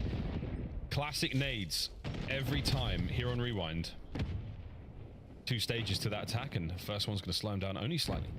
Yeah, that Carolina blue, it'll trip us all up from time to time, but you've made it to be free and clear. And Vivid might have the intel, but it's not before the bomb gets planted to a 4v4, and Kremp's sort of that island player. He's the one that has to make the big play for C9, as Carolina now converging, and well, Kremp has done his job. Oh yeah, trades. Kremp does his job and some. He's overachieving right now. Touch on the outside as Cloud9 in the blue win the round. Yeah, very efficient work as well. Kremp, you saw at the start of the round that cheeky little spot playing outside of that blue hall in P2. Just need to make sure your island players getting good intel from the teammates, and I think the play just comes to him. He delivers, and Mac, one of those players, obviously missed him last year, but prior to it, one of the best in the game at just getting the bomb down. He will set up his teammates time and time again, and if he gets the bomb down without dying, make no mistake, he's a force on the map as well. Made that round 2 look easy. Zoom, zoom. Trump's got no one on home here on the B site. Yeah, long gone. Good shots at range there. I think it was either Slasher or Gwyn. Takes care of that. Nades up. Oh, wow. The nades are great from the Ravens. Hand delivered. Mac's in trouble now, but he has managed to creep in through the back. That door bang, though, gives away a hell of a lot. Uh-oh. Did it give away anything? Yeah, he's been spotted out now. Surely, there we go. Right, Ravens are on the board. And there's the bounce back you're looking for. I'm still not a fan of RC cars. Granted, we have seen quite a few successful uses of them, but I think you just don't have any pressure over towards the B site. The RC car gets the intel, and it's, yeah, they're here. And now they've already pushed up. And, of course, Carolina on the flip side, just fantastic nade usage. You get clearance on B. You know players are going to be inside a courtyard. You know someone's going to be deep street. And you let them calculate. It's a team that should execute more often than not. And at the very least, they have stopped the bleeding. Going to get applied. Bandages up next. And before you know it, they'll be on the field again. Sib down at 20. Tej wants it. Tej still full pockets as well. Slashes there for it. Now space to play with. TJ can now back on up. Do whatever he wants. He has no idea attaches there. Now he does. Whoa, but so it's attached. Nice snap. Attach is so good, but yeah, he was still left 1 HP, and he had a good stun. It does connect, but doesn't make a difference. Slasher 3 kills in the round. And Kremp, though, for the 1v2. I mean, he split the defense, and never mind, someone got the intel. Doesn't matter. Doesn't matter. Vivid, you got to bring him down still. Vivid. Oh, no. You got to bring him down still. He's alive and kicking, and Kremp is an issue. Yeah, nobody puts Kremp in a corner, apparently. That's a painful moment, an opportunity. This is a huge round. Oh, Vivid, he takes the outside route. You might have seen him on the cross. They didn't see each other, so now back over towards the B-bomb site. Lay it. Wow, he's hard to kill. Kremp. He might have pulled a muscle doing that. Ooh, Kremp might outthink himself here. Comes the bomb plant. Vivid hasn't gone for it just yet. He's just checked the B-bomb site with a nade. Game on. And Vivid with the aims. He doesn't want to deal with any of these close range gunfights. Oh, he's doing his best job to stay away from it, but it's just coming to him now. Wow. Kremp, the longest of long games. Oh, man, that is so frustrating. That is so frustrating. That is a 3, yeah. Kremp as well, man. Wow. A 3-kill round from Slasher that turns into a clutch from Kremp. That is so much pain. Puckett, he asked for it. What is Kremp doing on the minimap? It is making plays like that. Had him trapped in a corner, dead to rights, and he just wins a huge gunfight. And Vivid, I mean, still in S&D, just doesn't quite have it. 1 and 3 for he and Gwyn in this 3-1 round count for C9. Siege, the old S&D master at work. SA old, you know what I'm saying? Jumps the corner check. Nobody home, but the trophy gives away a whole lot. And attached there on the far right-hand side wing. It'll be a big deal for Tej in a moment if he bangs through that door again. And it's trying to make noise. Ouch, Gwyn, ow, run. The battle on. Perfect bait and switch. Max first blood certainly helps. Running out of time, though. 45 seconds is still a decent chunk to work with, but I don't know what the play call is going to be. You've had Attach, by the way, just playing by those crates. Finally makes a little bit of noise. And it's pressure. They're trying to isolate Attach, but that's a tough man to take down. And they finally do get it. Max steps up to pick up anyone who pushes a little past that. You do have to worry about the bomb as well. The bomb is down. It has been spotted. ID'd. Mac guesses wrong. Oh. That's bad news. Over to Sib. Can he get on the board? And not only that, save the round for his boys. Check the bomb. Kill number 1. Slasher gets away. Oh, let her do. Gets away. Is C9 faded? What was that play? Like, they had bomb down and Mac just put himself in an angle. It would have been perfect if he just scooched over and watched the only place that they could have pushed from. Instead, he just let him crawl up for free. That's awkward. And then Sib just lets him out. And by the time he figured it out, it was too late. Just poor angles being chosen there by C9. And again, maybe just thinking a little bit too hard, maybe too smart for their own good, but Slasher able to deliver in a necessary round for Carolina to be able to get. And credit to Vivid as well. Did pick up a few kills in that round. We're doing it again. Get the door open. Yeah, good job. Both sides of the door. Yeah, good job. Nice driving. Not great driving. Might be time to pump the brakes and camp it out with this RC car. We'll come back to Kremp in a moment. Meanwhile, that bomb's getting planted. See you later. I'm down 4v4 though. TJ's taking a decent bit of space up Burger Street. Carolina though, retake's gonna be coming in through glass. Here we go. McGuinn, fearless, he's going in. It's all for Slasher to get the first blood.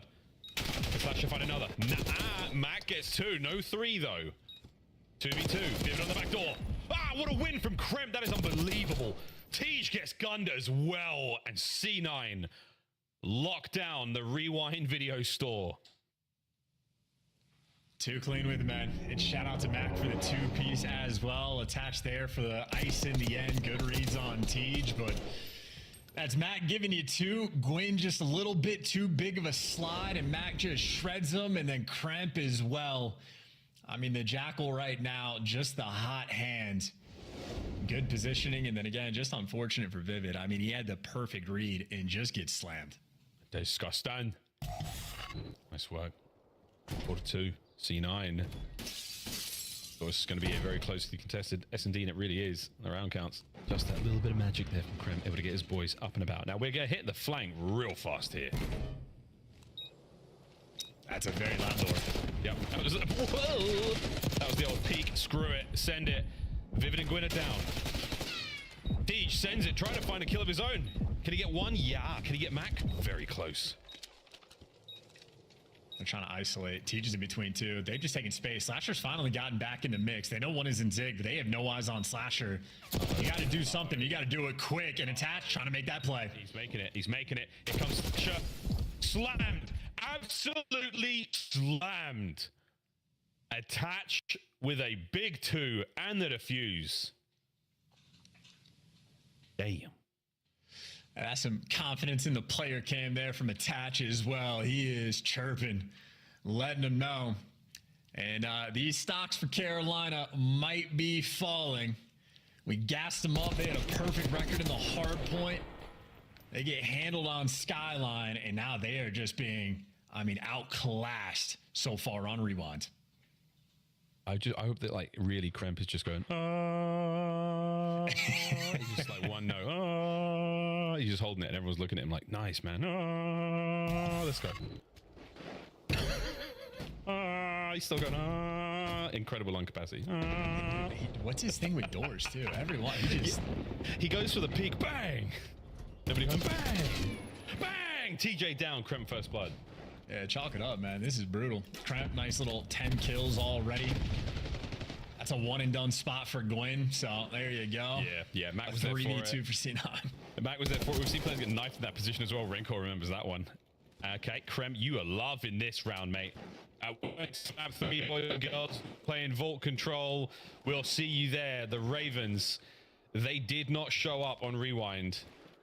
If Vivid gets a 1v3 here, I'll be very surprised because, man, it has been tough. C9, New York, 2-0 in the series. Yeah, nah, GG, not even particularly close.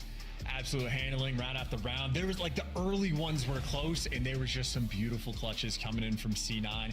Just the fact that they set the tone from round 1. You get blooded, you're thinking Carolina's getting back in the mix, and they clutch a 3v4, and it was just the little things that were going right, and then the little things turned into Kremp. Doesn't need the cam. Whatever he was singing in choir, he had the COD gods on his side because he was just unstoppable on that Rewind. I mean, like, it was so many moments we saw Kremp. I mean, 11 and 3 is one thing, but the 3 deaths, that's the more impressive thing for me. I mean, how hard he was to track down and kill him.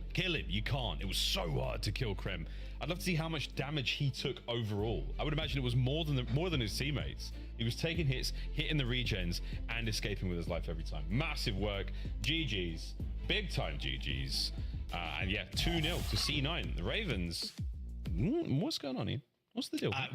They just got 3v4. Civ just went 1-8, had 5 first deaths, probably broke a record, and it did not matter. So we'll let the devs talk about whatever they want because that was a slammage of a map too. Civ, come on, bro. I'm just confused. I'm just confused. Even when Nameless is trying to throw, he's winning. Let's go, baby. Mad right now. Can I get like a half point? I saw it happening. Alley Cat, let's talk about your building frustration that occurred during game number 2 as it was Cloud9 New York picking up round after round in search. And how about this boy, Kremp, 7-1 to open things up. I'm not even mad that Cloud9's winning. I'm just mad I didn't go with my heart. Honestly, this search and destroy was beautiful from the side of Cloud9. I look at Carolina and I'm like, kind of what happened? You know, I feel like maybe Rewind doesn't play follow their play style very well, but you can't allow rounds where Max getting the bomb down, you're allowing him to play inside a DVD and not only get 1 kill, but get 2 and not be able to trade him out, as we're seeing on screen right now. Same thing with Attach later on. You allow them to take that streak control and push in through the top side, and Attach is rocking an AR, and you're letting him beam you like he's running around as an SMG and getting 2 kills. So Carolina's gotta wake up. Boom. Wake it up. Wake it up. Nameless. What's up, brother? What we got? Oh, I have a gift now? Oh, you have a gift. Merry Christmas. I have He gets 2? I have no idea what this can be. Let's open it up. As our official Pick'em's champion, I thought you deserved 2 presents here. Okay, Allie, so throw the rest of his stuff off the desk. First things first, I have a, this looks like crayons. Yep. And yes, even smart right here. Call of Duty League branded crayons. Shout out to Chris. That's right. This is for me to draw stuff.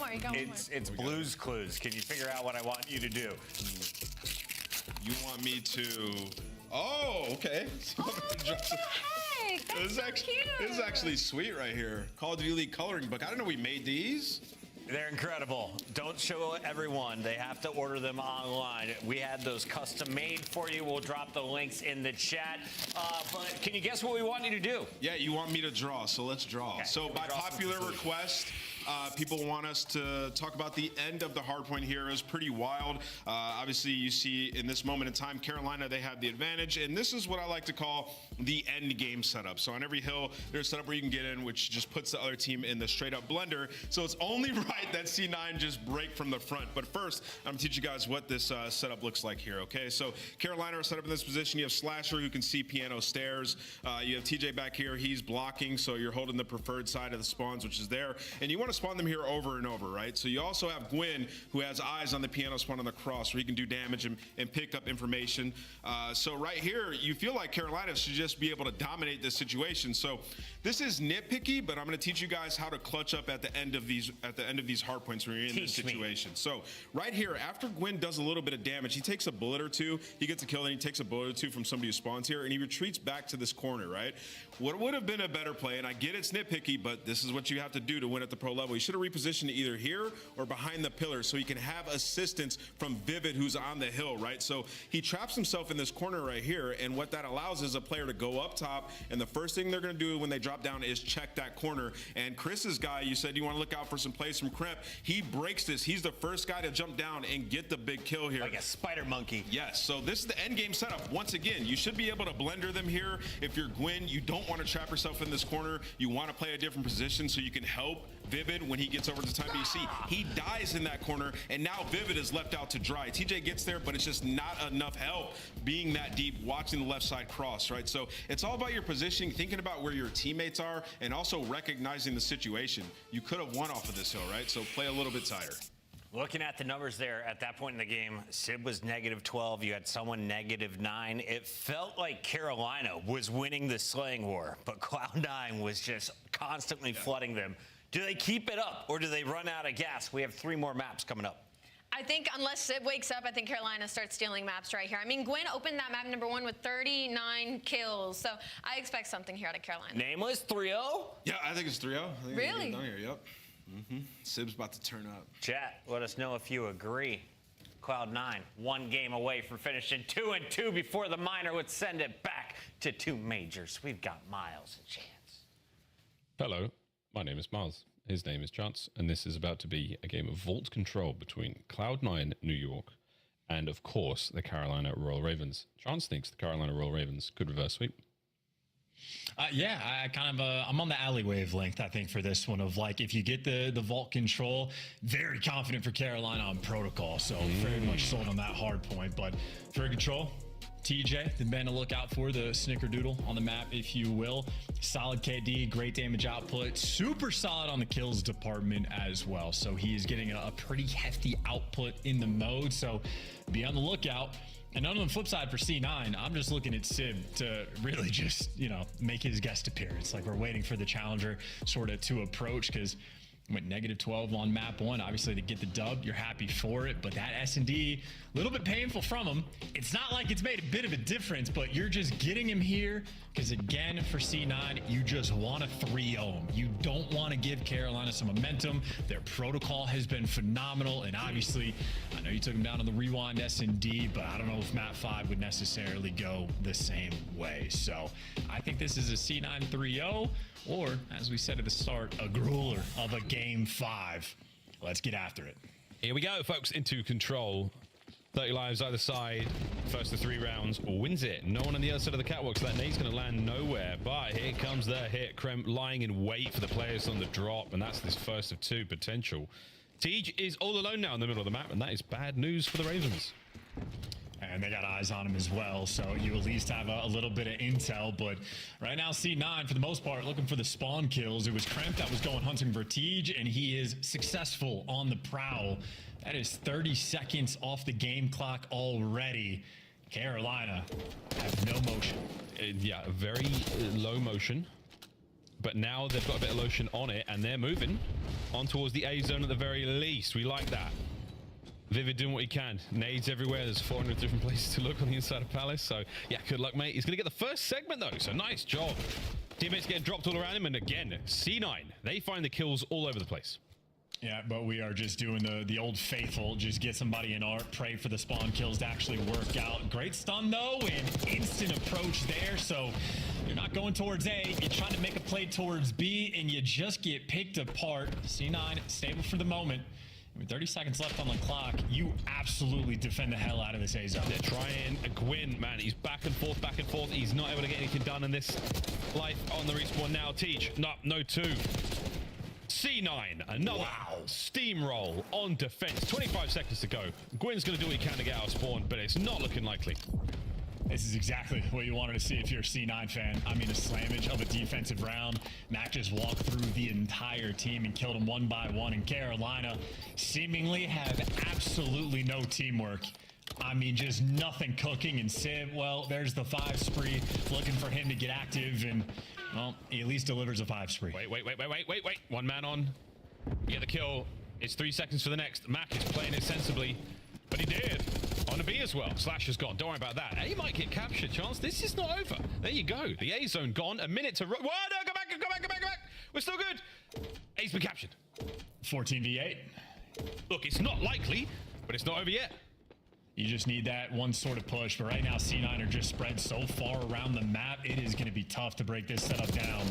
Players lighting away. There's one life just taken away. Kreb can't get the next guy, and you're still worried about Civ down low.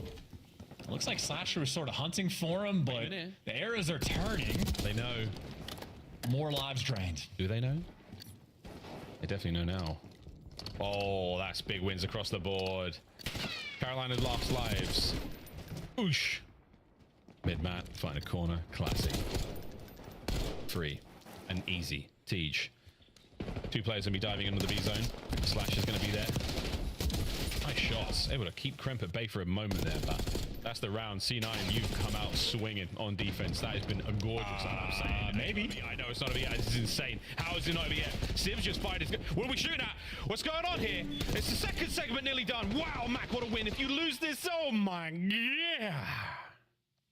Ravens get 1 segment on B. Good job. I was about to say, all things considered, the fact that they got the segment at all, you'll take that as a small W, because that was a very painful round, but all's well that ends well. I mean, Vivid making some pretty solid plays towards the end. This was right towards the end when they were able to jump on this zone and at least create that very small window of opportunity. So little moments can go a long way.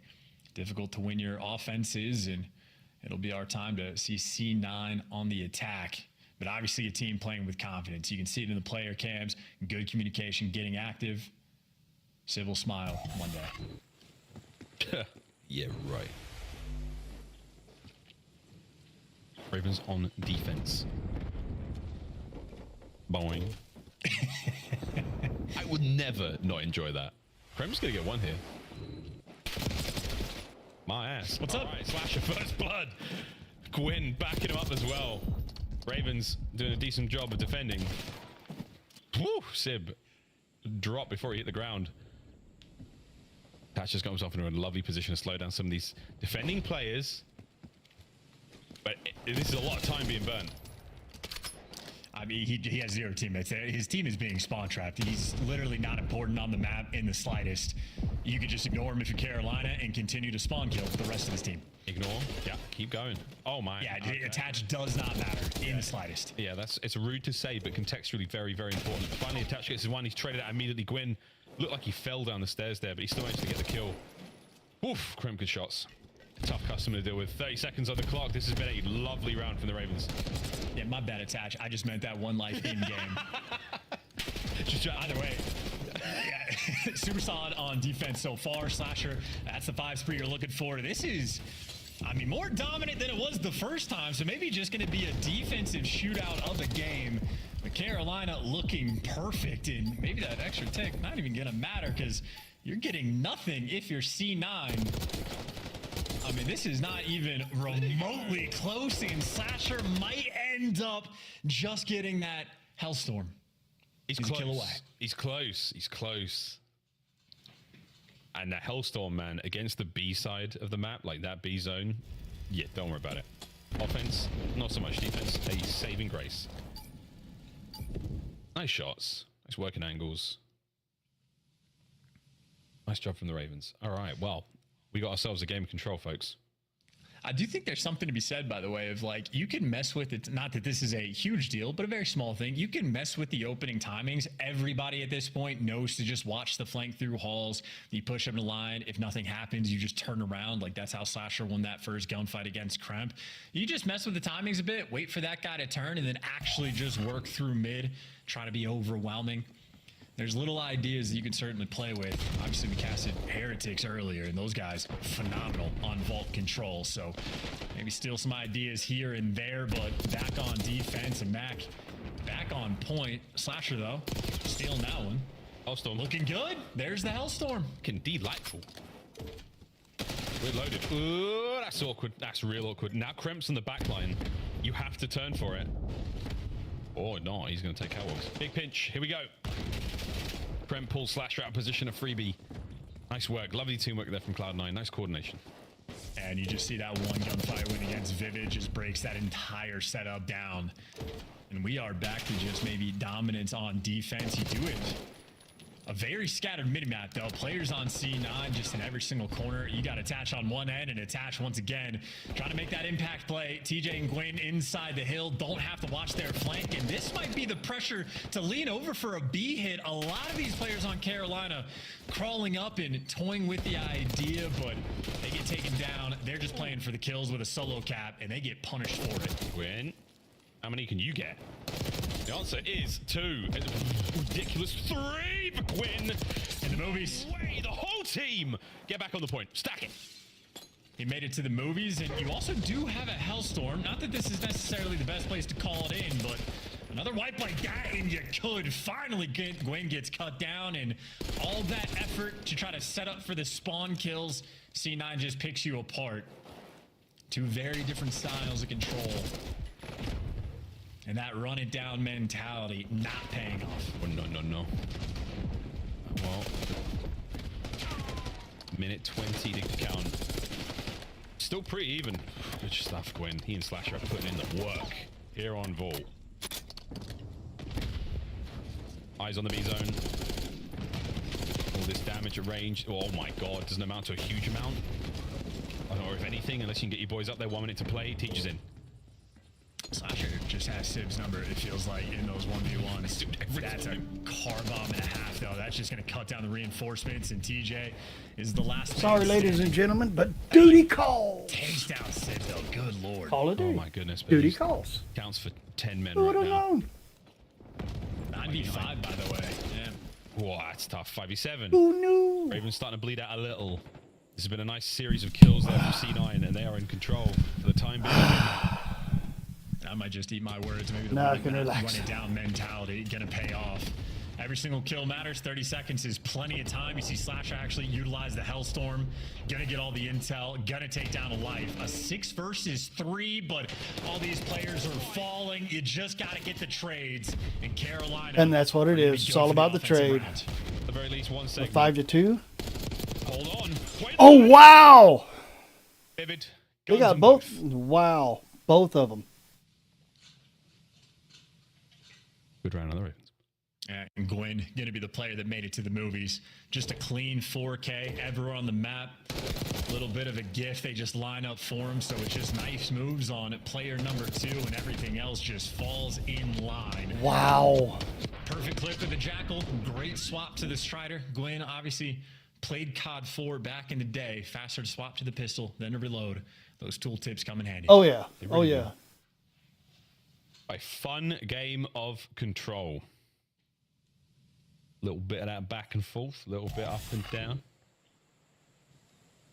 Oh, yeah. C9 So much attack. easier to go to the gun, go to the Stay pistol instead alive of here in reloading. Control. I've learned that the hard way. Nice start. Sid pulled out Jackal as well. So, yeah, looking to get active, keep things close quarters. And Quinn, just that's I mean, you just ran upstairs and you're sliding like that. He is an athlete. Yeah, it's the ray gun. Immediate drops to the side. A weird breakdance, I'm saying. He finds him. Dash looking for the old hop-up kill. As soon as he jumps in, yeah, eyes are on straight away, traded out. It's enough to get Mac in, though, so it's enough to keep the capture alive and well. First progress complete at A. Oh, there's one on top. Agent Gwyn. Gruesome 2, some get in there and clean house. Okay. Sid back with the aims in hand as well. Traded. Sib, I'm not a big Sib fan. So many Ravens everywhere. Krem gets pecked to pieces. Once again, Gwyn, the ensuing chaos here for the Ravens. They are thriving in it. 25 to the 19 of C9. Not a good look so far. It's just the flock. I mean, you got guys P2 as well. You're just going to get spawn killed everywhere. TJ and Gwyn finally get dealt with, but you only have 40 seconds left to work on A. You do have a tick of progress, but it's back to the 50-50 square up. That is one kill traded out, but you yourself get traded. Carolina going to have the man advantage on this push. And attach might be the difference maker. He's trying. He's certainly trying. Less than 30 seconds. The clock has stopped. Slasher winning that somehow. And now he's on the opportunity to pick up the pinch. Let's Kremp through. Kremp's going to get into the fight now. Win at the ready. That stun sure sucks. Oh no. Kremp's done it again. Kremp has found another route. B is in a little bit of trouble now. Ooh. Such a scattered push, too. 14v8. Oh, nice two-piece coming in from Gwen. He is a lover of the slide. I think this is just going to be a life count thing, though. You just don't have enough bodies left. Carolina, we have not seen a reverse sweep this year. They might be the first team to be able to pull it off. It's not over just yet. We're on A. Tej. Don't let too many members of C9 get in here and reinforce. A lot of damage, no kill. You get A. 2 lives left. And that should be it, folks. The Ravens stay alive in the series.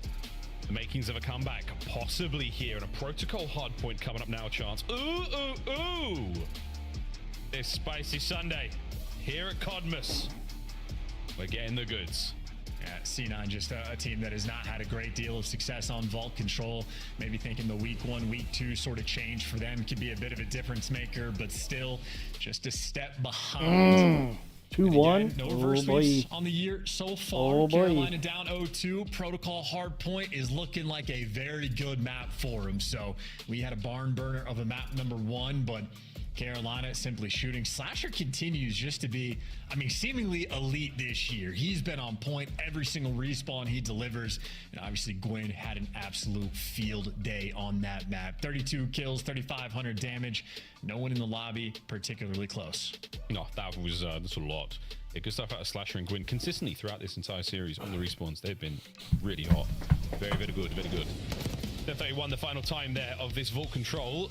Definitely not the fastest we've seen, but a 3-1 scoreline nonetheless. Highlights again.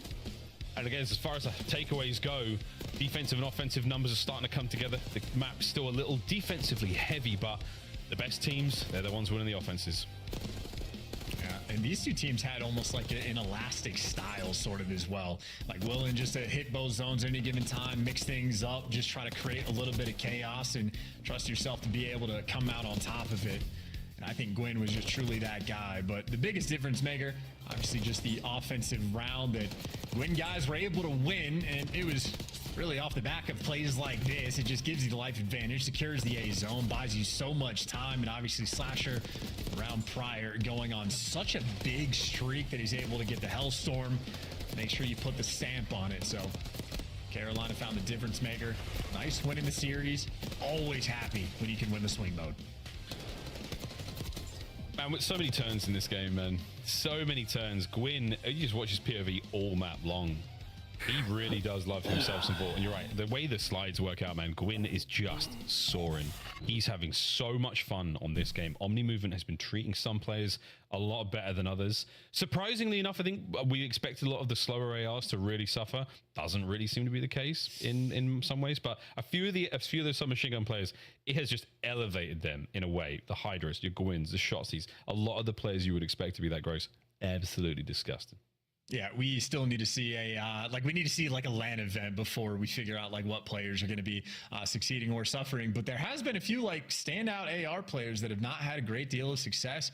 Salium has struggled a little bit at the start of the year. Draws has struggled a little bit too. Atlanta FaZe obviously not quite on top of things. Even Sib, I mean Sib, all of last year since he's been introduced to the league, really has been an absolute shooter. For the moment, seems to be a small step behind, but obviously this is incredibly early in the year and still early in the series. C9, big opportunity to close thing out on map number 4. Protocol is a map where you need your assault rifle players to thrive. So maybe Civ can be that guy for his team on this 4th map, because we saw what the Ravens did just the other day. They were electric on this map, found their flow state. Every single decision was perfect. C9 going to be forced to bring their A game, because make no mistake, even on the Skyline, they built themselves up a 70, 80-point lead. Mac just opened up Skyline like an absolute god, and that lead still nearly crumbled. So you got to be good from start to finish. Start to finish. I mean, that consistency is one thing. We're seeing it in a couple of the sort of game flows, especially the map number 1. C9 absolutely had a start to finish run, very consistent, great stamina, didn't let anything happen, any crazy giveaways. Really, really sound game. Got to try and do the same thing here. And that is going to be tough against the Ravens. We already saw what they did against FaZe yesterday. Was it yesterday? Day before? I forget. Feels like forever ago. But it was definitely a very impressive showing for the Ravens. This is going to be a big one, folks. Fist bumps have been delivered. It's time to party. And, you know, I've always been a big fan of armchair psychology. I do have my bachelor's degree. Better fist bumps on the Carolina side, man. A little more energy. Very well coordinated. I think they might be good for the opening break here, Miles. That's how I'm feeling. It's funny you should say that, because I think Gwyn's Here got, we go. like, his fist bumps were a little like hard whatever. point. They got hard Especially point. after a dub. Like last one, there was like a real soft, just like yeah, whatever, man. We're good. But Rewind, not S&D. the best fist bumps I've seen. Not quite, you know, the Control, Seattle Surge Vanguard and now we season. got Unbelievable. Very true. Protocol. Unbelievable.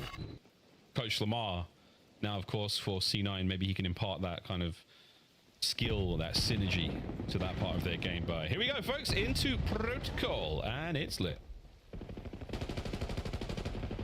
Mac, the first one strike though, doing it with the aims as well, so he's going for those slide kills. But Mac, not the player you want to get the hot hand. It is a very passive opening break as well, so armchair psychology be damned.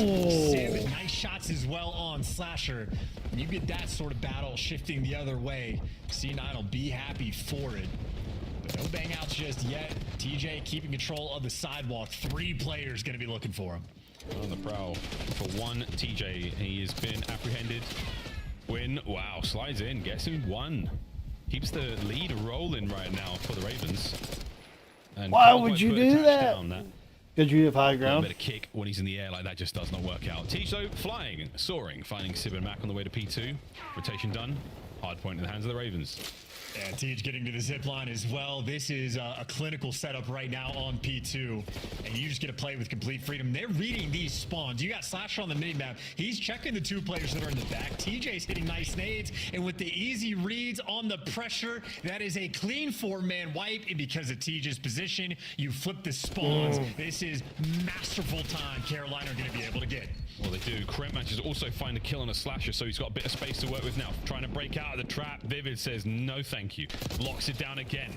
No second there for Vivid. Winning the hill, holding it down. The last line of defense here for the Ravens. Mac trying to keep the pressure up. Lovely shots in the Tej. That's going to put them just on the back foot for a moment, but you're still getting the time. You have to get the scrap too. I mean, they just gave away so much. Like, and they're still not getting it. Ideally, you want to take the scrap and just accept that you're not getting the spawns, but instead C9 are gonna get neither. A 50-point gap, and they're gonna have to rotate towards new. Kremp, I mean, he's doing the world tour, but I mean, Gwyn's here potentially to pick it up. And maybe just the COD timing. No, hyper aware, doesn't win the gunfight. Kremp at least blocking. Still trying to hold the block. Here we go. His teammates are in there. Some damage has been dealt. Grant finds a Vivid. Couple of players through the front side as well. Great comms. You can see where he's looking. He's worried about the guy at the back door as well. Slash is going to be there in a moment, but the spawn time is so uncomfortable. He's going to fight right now. Gets a little bit of pressure on the hill. Commits to the front. Get inside. A break. Slash a last man. Wait a minute. Last man. Nearly no problem. Slash with the Omni movement Reaper. And for all that work for Kremp to go and make the play, it just does not matter. You get 4-man wiped again. And look who's going to win the foot race to down low. It's Carolina Royal Ravens. And it is not particularly close. This is a 70-point game and a good hold here. I mean, you could call GG if C9 don't get this break. Well, they're trying, and they're in, but Gwyn, oh, no way. Okay. Gwyn, what the hell? Tej joins him. C9, okay, cool. We are all down. Quick respawn. You got Slasher, slide, and breaking ankles. What year is it? You can definitely teach old dogs new tricks.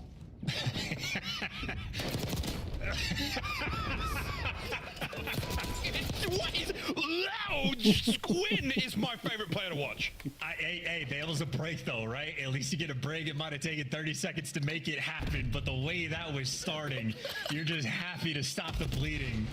I respect that so much. Nah, put that in a highlight reel. That was a doozy, right? Let's go for a listen in with the Ravens. They are banging. On time, he's on the. I spawn back. They're pushing out. They're pushing out. They're pushing you guys out. I don't see him top. Top granny. This is gonna spawn weird. Give me gun. Try to hit Sparrow. Yo, one top tower. Video on me. On time, weak Mac. One top tower. P2, hopping up. I made Top Dante. Listen. Top grandma. Listen up. I have a choke on you. I'm gonna hit your grandma. I can't see left from him. I'm seeing top granny. Top granny. Dante. Never push. Ali, that's only flake. One shot mid. Hitting it. I have it. He's laying down close. On the wall. I'm gonna pinch top ammo. Missing one. I'm in Top ammo. Top ammo. Make gun. Nice. Make gun. Dante. Nice. I'm near your hill. Just lay down. I need I'm laying down close, Tully. Top ammo. Left corner. I don't know if they know I'm close. I have your Ivy kinda. They can be close stairs. I'll be close. I have your Ivy kinda. Ammo dead. I hit the mid gun. I'm on time, Isaiah. You can go. Listen. P2 on point. I hit bottom mid, bros. I heard you. I'm looking back right, Teach. Back right now. Second dead. Nice. I'm looking at our back right thing. Top ammo. I'll come. I mean, top and bottom ammo. Bottom ammo, I'll mid gun. Mid gun, weak. I got ripped. I'll see mid gun. Back is mid gun. I'm gonna go underground. Yo, top grandma, good hit, Tom. I'm okay. I think top broken. Mid gun, Yo, I spawned ammo, guys. Mid gun, broken. Oh, what a try. He's top mid. I need our tower as well. I'm in. One's going P1. One's going P1. I'm trying to pick this guy up. P1, there's one P1 and one Shack on me. Shack and P1. P1 Tower Dante, really weak on hill. Box. That was great listening with the Ravens. Really good comms.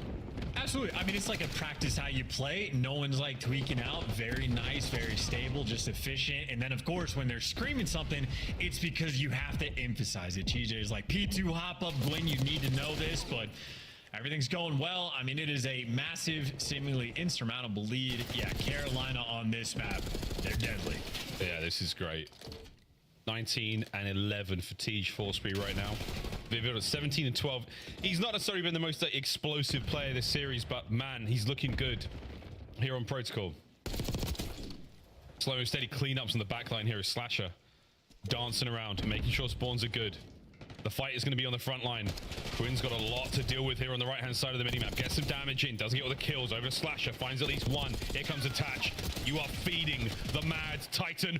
Ooh, he nearly gave Mac a couple of shots there. 202 to 61. C9 are finally in chance.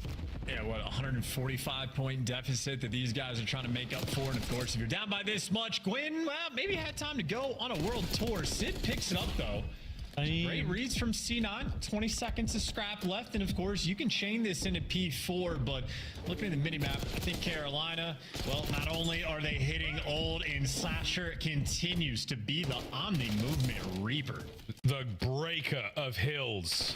Admittedly, not a lot of time left, but who cares, man? Good time. They're in. Down low we go, Gwyn. Yeah, get them both, Gwyn. Yeah, they're yours, Gwyn. Send it. There's another one on your right. Kill him. Okay, fine. It would have been great if he did, but Teach is there for it as well. Vivid on the backup. I mean, the Carolina Royal Ravens can do no wrong on protocol. Over the top. It's not a replay. It's Gwyn again from the same place, the same kills. He's unstoppable. Gwyneth Paltrow gets the Oscar. Yeah. Maybe gets to be the Iron Man inside. Hit that L trigger and get that next kill. Thank you very much. 20 seconds left, and you're going to be able to deliver this game. C9 fighting back for the moral victory. They just don't want to get 100-point clubbed. They try not to, but Gwyn. Oh my God, we're going for the win here. Trying to get that break. 15 seconds left on the point. Over to Vivid on the outside.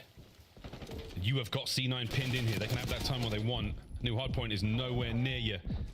Back over to the top side of the minimap, boys. You've got to try to escape from hell just to get upstairs.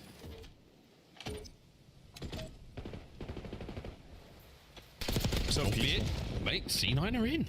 C9 managed to creep on in. This is not over yet. I mean, we're gassing the life out of this. I gave out an Oscar. Oh, he had two of them on him. Have to work overtime to get that one. Gwyn really just able to feast. Hard point number one. I mean, Gwyn was absolutely slamming. I think he ended up the kills leader. Was the exact same thing on the control and the exact same thing in hard point number two. Gwyn loves to slay. Carolina love themselves some protocol, and if there was a team to pull off the reverse sweep, Carolina might just be those guys. Yet to get it. We've yet to get it. C9, you set yourself up for a good place. You're in. Lock down the game 5. Don't let the reverse sweep happen. Otherwise, history is made, folks. Carolina Royal Ravens, top of the standings. For this hot C9 on the climb. Yeah, don't show it. Wow. Don't show that. Wow. That's okay. Okay. It's so short. That is a wow moment. That's okay. We can take that off. We can get rid of that. That's tough. 105. Yeah, thanks, guys. That was a tough one. Woo! It's a good map for the Ravens. Everyone now knows. If you didn't know it before, you know it now. And I don't even know if 2v2 gone positive yet in a hard point. Well, I mean, granted, 2 not and 2. the reason they lost this map. Yeah, Let's be 2 and clear. 2. C9 as a team gets absolutely handled, but very surprising to see his sort of lack of prowess early on. Because again, Sib, absolute shooter. You know, he's got one of the best shots in the league, but maybe just something to keep an eye on. In the meantime, the only thing we have to pay attention to is gonna be a game 5.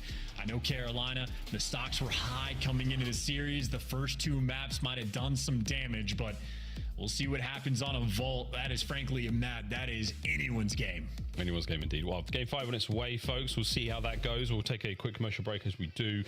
And when we come back, folks, game 5, an exciting one. Will it be the first reverse sweep of the season, or will C9 escape their situation they're in? We'll find out after this.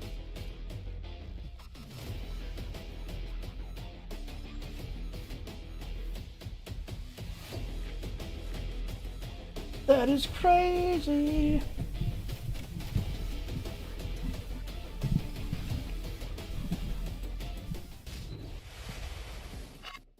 The Esports World Cup is an official partner of the Call of Duty League. Upgrade your game with the Scuff, the official controller of the Call of Duty League.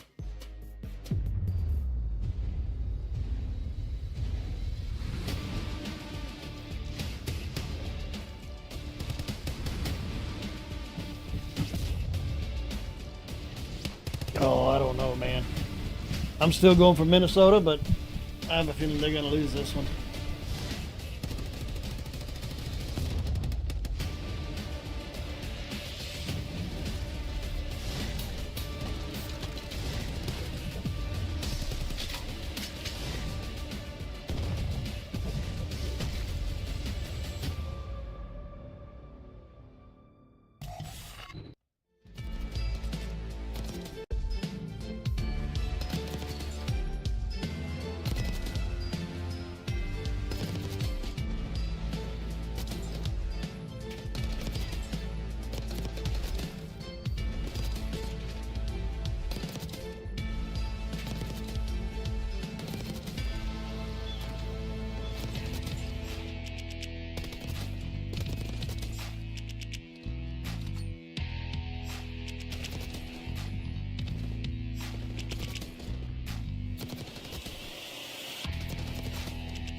Game 5, and it's the first Game 5 for both of our teams in this matchup. Carolina Royal Ravens looking for the reverse sweep. C9 New York are looking for a big dub over a tough opponent, Chance. Yes, and I think this series has sort of delivered to the expectations. I know the fan sentiment a lot higher on the Carolina stock compared to C9, but they have fought back at least early on in the series. But C9 have struggled in control. That has continued, and obviously Carolina are looking like one of the finest teams on protocol. So that sets us up for a Game 5. We know Carolina extremely capable in search and destroy, but they did get handled in map number 2. We'll see what the Omni Movement Reaper can bring on the map 5. Again, a very talented lineup, this Carolina Royal Ravens roster. They've got everyone thinking different things about the coaches' rankings, what had them dead last alongside Boston as well. I mean, this is the year where the Ravens and Breach both get to right the wrongs of their difficult. I mean, what it's the org history. Slasher getting the redemption arc. Can't wait for him to play Boston. That's going to be a lot of fun as well, isn't it? Ooh, it's going to be a great season, folks. Let's just get through this match first. Vault S&D, Game 5. Here we go. And I think Carolina might be a team that's pretty willing to make plays as well. The A side is obviously the most popular. It gets attacked 90% of the rounds, but a few different teams, Toronto being one we saw earlier, might try to set the tone with a cheeky B-bomb plant as well. So I think if you can sort of get that idea out there, force the opposition to think about that, you can always play the mind games and search. But that's just sort of a setup. Who knows what Carolina are going to want to do, but that'll be for the second round right now. Mac with bomb in hand, and the man loves the plant. You know the route they're going to take. Over to the A bomb site they go, and that is unfortunate for Sid. Bad start. Oh, bad start. Still a bad start. They're about to hit the bomb. Yeah, we're doing what we can as Kremp claws a few kills back into this. He and Mac have got their work cut out for them all the time. You're in. Good luck, boys. Wait for Kremp. Wait for it. He's got a nade. But, wow, they lined up, and there was a bit of an awkward engagement there. So many Ravens in one tiny little space. They play the numbers. They manage not to friendly fire too hard as Tej gets the defuse. Yeah, you know the flock can fly. That is a nice synergy coming through. 3 players through the hole into pool or from pool, and they just scatter, hit every single angle. I'm assuming what happened to Sib, he does not nade himself, but while he's cooking a frag, a nade just lands at his feet and just gets the guaranteed blow up. So not a mistake made there by Sib, just good nades coming out on the flip side for Carolina. Obviously, no trophies round 1. And if you really want to set the tone on defense, that is the best tool you have. You got to make sure your pre-nades are on point. You can cover any lane you want. And that's why guys on round 1s without the trophies will be going through the hallway. So Carolina not messing around. They're going through the hallway as well. Dodging all the nades, getting the first blood, getting the bomb down. Sib those strikes. We got a 3v3. That's an ideal trade situation there. Sib to be able to get that Gwyn out of the picture. On board with Mac. So it looks like checking all these corners. Tough look. Oh, nice win. Still all down to Mac now. He's got to try to hit the defuse. Checking the site. Quick. TG, he knows he's hit. Surprise slasher. Wow. Ravens back to back. That's great work out of Tej that round as well. Gets the bomb plant. He was very much an ISO man near the site, trusting his AR players to sort of lock down the flank in the lanes. And Slasher delivers, able to pick up 2 in that round. And him and Tej, not long-time duo in terms of consistency, but long-time duo in terms of their paths always cross. That DNA always intertwined. They sure do. Long histories. Many of these players in this lobby. Yeah. Some of them just beginning. As round 3 begins. C9 working their way through Cat. Max the bomb carrier right now. So again, options before A and B. Once he hits that vault hole in the ground, he can go wherever he wants. I think it might have been a teammate that had Kremp 1 HP. So Kremp is free on the flank. TJ able to get the first blood, but now Kremp is just going to make things awkward. And this is the setup you're talking about, by the way. If you get the bomb planted at B, yeah, it is a guaranteed round win, especially with a setup like this. I mean, quite literally, what do you do? Well, we're about to find out. Gwyn is going to jump out. He's going to piece Mac. He's going to die. All right. Now you know where the other 2 guys are. T just being sent in for it. Absolutely slams attach. Last guy up is Crimp. They're going to make the read on him being down low. Oh, no, Viv's going to get smoked. Okay, this might be round. Yeah, okay, that might be it. Damn, it was close, though. Yeah, it was close, though. Come on. You do. You just have to spend so much time, though, clearing out like top art. You got to clear out P4. It's literally just too many things to check. And again, that's the tone setting like B hit that we're talking about. It was developed on the minimap because Kremp able to just find that mid-map route and just clear space. You had a 4-man stack on defense coming in from Carolina. And admittedly, they got the first blood, but C9 just recognized the pressure. You get the bomb planted in a spot like that. And even though everything was going perfect for Carolina on that attempt, it's still not enough. That B-bomb site, you gotta respect it. Yeah, B-bomb a little OP right now. Hard to get the plant down, though. And again, this is like that sort of thing we will figure out with red card. Retaking B is a little tricky. Retaking B on this map. Yeah, everybody's going to B now. Not a lot of data to work with. Oh, dear. Gwyn, can you make it a 3-piece down low? Oh, nice trades, Vivid. Great coverage. Wow, that's fantastic. 2v2. Yeah, no bomb plant just yet, though. So the AR player is going to have to get to work, and it is the AR duel. And Vivid, again, he has struggled in S&D. I think his KD at this point might be like a 0.4 in the 4 maps that they have played. So he has struggled. And the C9 boys are just roaming together. Yeah, they're going to hit the top soon, and this is going to get ugly real quick. Did they get spotted out? Very likely. Here comes Attach.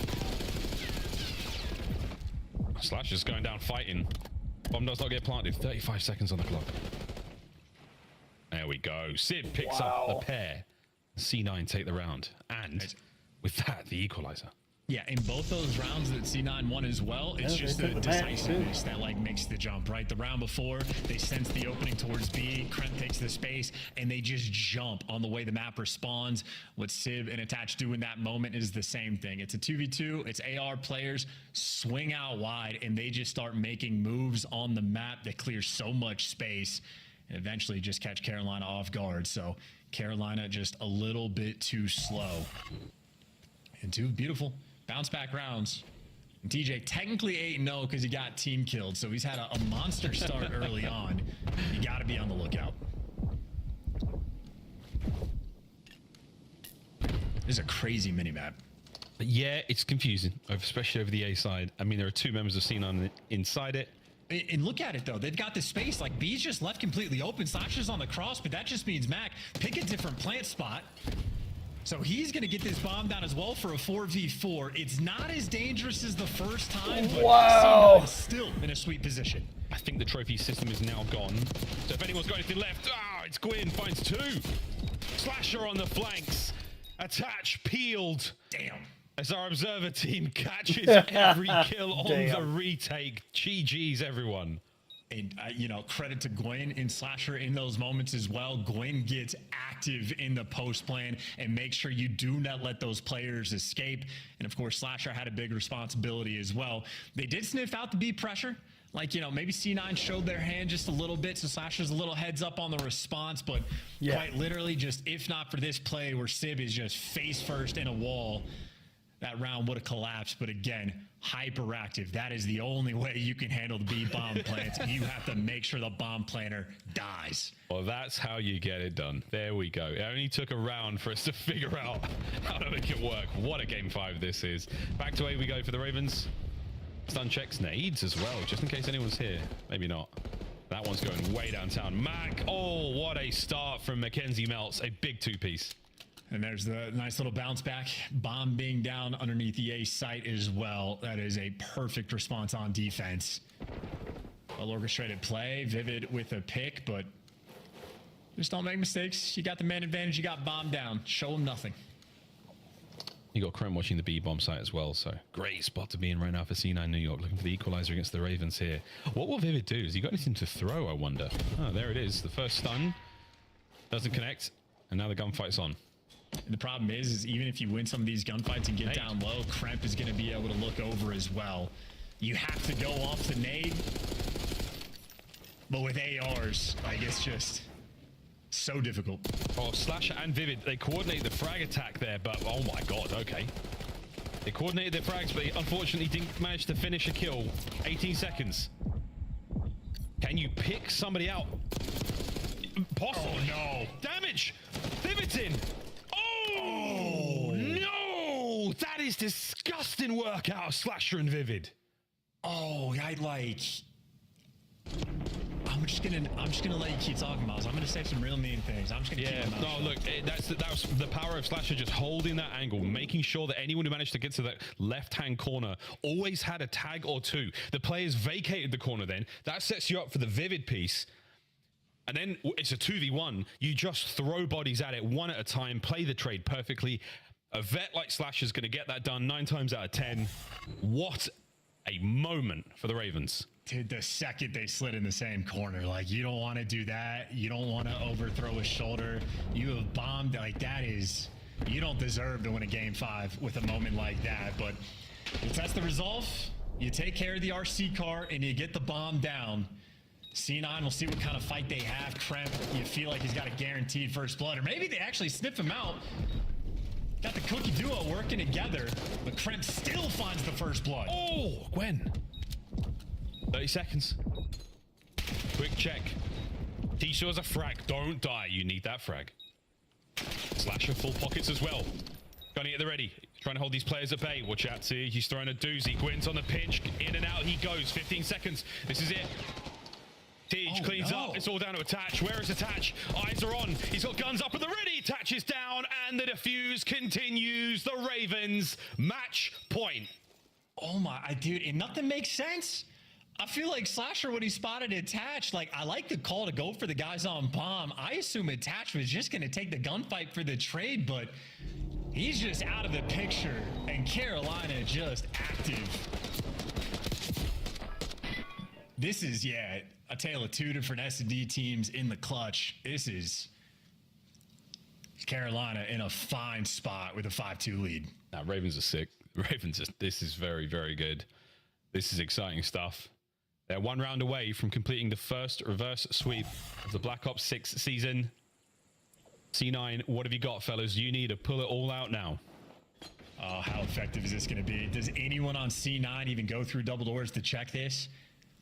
I don't know how many nades were even thrown towards this A site. They've completely checked the bomb. 2 players pushing out for the clearance, and you do it, Civ watching over. But TJ, in the meantime, here comes the Hellstorm. 2 kills already their way. Slasher does get traded, and TJ gets revenge from the earlier team kill, but he wants to clutch a 1v2. He's going for it now. It's a 1v1 against Sib. He's got the bomb. TJ's 10 and 2. He has an aims as well. All the makings of an outrageous comeback. B-bomb plan. Oh, and God, again, what position does TJ play, and how does Sib approach it? Here we go. Or do they just square up in the middle? Ah! That's the way the cookie crumbles. C9, stay alive. Oh, I'm surprised TJ took that route. I feel like if you get the bomb planted at B, that means no one's top art and probably no one's P4. So he could be anywhere else on the map, and TJ, instead of running towards safety, runs into the danger. It really is just God timing, though. Sib just ends up in the perfect spot. So shout out Sib. Clutches up when you needed him most. And what a sloppy round of S&D. Well, the team kill was tough. I think, did he manage to get that into the vault? Is that where that happened? He went through roof, through hole, into vault. Damn, son. Wow. C9, here we go. You got momentum. You have some magic now. They're all stacked up cat side of the map. Kremp, you could walk into... There's one. Damn, Teach with the coverage. God. Planting A, though. 2 of them are down low. Man disadvantage now. C9, hold this together. Dude, Slasher is so heads up. He just read Attach pushing the street on the mini-map. So you got a main advantage for Carolina on this retake. He's going to win the fight as well. Oh, dear. Teach. Vivid in game. Attach has got to go very big here. Can he get at least a kill? The answer is nah, he cannot. The Ravens complete the first reverse sweep of the season in a devastating victory on Vault S&D. That is a way to sort of go into the break for them. You crush the momentum of C9. You kill their morale, and you make sure you keep a perfect record. Carolina still sitting amongst the top in the league. Smiles across their faces. They know they got away with one there. And that was a wild game 5. Wow. The revenge of the Ravens. They are happy. They should be. Turning it all around for their respective franchises. Wow, the Ravens back on top, continuing the run. They complete the reverse sweep. You name it. The Ravens certainly are the real deal. TJ, 12-3. It would have been great if he won there. If he gets the 1v1 and I get to scream, that's the way the cookie crumbles. It's a cookie joke, chat. You're going to get a lot more of these throughout the year, especially with TJ performing like this. Those cookies, man, they are on point. So is the game. 9 minutes total. What a fantastic game of Vault Search and Destroy. You really got a taste of it there. A brilliant way to close out the first 2 weeks of play for the Ravens. Yeah, and you know, Mac might have had 5 bomb plants, but if you were just looking at those assist numbers, the teamwork for Carolina, so much better than what C9 was able to bring on that vault. So budgets be damned. S&D coach, well, got to put more work in there for C9. And now they're all tweeting GG C9, 2-week break, flashed up when we needed to. Good stuff, boys. Love my teammates. You know, the usual stuff. We absolutely love it. Wow, that was a fantastic series. There we go. The first reverse sweep of the season. Maybe many, many more. But hey, the Ravens, chat, they're the real deal. Des, what do you think? You think so as well. They're great. We are so back. Now, we need to get the total map count to decide who's going to have the #1 seed, but I think the Ravens might have just locked it up with that reverse sweep. They should have the top seed going into our first minor of the CDL season. And that's crazy, and they did it in quite the fashion, too, as well. That vault was just a masterclass from the Carolina Royal Ravens. I said I wanted them to turn it around, and they took that very seriously. Nameless, you thought they were going to finish in 3. Cloud9 looked red hot in the first half. What happened in the second half? How did the Ravens wake up? Yeah, well, Gwyn and Slasher woke up on that ball control, just absolutely pummeling them there. And then we get into the protocol right after that. That might be their best map. They are masterful. 100-point clubbing phase on it, and then almost 100-point clubbing C9 on that one. Just every rotation, every hill, they have a great strategy on. They're putting teams in blender setups. This Carolina team is disgusting. Ali, I'm looking at my notes. Last match against Atlanta, I wrote TJ great series. This time, TJ 12-3. 4 of his kills were first bloods. What's different about Black Ops 6, or is it just a different in the roster than what he was playing with last year? He's been unreal. I want to say it's the game. I think he's just very comfortable. I think it fits his play style incredibly well because TJ kind of is in the likes of, like, he's a player who likes to get around, find an open lane, kind of abuse it, get behind enemy lines, and he's been so consistent with that. And I feel like something Carolina does really well with this team is they always have each other's backs. So they're never really in a situation where they're isolated and not able to get the trade. Trades are there at all times. Carolina finishing a surprise 4-0. A lot of people had them at the bottom of the coaches poll or in the middle. Crazy. You thought it was a good roster on day one. They're living up to the hype. Yeah, I mean, I think they just have like-minded individuals. I mean, it really translates when you know a team's really good when it translates to their gameplay, and in retake situations, they're calm and poised. We saw a 2v3 in that game, like, just beautifully played. Slasher Vivid, like, we saw multiple times early in the round 2, like, they would give up a first blood and still come out on top. This Carolina team is a real deal, seriously. It's time for your Scuff play of the game, and it comes from the one and only rookie of the year from last year, Gwyn, showcasing his skills on Vault. Game 3 and 4, you saw him just popping off in the kill feed. What makes this guy special? This was huge for him, actually, because in that game number 2, he only had 3 kills, and that's not what we're used to seeing out of Gwyn. We're talking about rookie of the year contention with a 1.3 in S&D. So for Gwyn, I think it was just a big bounce back in Vault, just going back to consistency. He's a huge slayer, man, and if he's not putting up the damage, Carolina definitely feels the pain. Nameless, I don't know about you, but last year I was a little bit worried. I didn't know if Gwyn was the easiest guy to team with, if he was really going to make it at the top level in the CDL despite his individual skill. Watching these games, it looks like he and Slasher are best buddies. Yeah, I mean, I think Slasher has just instilled some good faith in them. Like, with the practice, what they preach in practice, it's working in their matches. And when you put Gwyn within structure, he's able to fry, right? You give him any sort of advantage on the map, he's going to go off. And we've seen that through their 4 matches, now with a bye in our first minor. Let's take a look at our standings after Toronto beat Miami. They had the first 4-0, but Carolina will have the tiebreaker. They have the #1 seed as of right now, going going into the minor, and I don't think it's possible for LA Thieves to catch up. Ah, man. I mean, Carolina, they're looking so good. They didn't even make it to champs last year as an organization. What a turnaround for them. And then we know you're going to get some additional points in that minor for champs this year. So this is huge for this organization and for these players. Allie, we got Minnesota with the chance potentially to break into the top 4. What do you think? I think it's very low, but honestly, Minnesota's been pulling out some crazy wins recently, so not necessarily impossible, but low chance. All right, we'll be talking about Minnesota in a little bit. That is the match coming up. Nameless, I have to say, these 2 weeks have been long, but they're also blowing by pretty quickly. We're about to be hitting a holiday break. What should everyone be doing outside of going to twitch.tv/nameless and watching your stream? Thank you, first of all, but also grind some ranked and learn from these matches. I mean, we've learned so much, different setups, different strategies that you could have. In Hardpoint, people get into that second level, and you grind rank. Maybe you can become a pro one day. There you go. Pro tips from a pro. You've seen him on the biggest stage. You're listening to him right now, and you have to listen to us even more in about 3 minutes. We're going to break. When we come back, final fight of the night. LA Thieves, Minnesota. Can Thieves finish perfect? Or will it be Minnesota climbing up the leaderboard?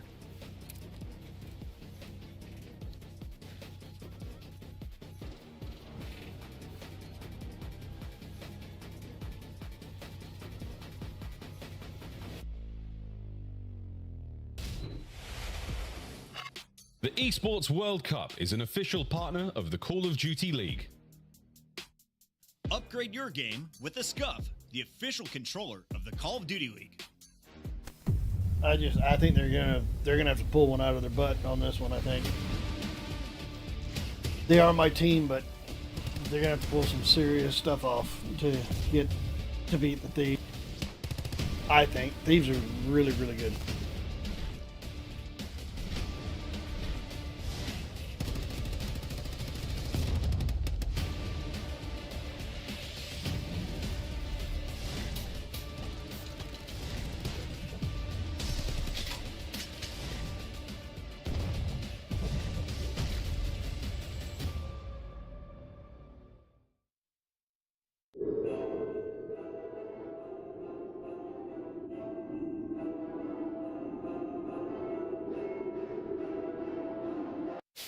Look at the route that Shotzi's taking, shutting down the entire. Oh my gosh! Yeah, look at Ant on the minimap. Depending Guys, on an what absolute the butt timing of cheeks. this looks like, Mac gonna go for the Waiting for the elevator. He's patient. We've got 3 different floors worth of areas to explore. Your Shotzi, and now the time starts to tick against Optics defense. And I don't know if Sib got a sound cue that potentially someone's coming in the elevator. I guess not. Here he comes. Shotzi on the pinch. He gets someone's playing towards top window, and unfortunately, Sib, you just were not ready. They're trying to drive me mid. At their hill. Mid. Draws on mid, guys. Oh my god. Mid. Him.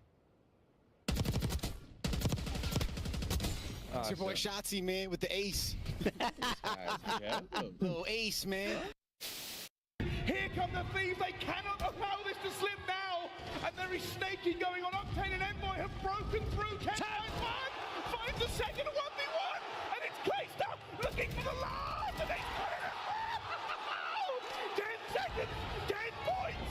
The comeback of the CDL year. Can they do it? The Thieves are moving, but they are moving into the kill feed. And Legion has just made the greatest comeback in Hardpoint you will ever see. No, it was like the worst time. Time short. Wall bang him. Put your head down and secure the target.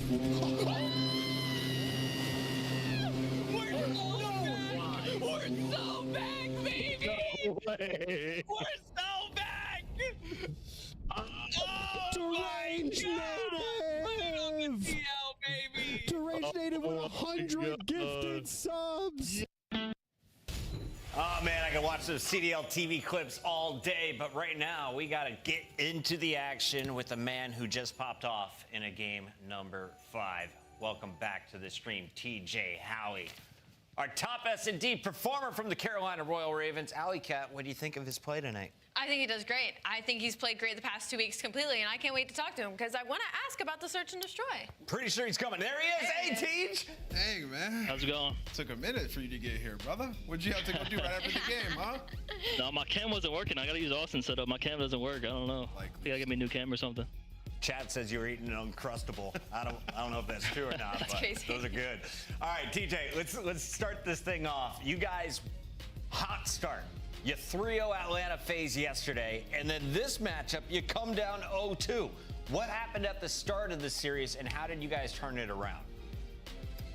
Honestly, we just came out slow at map 1. We went down early, and then towards the end of the map, you could tell that we started kicking up. Our guns were hot. I think we outslayed for the loss too, so that's not ideal. But yeah, I mean, our guns were hot. Definitely map 1. Map 2, we kind of threw away. We just had a lot of bloods, got it clutched on a lot, and they played that really well, honestly. And then map 3 and 4, we kind of dominated. Then map 5, You dominated. map 5, we took over. Yep. DJ, I just want to congratulate you on the win. This is the most consistent I've seen you guys play. And Carolina's kind of, I feel like, came out of nowhere and really uppercutted a lot of the top 4 teams. I want to know, like, what sets you guys apart from the rest of the league? Like, is it team chemistry? Is it just you feel all of you are really good at this game? What's the deal? I think we just have a really good understanding of how we want to play these situations and rotations and stuff in hardpoint. And then S&D, I think we have really good S&D players all around. We bounce off each other really well with play calls and stuff like that.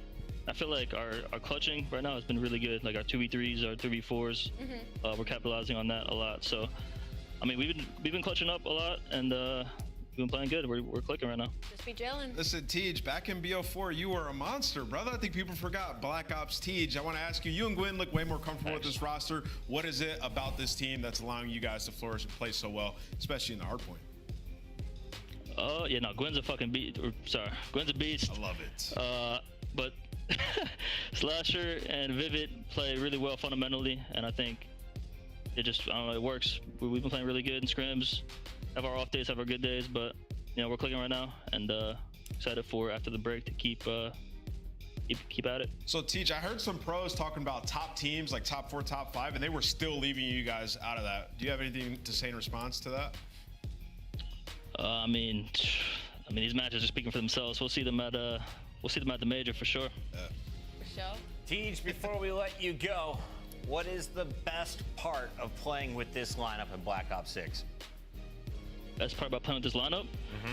I miss playing with good S&D players again, man. We're really good at S&D. I know how these guys are thinking in these situations, and honestly, I just love being on a good S&D team. That's really what it comes down to. Final question, true or false, the SMGs are overpowered right now? False. We gotta buff them. Maddox, we gotta buff them. I think guns are in a good balance at the moment. Pretty balanced. Like it. TJ, great to have you on here. I appreciate you guys. TJ and I guess it's like a whole slew of SMGs are just finding success early in this game. He drops 12 kills, and of course, we'll see TJ back in action during the minor in January. For now, though, we have one more match to go, and this is all about seeding for LA Thieves. You win, you're guaranteed a top 4. Let's take a look at the final matchup of the night. Let's go. Here we go.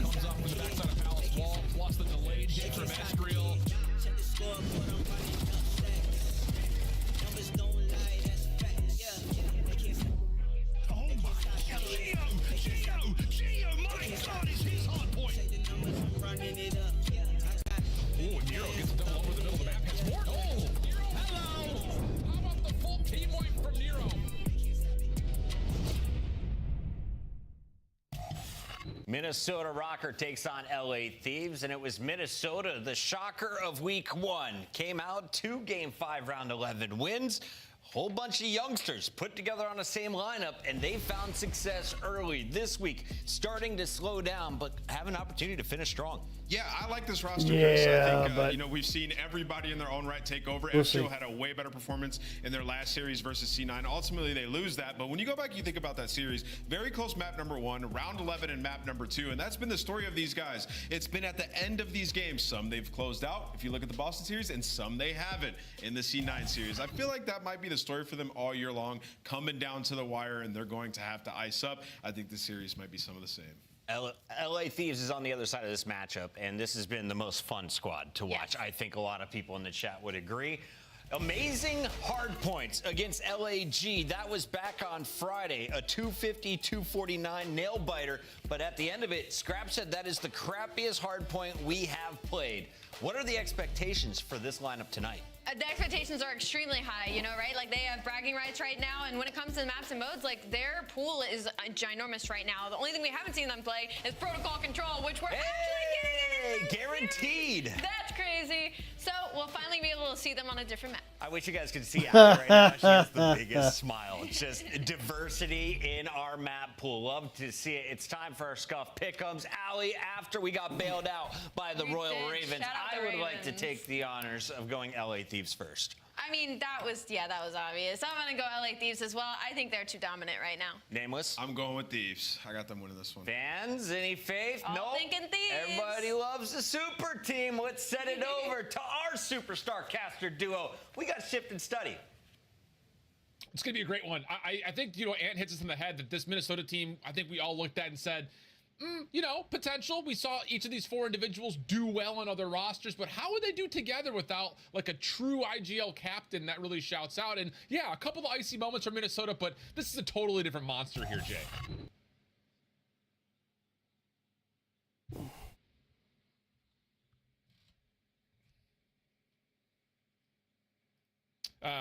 Study, I'm gonna need you to I'm here. I'm sorry. I thought I was unmuted. Okay, like I was saying, the LA Thieves, they want to join alongside the teams like Toronto, the teams like Carolina, who are sitting comfortable on the top of the standings at 4-0. And obviously, being the best hardpoint team in the game, you have a clear road to do that because you're going up against this Rocker squad who have played every single series very, very tight. You had 2 Game 5 Round 11s to put you 2-0 in week number 1. And in that series versus Cloud9, you were in the lead a majority of all of map number 1. You lose it. You go all the way to a Round 11 and Search and Destroy 6-5. You lose it. So it's just tough for them. Now you're going up against, like you said, a different beast of Thieves. You got to be able to bring the sling.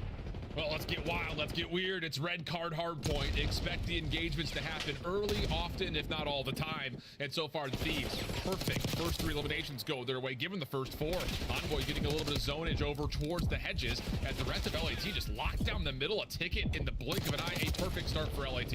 Yeah, this is all you want to do, though, on the map like red card is dominate over towards this hedges area, because this is basically how you control the first 4 hills on this map, as that's been 20 uncontested seconds so far. Minnesota trying to work their way in through ticket, but not finding success in any of the slaying departments, as it's more effective trades coming in from the Thieves. Slaying department, they're already for Minnesota, dude. The 1 kill, 1.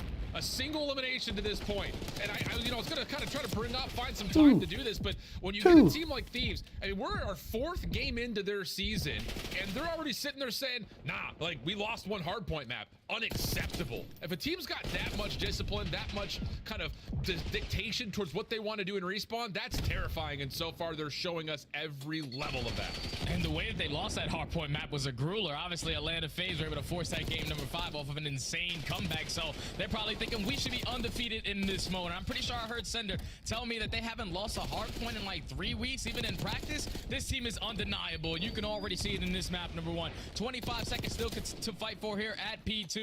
All 4 dead in the feed for the Thieves. Spawns flip. Minnesota Rock are not having a good time. Yeah, the instant pickup on the flip timing. Hydra able to turn around from inside the hardpoint will be pushed out for a moment. Envoy already worried about New, though. And yeah, this has been absolutely textbook for how you play a red card hardpoint. Minnesota just not having a good time whatsoever. I mean, we say this all the time. You put yourself in this position where you're always spawning behind the old time, you are in the definition of hell. They will get Nero kind of surprisingly spawning behind the hardpoint. He'll take 1 out of the old time, but where do the spawns happen from here? And listen, they will flip just a touch. Maybe a moment here for Minnesota. Yeah, but you would take this if you're the Thieves. You could trap them in towards the back, just 1 set of kills. You can soak up all this time and then win a rotation over towards New. And here comes Hydra to start it off. He's able to find 2, make it 3, all 4 dead now in the feed. Minnesota in the trap again.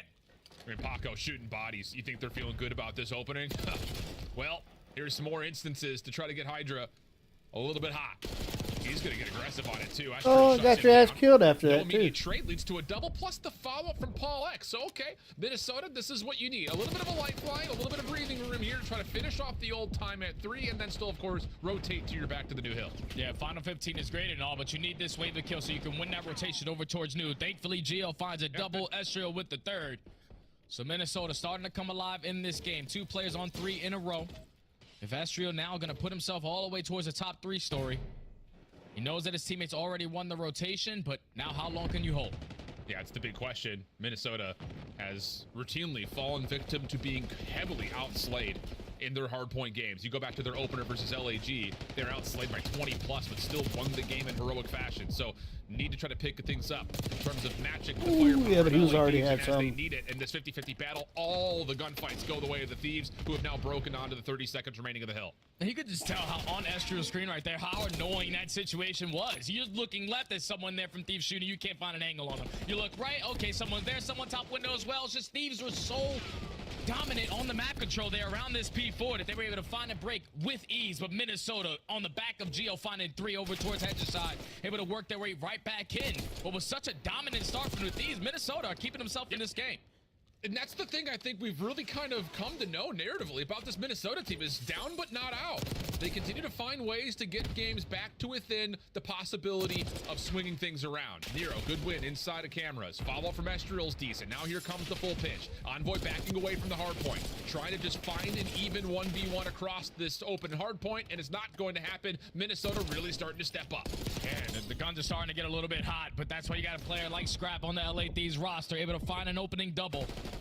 That's going to lead to an early break for the Thieves. Envoy's going to find the freebie onto Paul Lex. Thank you very much. Almost a turn and burn onto Nero. It's still a 15-point game. You're finding all these kills. Minnesota just keeping you off the point.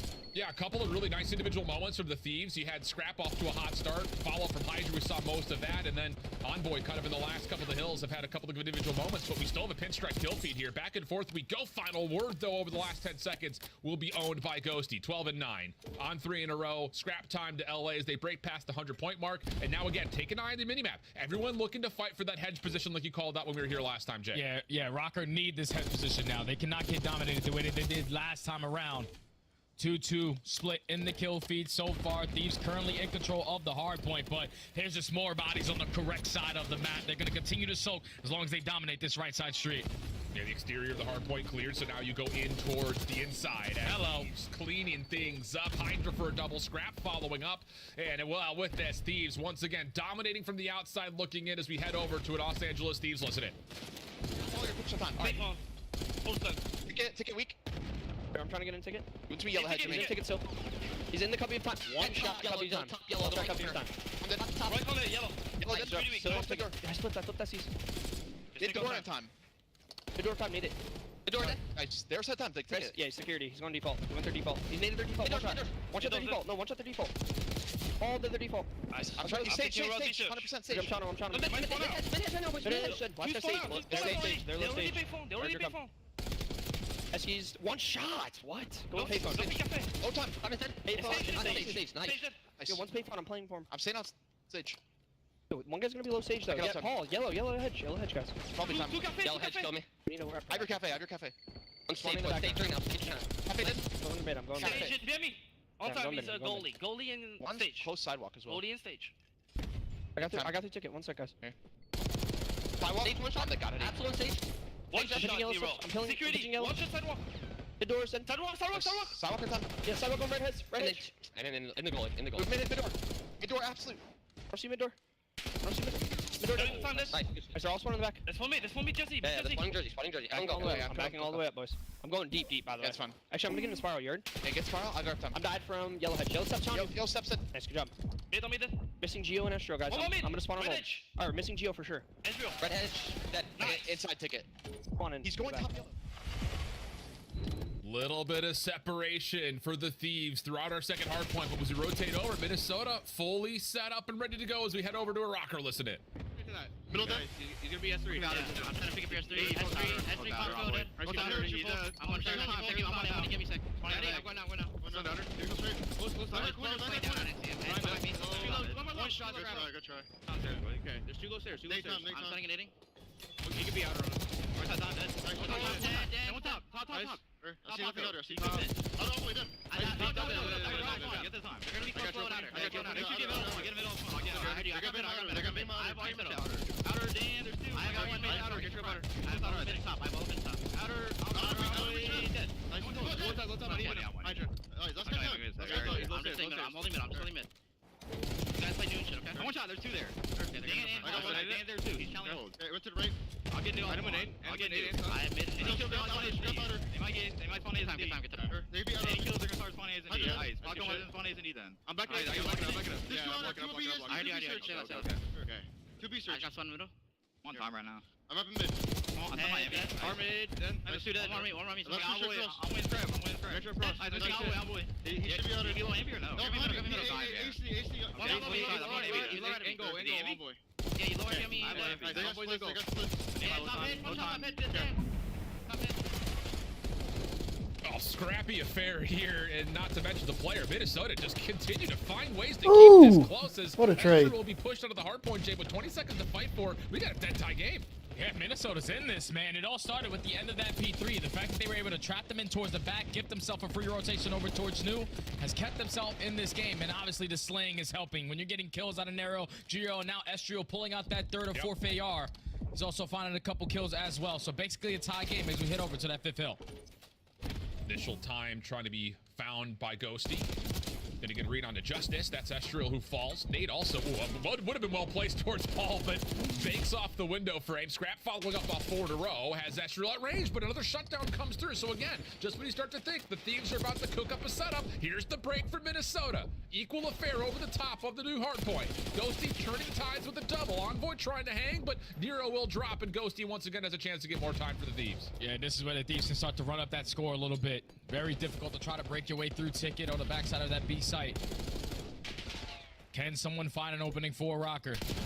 Everyone rallying on the right side of your mini-map, but 3 down in the feed. The ARs from LAT turning up to a whole different level. That's going to be a flawless 40-second hold. You blow the game wide open once again if you are LA. And now you're going to be able to breach that 200-point mark with the rotation over towards P1 and a lot of presence already at hedge. Have to win this battle for the outside. Ghosty just staying very patient. Up top in the windows, he can make a choice. Does he want to help the hill? Does he want to help the outside? Just comes down to what his teammates call. And he's going to get a freebie onto Geo. Long-range shots towards Nero. Tag him up. That's enough for Hydra to follow for the kill. Ghosty looking for his 5th in a row and will secure it. One more around the backside. Pistol off for Ghosty, who almost gives Estriel the 1-2 punch, but not to be. Minnesota desperately need the break, though. Yeah, they need to find a break, and they need to find it quickly because these can still close out here on P1. And as soon as I say that, 4 dead in the feed. Where do the spawns come in for the Thieves? Not the ideal situation you want to be in, but still the 30 seconds to fight for. Minnesota need all this time. Yeah, and the Thieves, they want to challenge this, and they're getting punished for the decision. Nero for 2. Estriel following up. Spawns are still over towards the bottom right, though, for the Thieves. 13 seconds of scrap time to fight for. The Thieves try to push through. Paul holding on towards top edges. What does he see? Opening shots towards Hydra. Able to finish it off. Now he's got to try to secure the kill onto Envoy. Not going to happen. And it's just down to Nero, who does hold strong ground for Minnesota to spawn right on top of him. Yeah, Minnesota still giving themselves opportunities. You just need one more wave of kills and you can trap LA towards the back end. But do you know the positioning of Scrap? Playing super patient for Geo. Finally, a couple shots are going to go down. He's going to give it up and unfortunately not be able to find a kill. So Minnesota doing what they need to do. They just need to get in a hard point. What can Geo find around the back here? He has gone uncovered and unnoticed. Catches Ghosty for free. Follow up from Scrap. Good off the trade. Plus one more. Now Hydra is on the pinch. Paul shut down at stage. Good clearance around the hill here for LA. Nero over the top. Doing what he can. He does well to catch a couple. Long range shots from Hydra. Not quite centered up, but Ghosty gets the double. And with that, Thieves can still win it right here. Yeah, it might be good enough to win it right here. They have them trapped towards the backside. Only 10 seconds needed to LA secure this map. Number 1, Minnesota gotta go. Trying to flood on from the front. They take the remaining Thieves members off the hill for now. Contest in. Ghosty trying to pre-fire down Estriel. Follow-up from Scrap is decent, but the Thieves will not be able to get back to the hard point in time to win it here. Spawns will move just a touch. Ghosty spawning behind, but you've got LA already on the new time. Envoy just has to win this 1v1 versus Nero. Does not expect cover from the side door, though. Follow-ups are good from Estriel. Hydra trying to put the game away, but he gets shut down, and now the Thieves are subject to a potential spawn trap. And now Minnesota needs to do exactly what they did on the second rotation of these hard points. Trap them as long as you possibly can. Do not allow them to win. Only need 2 2 seconds to close out this map. Number 1 is LA, but you see the kill feed. It's all purple. Hydra's able to strike for 1. Hydra's able to strike for 2, and this might be it. Nero's got to try to get back into the hard point here. You cannot make a mistake. You cannot allow this contest to come through. First shots are deep. Oh my! Over the top. Oh my God! The map will continue just a little while longer. Maybe a natural pinch developing. Envoy spawning out from the rest of his teammates, trying to get some damage done. Does LA try to win this hard point right here? Nero still holding strong inside the hill. Estro trying to follow up. It's still only at 248. You gotta rotate though at the same time. Oh my God! Hard point's about to open. What do the nades look like over the top? It won't make a difference. Envoy has stayed safe, and the Thieves will sneak out. Wow. Yeah, no, that was a fight. That was a good one. Like, whoa, that got too close for comfort. Thieves have been Holy having some crap. grueler hard points so far this week. But thankfully, the heads-up play out of Envoy to be the sole man that spawns out. That was a good. Simply stays alive. He gets 1 kill on a play. Holy shit, that was a good match.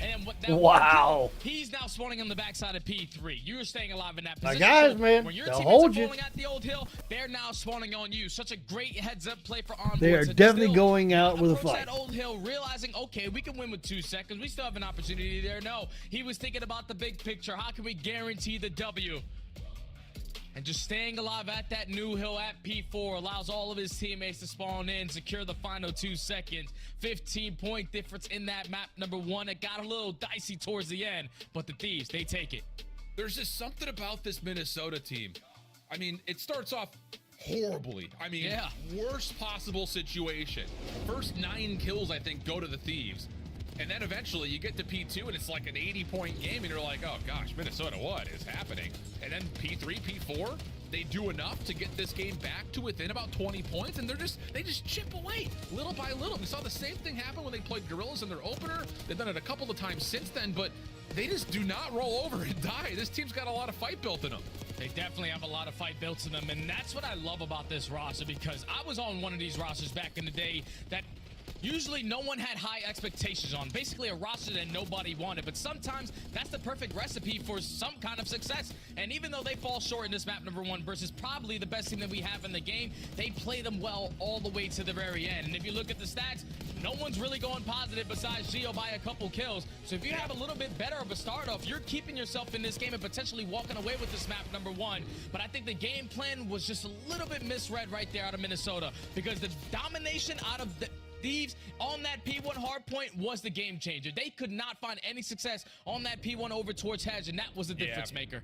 Yeah, I think it's just the kind of, where do you focus on the overall venue and those mixy hard points, right? P1 in particular, I think it really is. Again, dictated by who controls the exterior. It allows those new players off spawn to come back in and know exactly what to look at, and that seemed to have obviously been a major difference maker in the opener, plus the second time that we were there. Here's a look back, though, over this series layout. We've got Vault, and of course, everyone's excited to see our second overall instance of a protocol control. I will say, we talked about this, we're looking at the vetoes, Jay, and the Thieves had the choice of what they wanted to play for control. They opted to go to the protocol here. So there is this level, after hearing them talk about that hard point performance was not good enough when we last played, and we're throwing a protocol control in the mix, it looks like this team is really trying to maximize their map pool.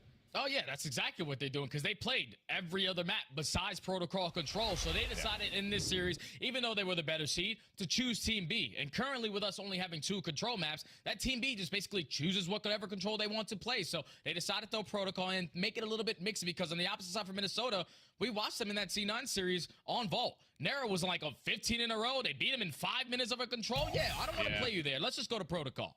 Yeah, I like the call.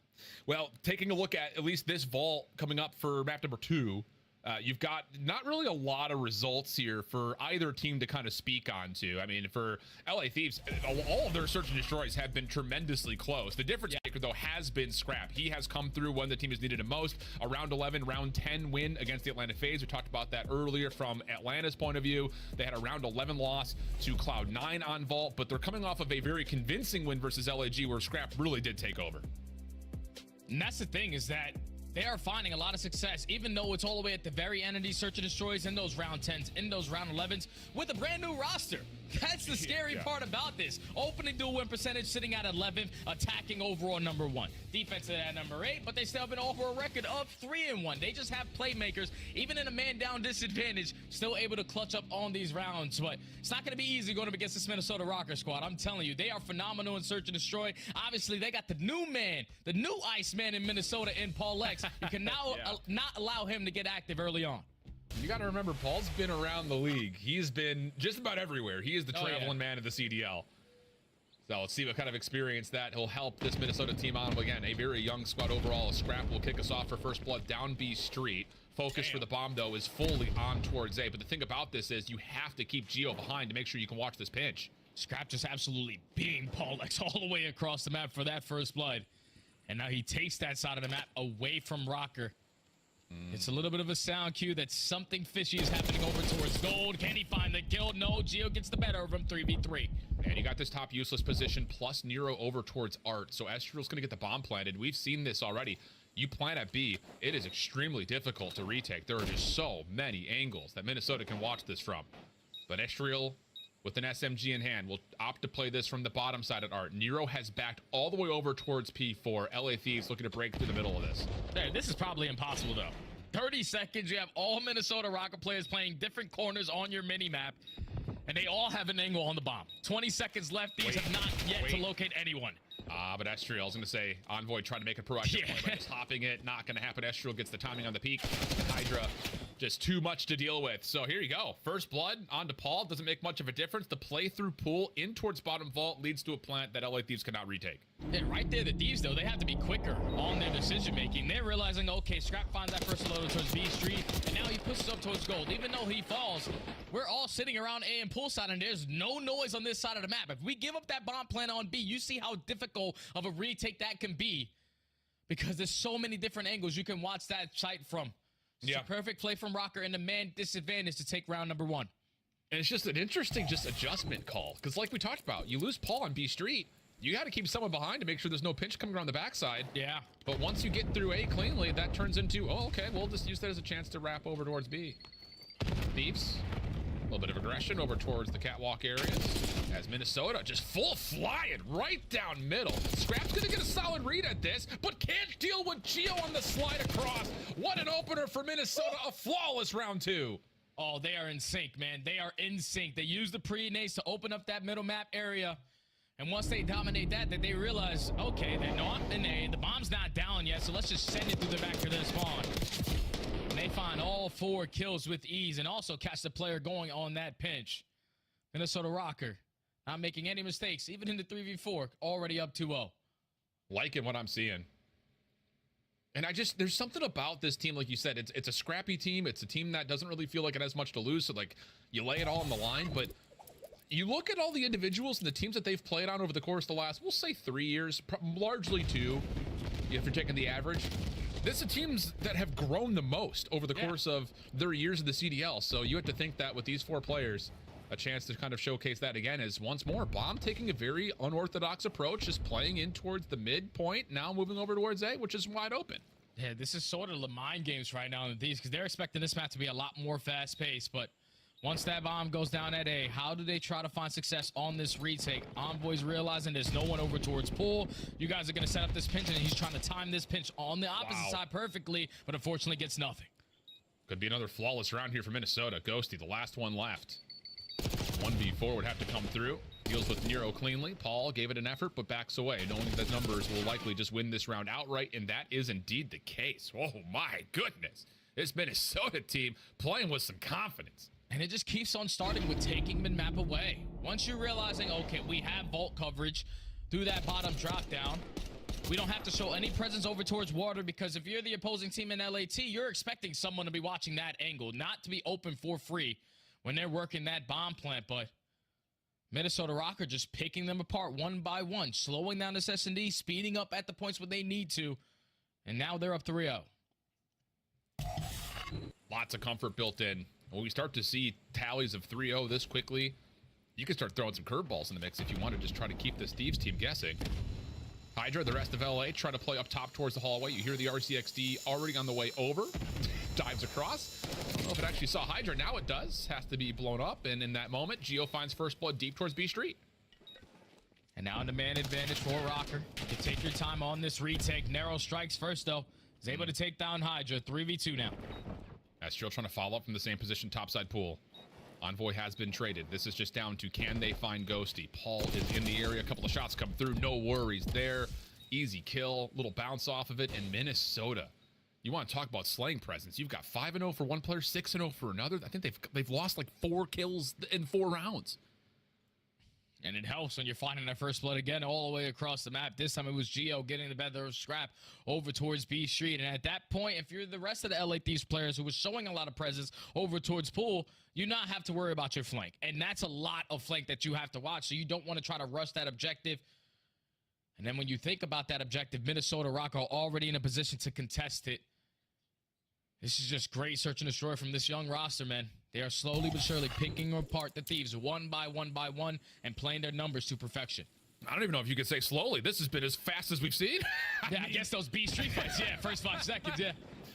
And now you got Geo and Estriel, who are really dangerously close to earning an early Hellstorm, which could just put this game out of reach. Bomb on the way over towards A. Ghosty watching through pool, able to catch the first blood. Geo's still holding over towards backside palms here, though. So if the Thieves try to push through, they may make contact, but not to be. Scrap finds the kill. Now 4v2. Estriel deals with the first point of contact. Follows up with the second. He's done his job. And look at Paul. He's going to rewrap behind all this. He may have an angle. Stun. Nade at the ready. Opening shots do not connect. But again, does he have a spot to just watch the bomb from being defused? There's the frag. It connects. Shots from Ghosty, though. Oh, a bold challenge, which he wins. And the Thieves will get on the board. That's a big play right there out of Ghosty. That nade comes in and almost puts damage into both players. Scrap could not go for that double chow because he was one shot, but Ghosty with the confidence to just fly on out, win that one-on-one versus Paul. I thought when Estriel found out double, that was already be job well done because Paul, like you said, had the stun, had the nade in the back pocket, just not expecting the ego chow out of Ghosty to finally put one on the board if you are the Thieves. I know if you are Nade Shot, you probably want to take these guys back to S&D school. Like, what they doing, man? I don't know. It's just one of those things that, yeah, I think you're absolutely right in terms of like kind of setting the trend and setting the pattern. Minnesota on both sides of the bomb, you know, early through the first 4 rounds found so much value through the middle of the map. Lately, we've seen Thieves really putting a lot of attention towards top catwalk, over towards marble side. And this time it's just the more traditional, let's just flood through pool, have someone sit behind and wait, keep Scrap alive. And Geo with the RCXD once again is trying to get to work clearing out mid, but the Thieves are fine with this. Driving around, trying to play for the info. Unfortunately, cannot find that kill. Because now with 30 seconds left, Ghosty, your turn to drive around the Autobot. We're going to work our way right back into the site, and you got to get past that. Yeah, but the problem is, someone snuck around the back. That was Estriel. He finds the elimination. Now Nero can just hop. Last gunfight comes the way of Scrap. He's got to go, and he's got to go quickly. Already past the halfway point, and Scrap is not going to go back to check. So what looked to be kind of a botched RCXD initially from Minnesota, a worse one gets played by Ghosty as he gets caught unaware by Estriel, and the follow-up eliminations are perfect from Rocker. Yeah, that's just such a great RCXD right there out of Geo. Even though it doesn't get a kill, you saw how much ground he was able to take away, at least force the repositionings out of Thieves, and that allows his teammates now to get pushed up on the map, take that map control away from them. And when I initially saw that round, they were playing real slow, and it was due to the fact that Estriel did, with that double in the previous round, pick up that Hellstorm. So yeah. Now Minnesota, with the success on the retake, put themselves at game point. Got the Hellstorm in the back pocket. Screw it. Let's just go B. Yeah, that's what I'm thinking. Opening nades just to see if they can contest over towards the catwalk. But you're absolutely right, Jay. There's the Hellstorm immediately afterwards. Now that they know the trophy is placed over towards the bottom side of the map, you put it into play. You get a read on where everyone is, and you should immediately hop on for the plant. Who can contest this? You've got Ghosty over towards Art. A couple of shots from him, but he does not find the elimination. Nero dancing with Envoy, gives time and space for Paul to get back into the mix. And woo, Minnesota, hot and saucy here on the Vault Search and Destroy. You blinked, you missed it. 6-1 tally, and Thieves can't believe it. Yeah, nah, Thieves stood no chance on that Search and Destroy, man. We're talking about these rounds slowly but surely starting to develop. We're getting first bloods in the first 5 seconds on both sides. but the man disadvantage, the game plan was just simply a lot better from Minnesota. Early into these rounds, it was the aggression to take the map away from Thieves, to have them on their heels on these offensive pushes. When you have a team that's being so aggressive, especially on the defensive round through middle of the map, and you're thinking, okay, let's just drop into A, let's plant that bomb, let's play our setup around that. It's just Minnesota Rockets said, who cares? You guys can do that. We're just going to push right up the middle. Because I know not all four of you guys are going to be in this site. A pinch is going to be open. And when they always are finding that initial first kill, look at that. That's 5 first bloods compared to 2. That was just textbook search and destroy. Obviously, Estriel dominates. When you drop a Hellstorm, that's bread and butter. Geo goes 8-1. Paulek started off the map hot, but it was just basically right off the round number 1. You can tell the game plan was a lot better from Minnesota Rocket. They were just a step ahead in that S&D, able to tie the series up at 1 with great plays from start to finish. Lots of focus, I think, on using utility early to gain control of that mid-vault drop down, and that worked out really nicely. So Minnesota, a lot of life in the lungs, trying to extend that map number 1, almost able to get it through the finish line, and then no breaks on the search and destroy as we head back to the desk at a 1-1 count. It's a scary search if you're an LA Thieves fan in Minnesota. Really just taking control bright and early during this search. Can we talk about Estriel? What a terrible week 1, and what a bounce back here in week 2. Yeah, I mean, even the respawns in their match prior to this one, he was balling. And in that search and destroy, I think people can learn a lot. I was having a conversation with some COD people talking about RC cars and how people use them. Using them early in the round was one side saying it was bad, it's not good. Well, I think Minnesota just gave the league a crash course on how to use them early in rounds. You take space, and that was sort of the narrative. Even in the rounds without the RC, Rocker were not afraid to get up close and personal. And as soon as the guy on the island dies, the retake becomes that much easier, and that's what they abused the entire time against the LA Thieves. What a great search and destroy from Minnesota. Now 1-1. 7-1 from Estriel. Geo is right there, 6-1 to break. That's what I'm saying, Bubba. Game 2, but things are tied up. Wait, we can't draw some. No, not yet. Listen, he's been giving us gifts all day, so we got a couple. Listen, be careful with this one, all right, buddy? You guys shouldn't have. Double wrapped, you should be able to get it in one go. Well, this is more for Chris or for the people at home. Oh, here we go. Young Christopher Puckett. 20-year-old relic. Can I draw some conclusions for y'all? I know some of you are about to take your senior pictures. I highly suggest the gamer stance. Put the elbows right there on the power thigh. Yeah, distant, 90-degree angles. Girls, it drives them wild. All right, we have one more for you. We have one more. You Thank get you. 2. You get a special 2. Absolute lock gamer stance, by the way. What is it? Shake it, baby. Wait, what is it?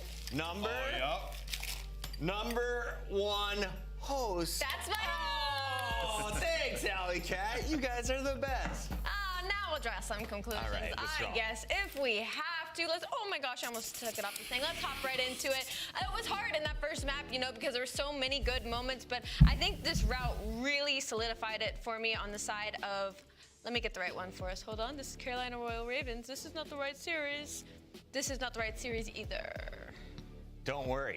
Technical difficulties. It's going to be the right series. We're going to get there eventually. We finally got there. All right. Drawing conclusions. We're going to follow a route taken by Hydra, the French phenom. So in this situation, we're going to go into the mini-map and we're going to take a look. Clearly, LA Thieves are going to be in control right now, but there is a lot of pressure coming in from the front, and this is near the end of the game. We're talking 190 to 223. LA Thieves can win off this, but Minnesota Rocker is looking for this break as well, and the next point is going to be on this side, so they're in a favorable situation if they can get LA Thieves off this time.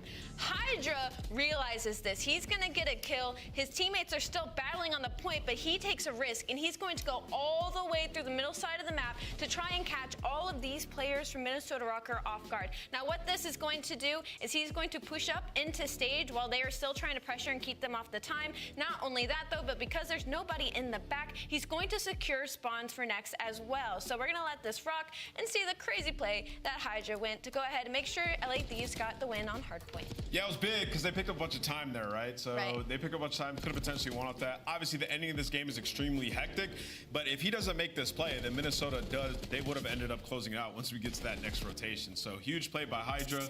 They got to clean up a couple of small things in hardpoint though, man. They weren't lying when they said they've been playing sloppy. Did he end up going 0-7? In Search and Destroy? It's okay. Just trying to balance things out, everybody. 1-1 is the score at the end of halftime. Coming up next, we got Protocol Control. Haven't seen this a lot, but we saw some yesterday. Expectations from these two teams. Yeah, I mean, Hydra's going to go berserk. If he gets in their base with an SMG, gets up top their building, you can go up and down the zip and just terrorize them. So look out for Hydra. Study, can Minnesota steal this series?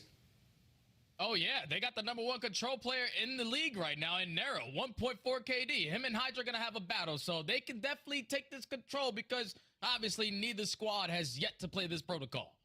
Yeah, man, I'm glad that you point out Nero in particular because at moments throughout last year, he was, I think, the linchpin for success, you know, when this team was finding, you know, good moments. And like you said, control, he's really found it. A 1.42 KD. Again, we talk about their respawns overall.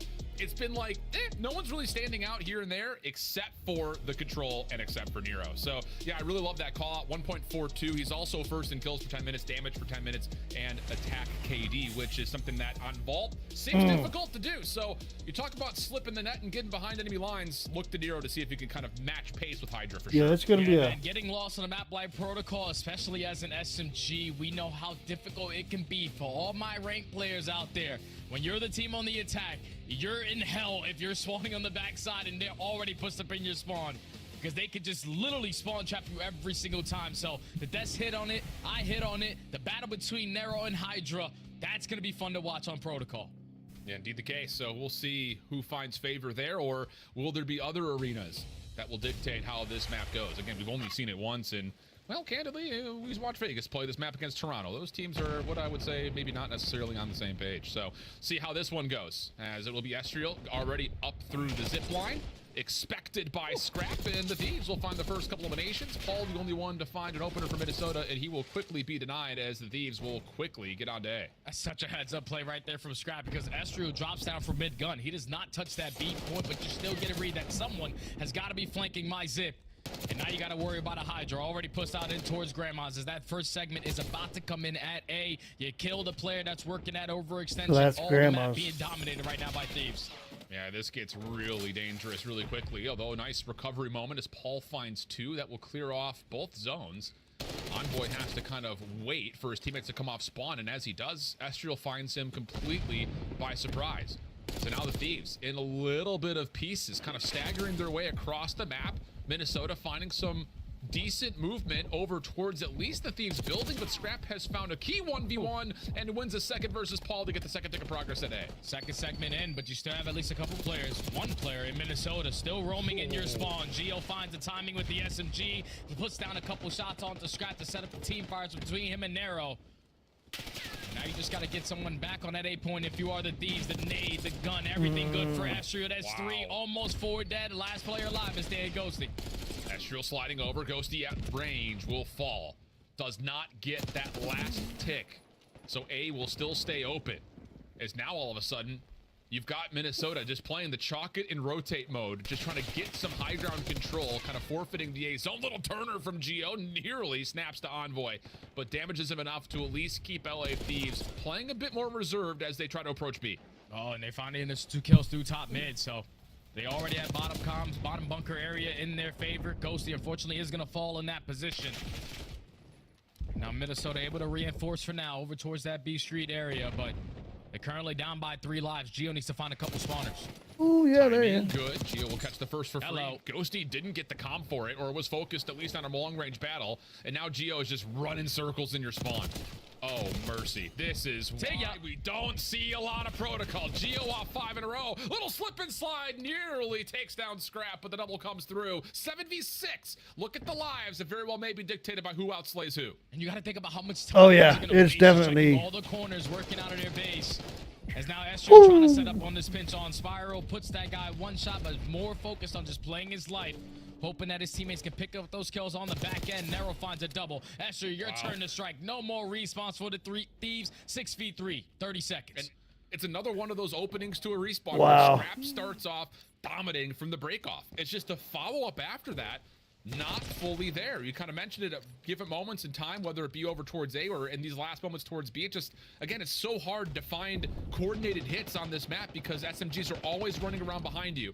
Moment here, though, Envoy able to catch a couple, say maybe if he wins one more 1v1, he could get a first tick of progress at B, but now it's just down to Scrap. Oh. Trying to play out the 1v4, and Nero will hit his Semtex to keep the defense Telling you, strong. man, they're not Minnesota, terrible. even though they gave up 3 segments, just dominating the map control, man. That's all it simply came down to. When you're the team on the attacking side, and you're basically wasting a lot of time working out of your spawn, trying to clear all your corners in towards bottom 10, and then you're allowing Geo pulling out an SMG to just roam in your base, catch 2-piece after 2-piece, you're not going to have a good time. That's going to be Minnesota securing that first defensive round. Now, can the Thieves do the same exact thing? This time, probably not allowing those 3 segments to get away from them at A. That's, of course, the goal, but even if you allow it to be matched, the trouble spot on this map has always been that B control point. It is just so difficult with the amount of high ground that plays around it. Of course, you've also got the ability to play through comms, that bottom bunker area. It's just, there's so many things you have to watch. You have to take advantage of favorable kill feeds. And it'll be Paul to start things off for Minnesota. Nero trying to find vacancy to get on towards A. A push up from Estriel allows them the freedom to do so. Plus Geo, playing from the top side of their windows, will find Hydra. So now you can just focus on the front, but Scrap will take Minnesota off the zone, forcing Estriel to come back. Yeah, big kill from Scrap to win that one-on-one on the A point, and at the same time, Envoy worked his way through bottom spiral to relieve that pressure at that A site. That first segment is about to come in. You have all of Minnesota though, roaming around top mid. Nera on 2, almost makes it 3. But Minnesota currently up by 3 lives, make it 4, and Estriel on 5 in a row. Lots of damage over towards Envoy as well, so he will not be able to challenge. And it looks like for the Thieves, they are fully focused on playing this over through field side. Up through the zip. Geo, he was there with some decent timing, but Nero off the pinch, able to at least put some damage in and keep the A zone safe. 25 plays 19 in favor of Minnesota, and 2 minutes and 5 seconds on the clock with Estriel working towards a Hellstorm on the corner. Hydra trying to pistol him away, but Scrap will eventually put Estriel out of commission. But a lot of time to work if you are Rocker. You just cannot allow someone to minimize Wow. those spawn killing you a couple times. Thankfully, a player like Paul X able to catch a double off the respawn. And now look at your mini-map. Look at the route that Geo is hitting. He's trying to set up this pinch on the backside of tower to spawn him even deeper from this B point. This might be the opportunity Minnesota were looking for, but Hydra and Scrap shut it all down. Yeah, they clear out the zone completely. A little bit of patience here from Minnesota, but Scrap right through the ladder. Finds the elimination. Now Ghost is in your spawn, but quickly dealt with. I like this. Little pause here from Minnesota. Make sure all 4 players can come off spawn before we get a little bit too wild towards the B zone. Hydra just playing for contact on spiral stairs, and he's going to find 2 players, and that's just bad COD timing from him. Minnesota keeping things level. 15 plays 11, a little bit of a life lead, but the focus is how do you get onto the zone?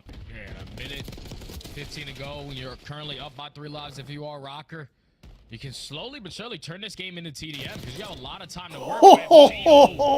Snapping onto Hydra. Out the window comes Estriel, and now Minnesota on the point. How about this Minnesota Rocker team? Scrap trying to keep things together for the Thieves, but head on a swivel, almost finds an opportunity to lock on. Bro. Double comes through, and now it's an 11 play 4, and Nero is 11 and 3. Holy shit. all over the map. Back over to the zone.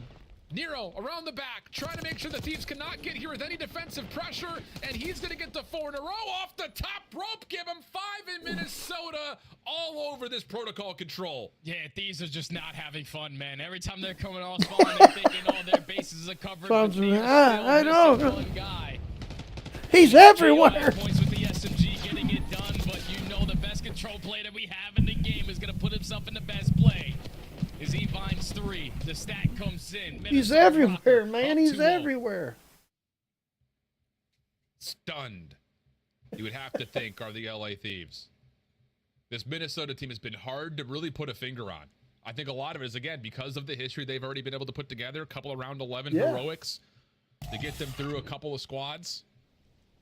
A round 11 loss to Cloud9, which, again, a small mistake. Maybe gets that to a map 5. Hard to say.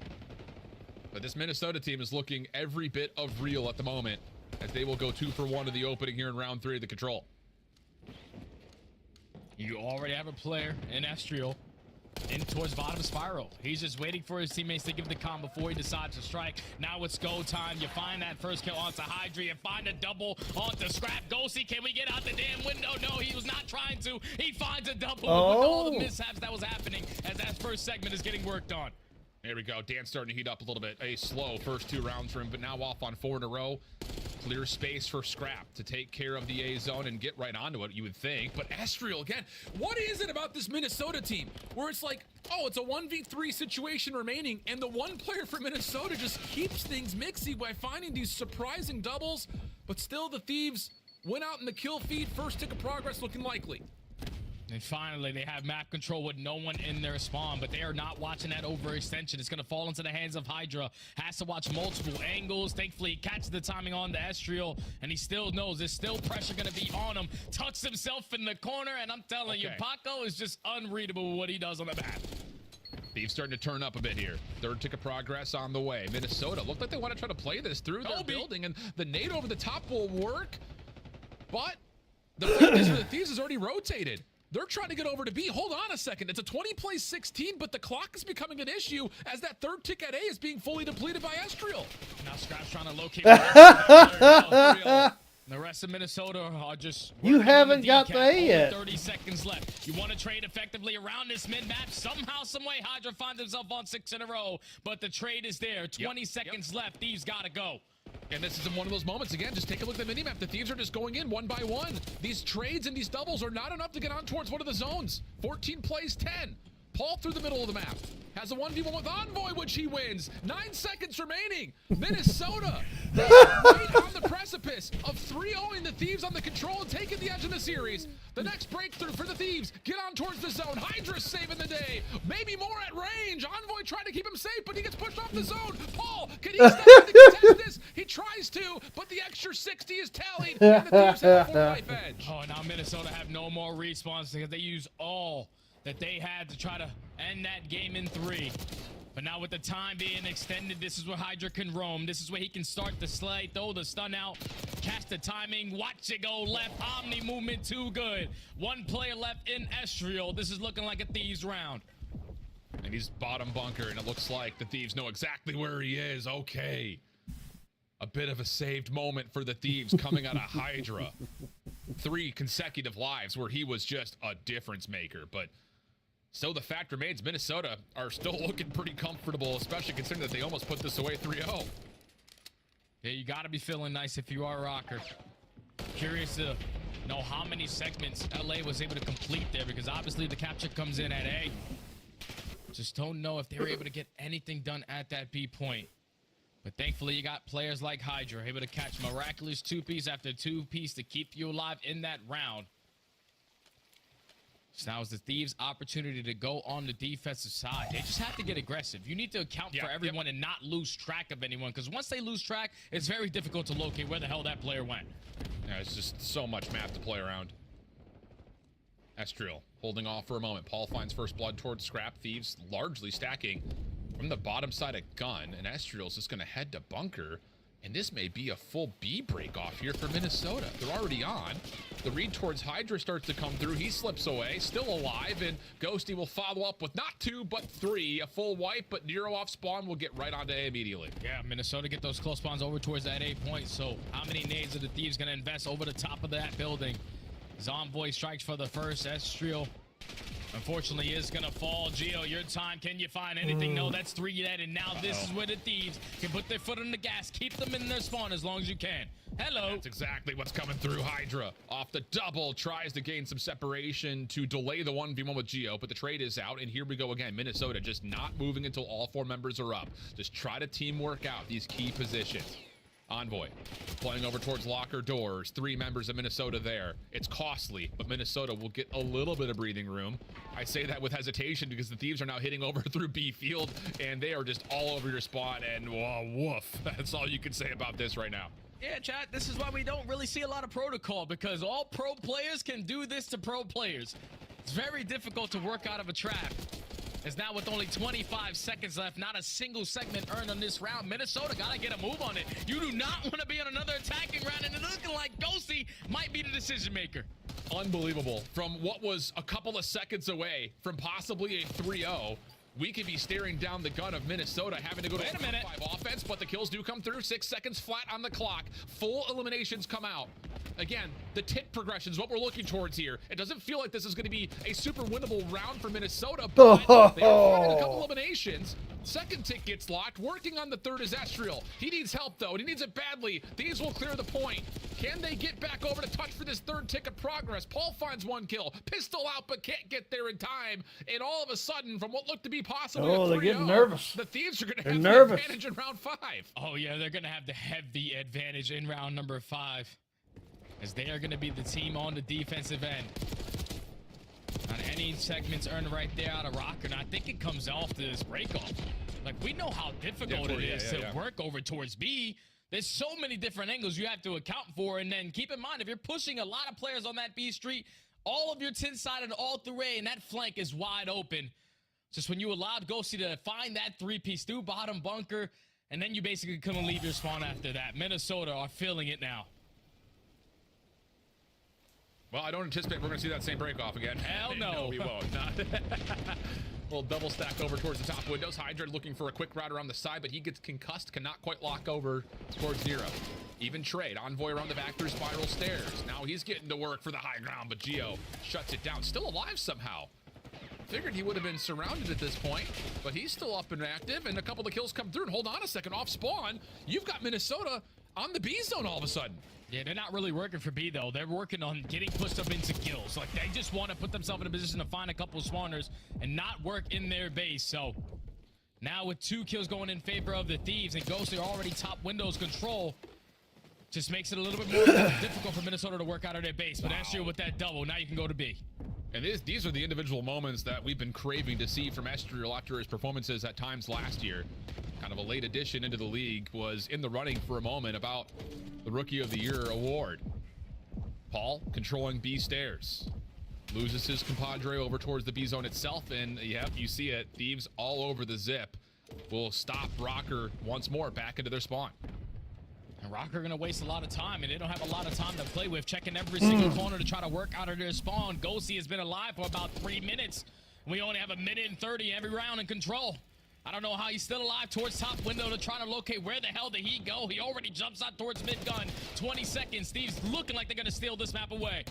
Yeah, there's just desperation mode here for Rocker. They're trying to stop the clock over towards B. First tick is done, second on the way. But again, look at this angle. I mean, how do you fight from down here? May not need to. Paul's doing the work up top. And now you got progress happening on both zones at the same time, but Envoy single-handedly clears off the B zone. Geo, last one left remaining. Keeping the clock paused at 14.3, but he has to win this one versus Ghosty. He does so cleanly. Rocker trying to get out of spawn. Envoy and Scrap in their way. Back over towards the A zone. Second tick being worked on, but it's just so damn hard to get it through the finish line. If you keep going one by one, the pressure on spawn maybe just a bit too severe, as Envoy's going to cut back across and make sure no one can get back over to B. Last hope for Rockers on the A zone. There comes Envoy. The deciding factor right here. You know that he's on your pinch, but you get a teammate from him and Scrap. That's all for dead. Thieves smiling at the end of this one. They steal that one away from Rocker. Unbelievable. Unbelievable. I mean, we are mere ticks on the clock. Look, he away is from mad. a 3-0 Rocker and a 2-1 edge of the series. But the composure and the cooler heads prevail to allow for the pop-off. And I think it starts with that guy top right, by the way, because Hydra's the one that saves that third round. Like, oh, yeah.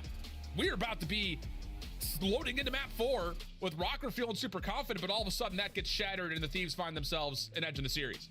And that's got to be a dagger right there if you are the Rocker, man. You got to try to shake that one off with ease, because you were literally 4 to 5 seconds away from closing this one out he was 3-0 mad. and putting yourself up 2-1 in the series. But Scrap was mad, the man. Thieves are never out of it.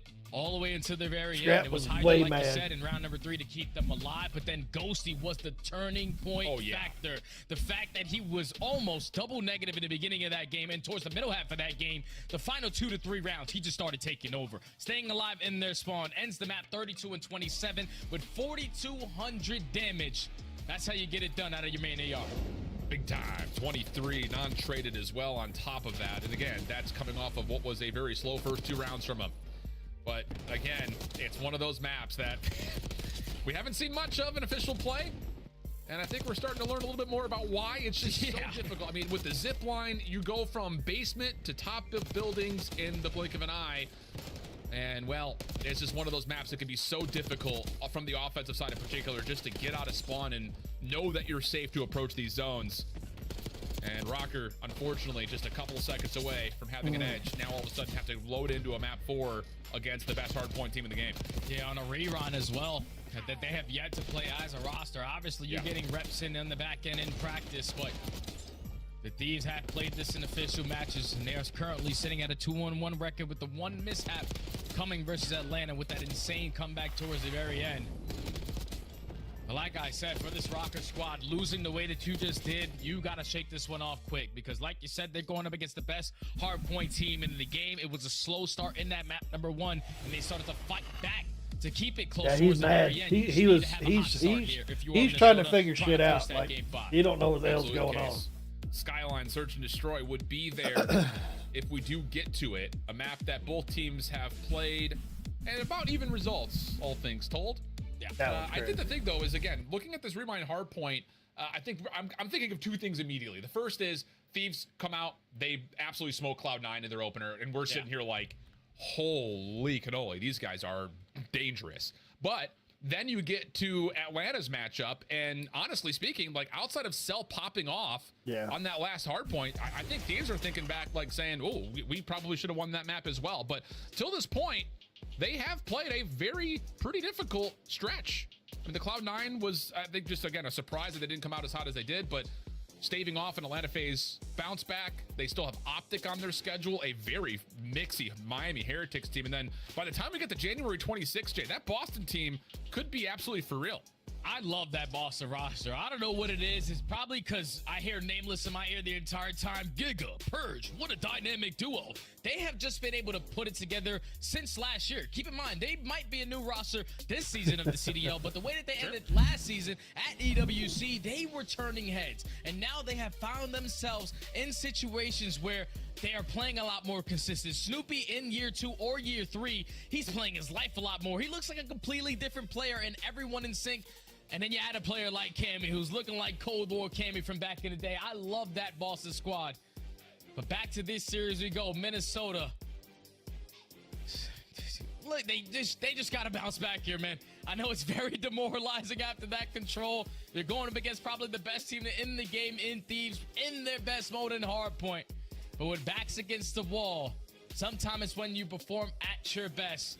And I think the one guy that I'm really going to put a lot of focus on a map like Rewind is, like, it has to be the ARs. We know that Escher or Nero at certain points in this game will pull out that 3rd or 4th AR for some of these money hills. Oh, no, here we go. But that P3 to P4 chain is going to be dominated by the ARs, so it needs to be the AR presence on both sides. Absolutely. To shut it down. Yep, 100%. So, okay, things to keep an eye out for as we're loading on in.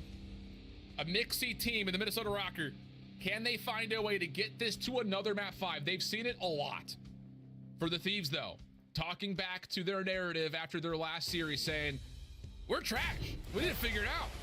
They're not trash. They're very good, but they want to be better. So what will they provide here on a map that they have already shown to be one of their preferences? As it will be, again, Los Angeles spawning on in and already diving on into DVD. First 2 eliminations are here. The breakoffs have continually been great for LAT. Oh, Minnesota Rocker, they were playing super slow, not trying to flip those spawns, but thankfully the 2 players that stay alive on the opposing side, they find those kills, and now they have a natural pinch developing around this P1 area, and still Thieves spawning all the way across the map. So Minnesota work their way on in, still a good chunk of time to fight for as they find every single kill in the feed, and they also have their rotation over towards New. It's one of those situations, man. This Minnesota team is just against all odds. I mean, they get completely thrown away off the opening break-off, but off the respawn, right back into the mix. They're holding their own against the Thieves, man. To move a touch, moving towards P2. Minnesota holding the edge on the minimap, and they're still finding success over the scrap. It's just, how do they keep getting away with this? Yeah, this is where the Thieves need to rally together. They need to stop relying on so many individual one-on-one routes. And that's what it is. Right now, the teamwork from Rocker, the crossfires being set up has been too much so far. And that's exactly what it is. They're not. for P2. They're controlling that back. They're doing it one by one and thinking they're going to win it. Focus on the front end, and they are still lighting up that kill feed. Yeah, the AR is really coming to life to make sure that's pinch stays safe, plus reducing this hit from the front. Oh my Like legit, goodness, what a start from him, 7 and 4. Nero, Semtex over the top. They're doing one by one and thinking it's going to win. Reduce They're this. thinking they're going to win Thieves it. hit largely, except for Scrap around the back, who gets completely caught unawares. Nero in the corner, able to line up a handful. Estriel deals damage to Hydra, and Nero is all over it. 4 in a row, and all of a sudden Minnesota have blown the lid off this game with a huge early lead. And this is where the Thieves got to now fight their way back on it. You need this P3 to P4 chain. Nero starts off with that first kill, and you can already see what it does to the spawns as Estriel flies over the wall to catch a double of his own. What looked to be Thieves winning a row. Bang! Instantly flip on their head, and now Minnesota continuously running up that score. Yeah, Gio also putting some damage in on the cross. Paul, knowing that Envoy likely going to be playing over through the DVD area of the movie store itself. Estriel stuck on the dumpster. Good help from Nero. The isolation is perfect. The numbers continue to find ways to get to where they need to go for Minnesota. They're almost to 100. 5 to 22, and the But, Thieves like, are reeling. You cannot allow Envoy to be the game breaker, but it's already job well done. He finds one on the pinch, everyone else through the front end, and at the same time, Thieves are still so good at that P3 time, able to flip these spawns on their head. And now Minnesota have to work their way all the way across the map to try to find a break on one of the most difficult hills that we have this season. Great read from Estriel.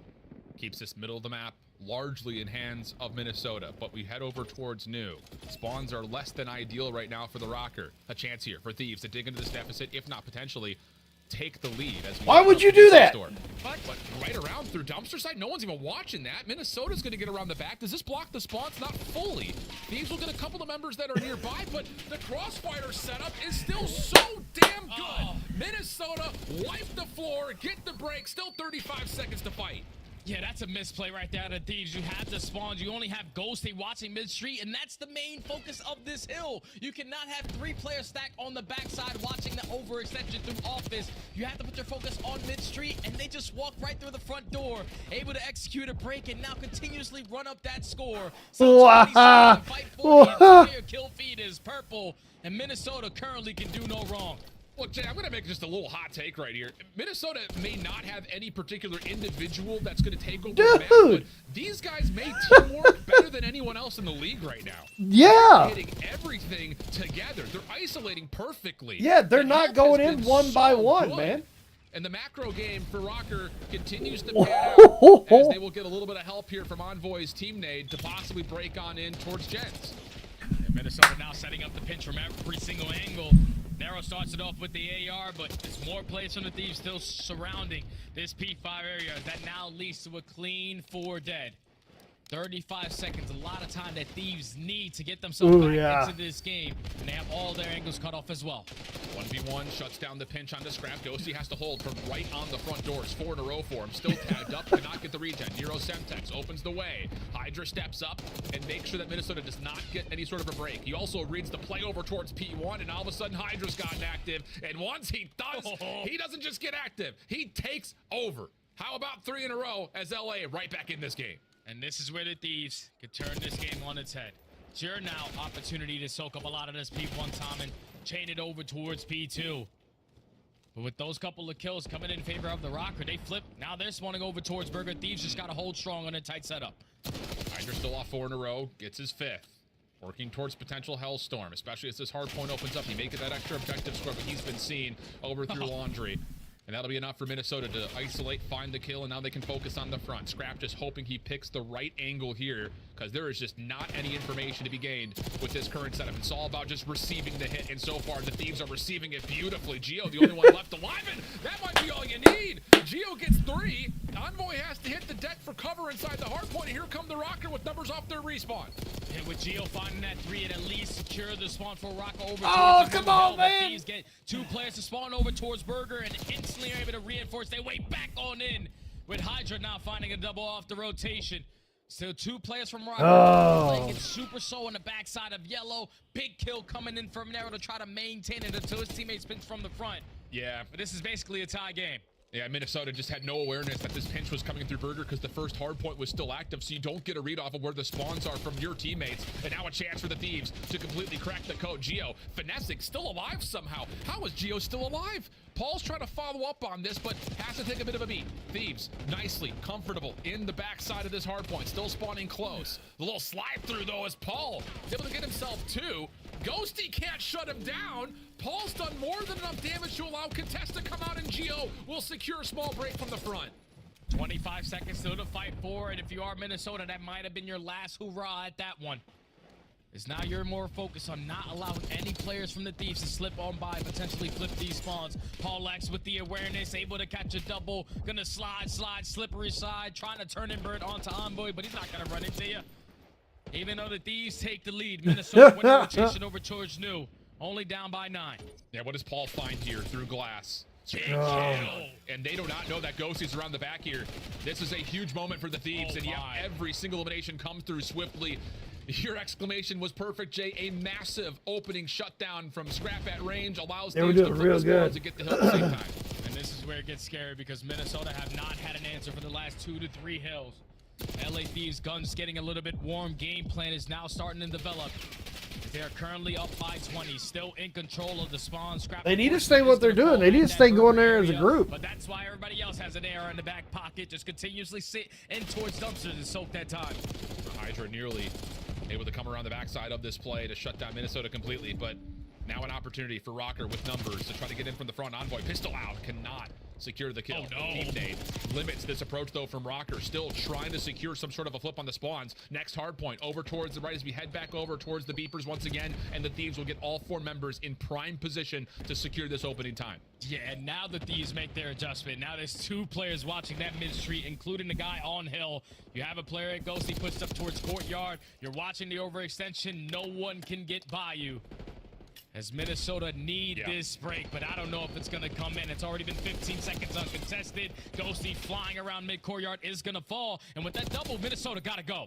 Yeah, they shut down the players towards street, but they cannot catch Scrap off the angle backside of the windows. Spawn still good for Thieves, and that will supply the support that they need perfectly. Street still in control though for Minnesota, which is going to be the venue for how they set up this continual break attempt.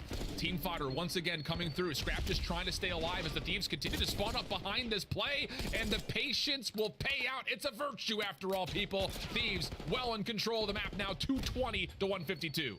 Basically a full 60 on this P4. Now only needing 20 seconds to close out this game. Minnesota Rocker have to play picture perfect from this moment on. Yeah. Find your kills off at the rotation. Make it easier. Narrow starts it off. Huge help right there. They're going to have the awareness that Thieves are still spawning behind the old time. However, do they get a read that Envoy is setting up this long route? They know now because he's been able to secure an elimination. Here comes the full-on pinch, and the break is simultaneous. Minnesota has to play this through Zig, and it needs to find success immediately. Paul, Nero, first couple eliminations are good. Scrap one, last one left alive. Nade cooked up. Trophy system gets placed, though. It keeps Minnesota safe, and they're going to get all 4 members in here, Jay. Just comes down to can they get the trade onto Hydra? They do. It's a Nixie fight as the contest continues to be alive, but Scrap, oh, he's Whoa! what matters most. 3 in a row. The pistol coming through. Geo trying to play heroics once again, and Minnesota are still in this. They're still in it. They're still fighting. Trading effectively in towards Gens. 56-point difference. Now you have a timing flank onto Narrow. Can he find at least one? But the turn and burn from Scrap too good with the pistol. Now a 1-and-1 in the point. Hydra's able to win that one. 12 seconds needed from Thieves to close out this series. Minnesota, you got to make it perfect. Small moment here. Again, a bit of an unread spawn, but Scrap right through the courtyard. Breaks down Minnesota, leaving them with just individuals, and Scrap is teeing off on them. 3 in a row. 5 more seconds needed. Stuns his glass. He's got the read that Minnesota are spawning over towards courtyard side. The re-wrap back. Wow, little turn. Doesn't quite get credit for the kill, but it doesn't make a difference. The Thieves. They did good though. I'm happy with secure them. the series in 4 maps. They did good. They did real good. They held their own. They held their own. On the second half of those hills, man. We're talking about the Thieves getting blessed with a spawn over towards Burger. Minnesota could not read it. They walk away with the final 25. Then they chain it over towards P2. At that point, Minnesota give up the final 20 seconds to set up at P3. and the first 2 gunfights go the opposing You way. wish. All the pressure on the backside, you instantly spawn all the way across. It was all the right. map. They had a good It was run. just the They had a Thieves good run. flipping I'm the proud of switch them. on the second half of that To game, being and where they started were, winning those I'm insane proud of them. gunfights with those ARs. The pressure was applied not only through the subs, but as well as the assault rifle players. I'm proud of them. And just once they were able to make the adjustments from that P3 to P4, not allowing Minnesota to just walk right through the front door, that was going to be a GG's, man. They're the best hardpoint team in the game. They make the adjustments on the fly, and they dominate in that map number 4 to close out the series in full. Yeah, Scrap goes massive in those last handful of hard points as well. You can see the flip. As soon as we got to that second rotation of hills, it just looked like the Thieves were kind of getting themselves into that full machine. All 4 players aware of what they needed to do, just not getting caught individually. And you can kind of see the dejection on But the see, they were faces doing of all right Minnesota, the little up to surrender there circuit because there they for were a couple actually players. as a They know team. that So this was a series that all not the only way could have gone 5. up This is a here? winnable series for them. Could have 3-0'd the control. Definitely could All the have way up to there? possibly won this map right They here. were actually a And you team. can see it. It's just one of those moments you're going to look back But on once and they say, started look, we splitting have these off- guys. We can fight with these guys. This is a key moment for Minnesota early in the series to know that They did hey, good, though. They really let's learn did. from that. Let's grow from that because we're right there hanging with the top teams in the league. Yeah, and a good saying that my old friend Rambo Ray always tells me is that winning is teaching and losing is learning. The fact that they just played probably the best team that we have in the CDL so far this season, as tight as they did, you're gonna go back and look at this like, that's okay, pretty. that's Yeah, one mistake. yeah. We changed that. We could have taken map number 1. Okay, on the control, one mistake there. We could have closed out that series potentially in a clean 3-0. Minnesota Rocker, even though it's a team that nobody really wanted, their teamwork is phenomenal, man. You got to take your hat off for As that a series that they team, just played, even they're though they doing lost. awesome. Yeah, it's a woulda, coulda, shoulda for Minnesota, but the other side of it is for LA. There's a difference between good teams and great teams. Good teams can keep it competitive. Great teams can close, and that's what LA Thieves showed throughout this series as we head back to the desk to recap the full day.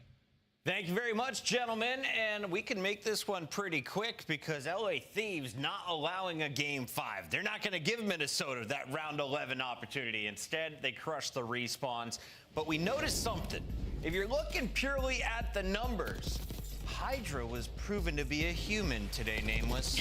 Yeah, he did make a couple decisions this game. Like he switched over to the AR. We saw Estro have an AR out quite a bit this map as well. It's just rewinding the way it plays P3 to P4. That was a big decision by Hydra. Even though he's having a slow day, pulls the AR out, and you saw that rotation to P4 was just beautiful out of them. Able to shut them down on the street. They get a huge chunk of time, which basically secures them this map. So, you know, in the nitty gritty, these games, these hardpoints have been getting to the wire for LA Thieves, but they've been closing them out.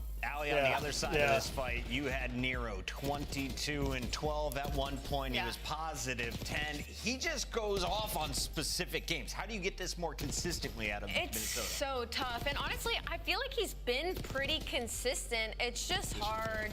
It's just hard when, like, you have the lead, right? You're 130 to 40. You get to the second set rotations. There's an unfortunate spawn out. And then, like, you give LA Thieves an inch, they're going to take a mile. And Nero, unfortunately, just cannot do it on his own sometimes. Yeah, the most epic map in this series was the control 100%. I mean, there was an opportunity for Rocker to close I'm not it the out greatest, 3-0, but I all run into spawning that P2, playing just normal but ranked Thieves all the just time. I recognizing know I'm the not the moment, greatest just player, flooding but and when you don't stacking have your point teammates over and hitting over their and over shots, to get that and progression. I don't hit like, mine as these well, guys are but when you making don't have great them hitting adjustments their mid-game. shots and For being where they such need to be, for a team that just you're not combined and gonna made make their roster, it's beautiful to see the progression. It's time to talk with a man returning to LA Thieves where he won a ring. Envoy joins us live.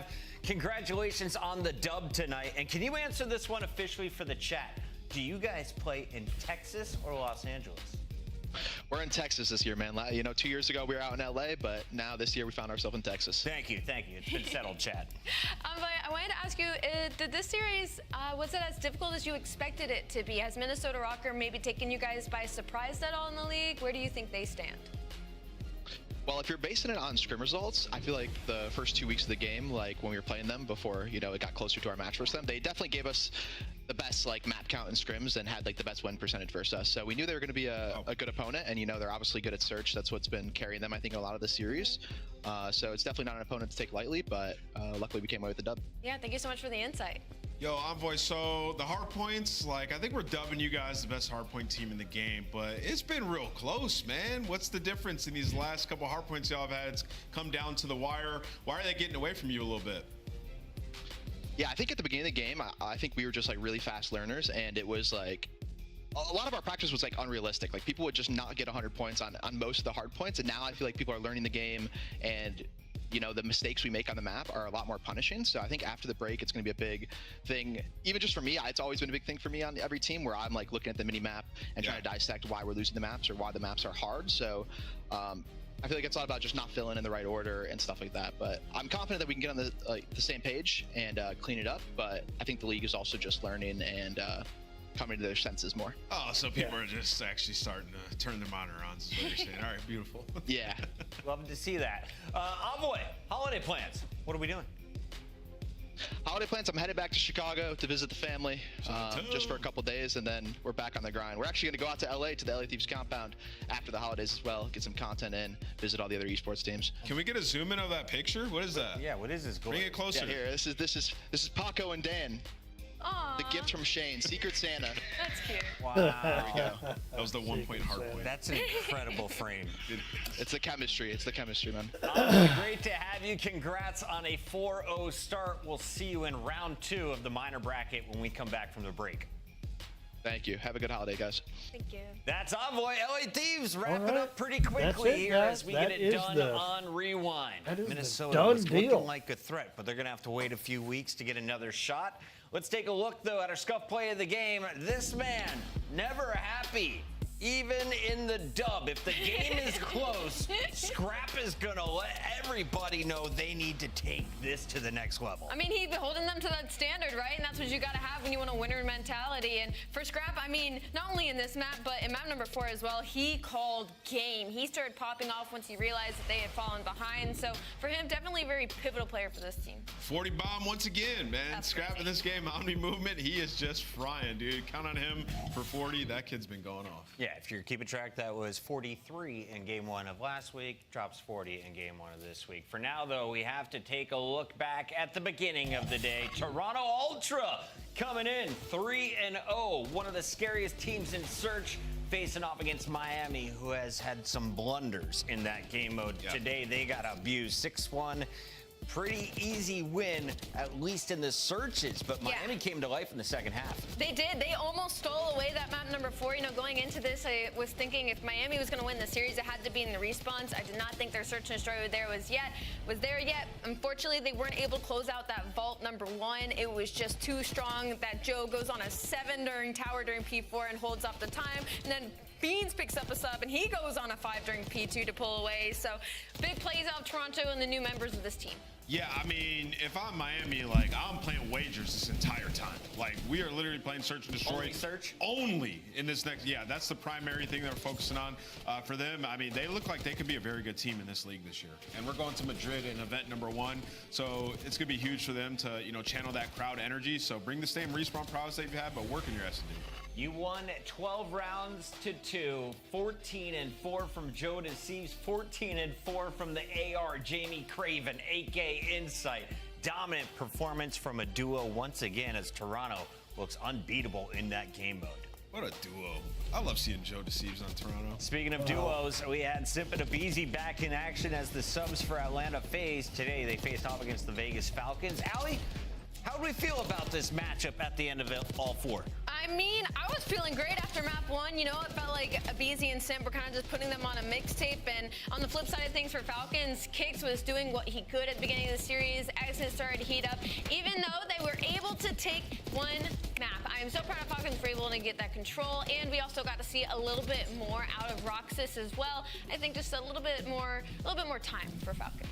Yeah, I think Atlanta just showed like at least their hard point is improving, like their situationals and their process towards some of these hills. And for Falcons, I think you got to be kind of excited if you're a Falcons fan. I mean, you saw like the players can go toe to toe. Exodus pulling out the SMG today, lighting it up, had like 35 kills in the control. So it was a pretty good series for both sides. Who had more damage today between Simp and Abizi? Well, Simp edged him out by 1,000, but if you look at the KD, Abizi had his number. Let's take a look at Carolina, though, our third team picking up a dub on the day. They had to go up against Cloud9 New York, and we were wondering, how strong is this Cloud9 team going to be? They looked much better in the most recent matchup.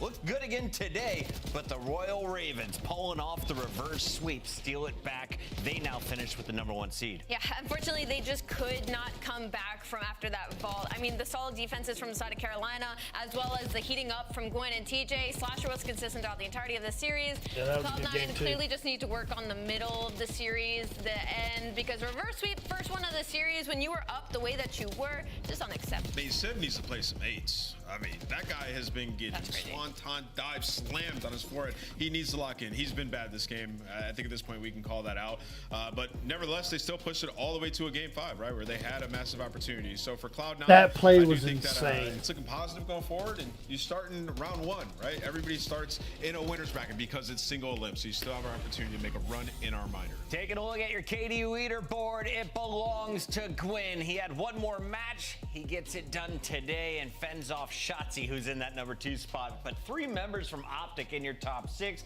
You got Kleenex and Scrap also in your top 8. It's been a lot of fun. First 2 weeks of Black Ops 6. Yeah. Alley Cat, you look like you're ready to open more presents.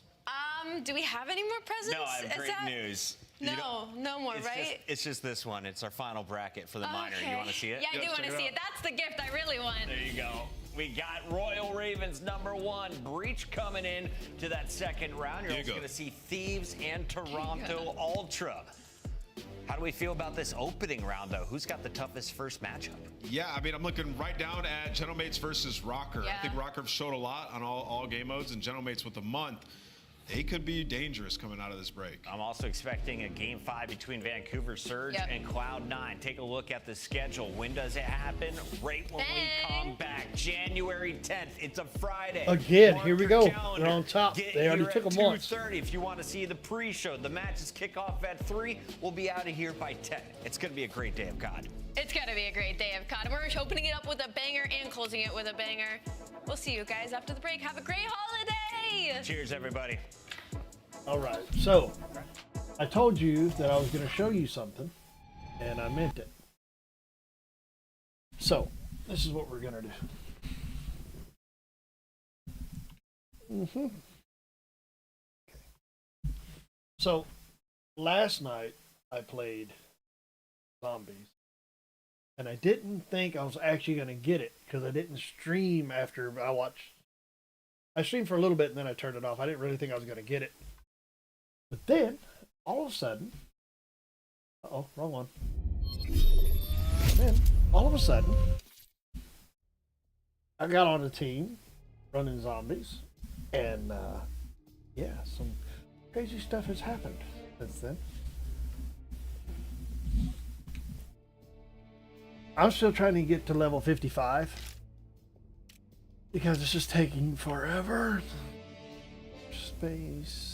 Don't know who that is, but apparently he's not good. But anyway, so I got the guy. I got the guy. That is the guy off the new map. New standard, new squad. That is off of that one. That's the new one. And if I'd have known for a split second that I'd have gotten it, I would have streamed it. But I didn't. I didn't think I was literally going to get it. But I am going to go into Zombies for a little while. Like I said, I'm almost there. I'm at 45. I need to get 10 more. So I've just been like cranking out Zombies like crazy trying to make this happen. And it has just been like outrageously insane crazy trying to get this to work. Multiplayer. Oh yeah, we gotta start out and put a brand new, oh man, which is fine because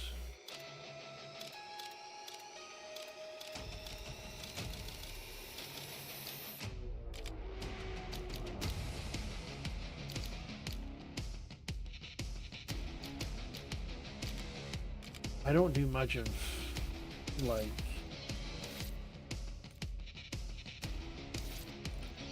that stuff really. I don't play much of that. I gotta do these all over again. Oh, dude. That one.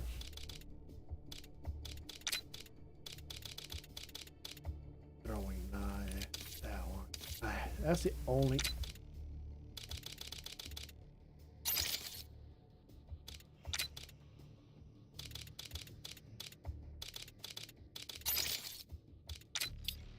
So, what I like to run is this one, that one, and high alert, but I'm thinking about running a scavenger, just for the simple fact of running it. Now, what I've been doing is, I think I might change that though, and then come to this one, and go to here. And then you can go, say, to like this one. Same thing. Stem shot.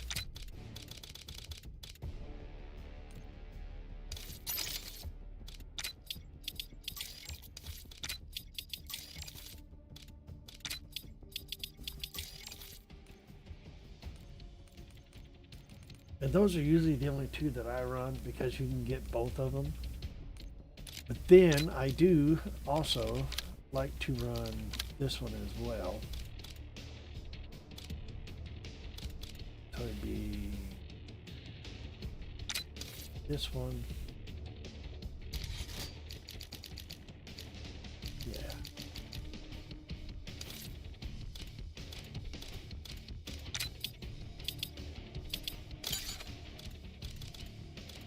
Filthy or SMG. We'll do.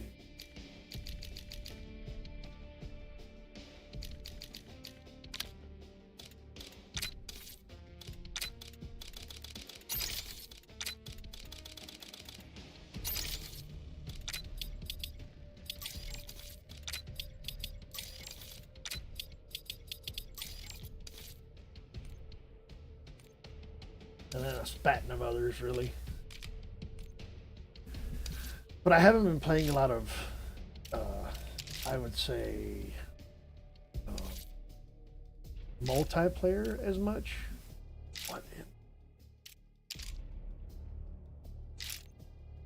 But I have been playing zombies.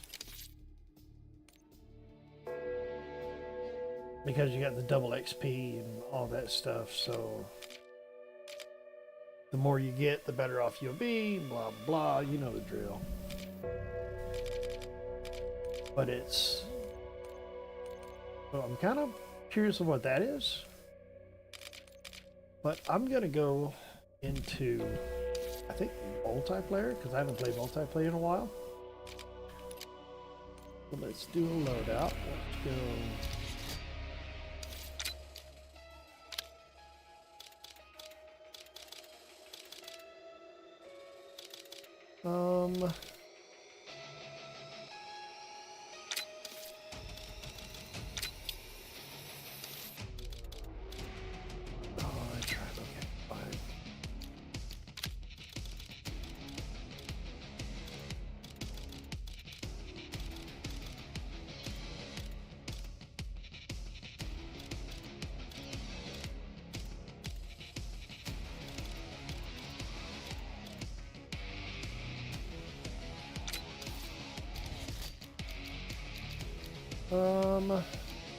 take that off. Take that off.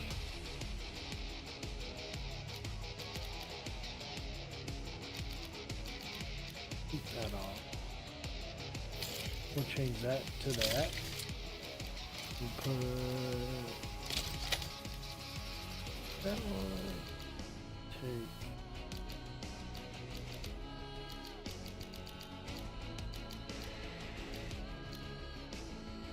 that off, and I'll give me 5. Now I can go to this.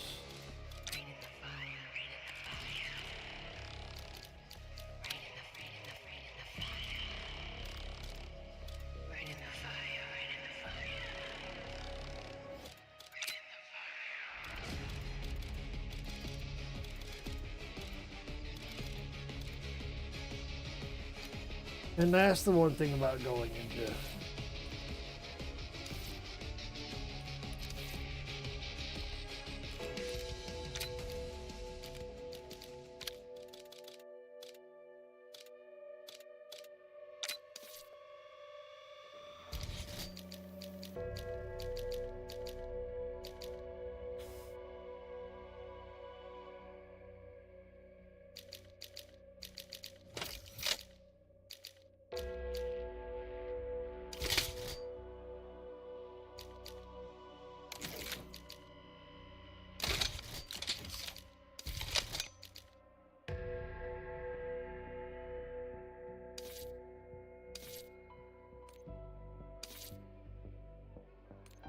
multiplayer, good weapons.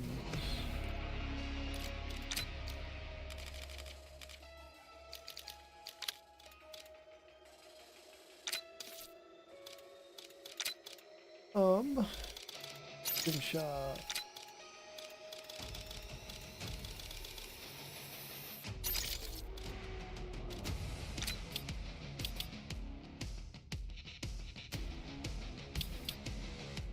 I don't know what the best is anymore.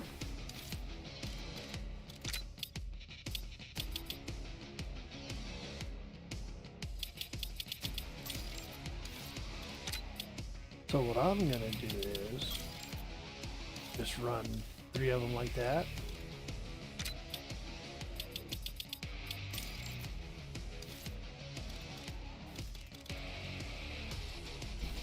I know it's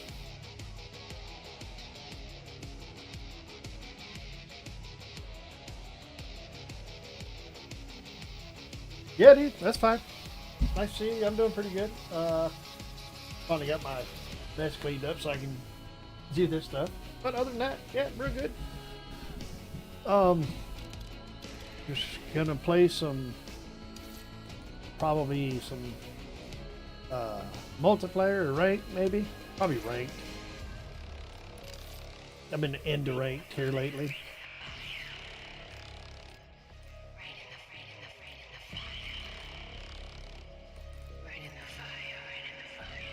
So, yeah.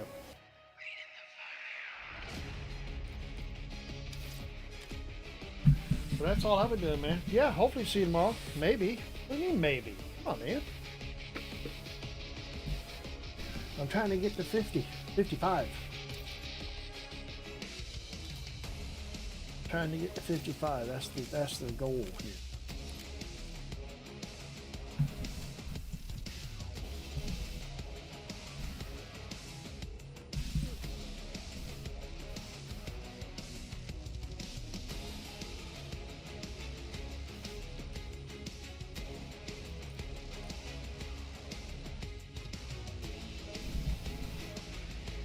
I won't lose any SR.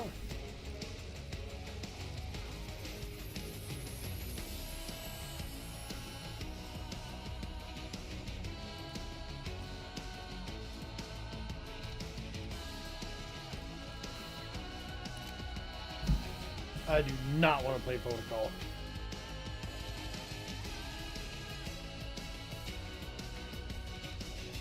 Veto does not mean vote. Veto means you don't want that map. Everybody thinks it's because they want that map. That's not what it is.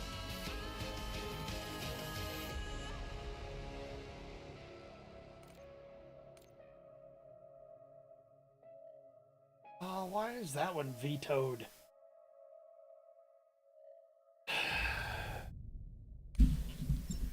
This is going to suck.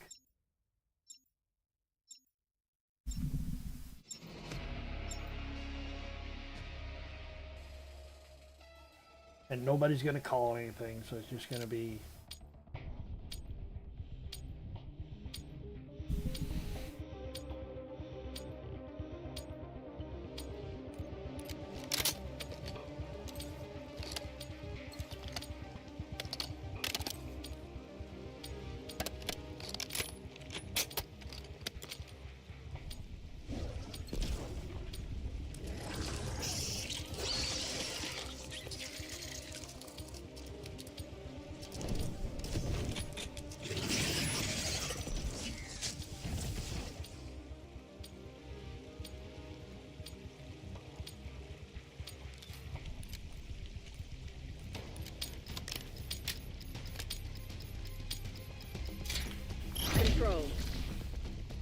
Prevent hostile forces from taking our zones.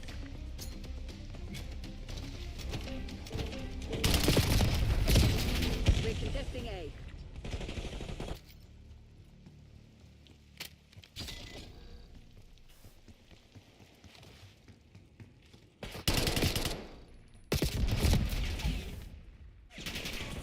Damn.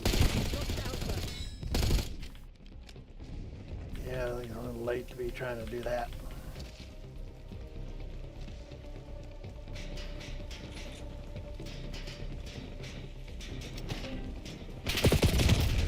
Up top, up top. On the hill, on the hill.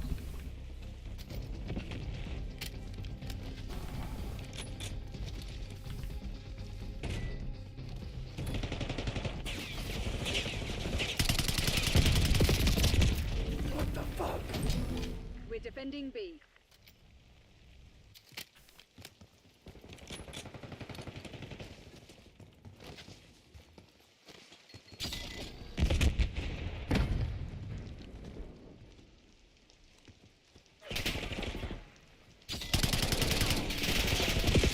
We're contesting Bravo. Holy fuck, guys! What are you doing? We're Seriously, contesting B. what are you doing? Not your best work. Clean it up. What are we doing?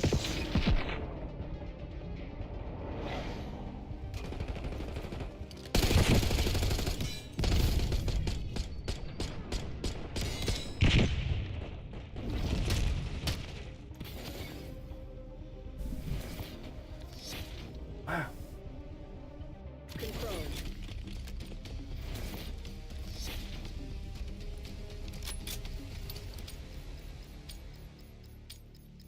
All targets declared hostile. Happy hunting, Crimson.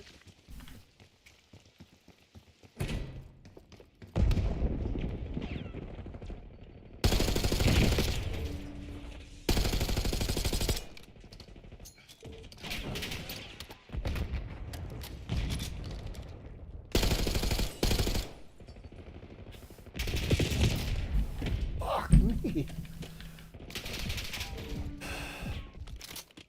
Time short. Put your head down and secure the target.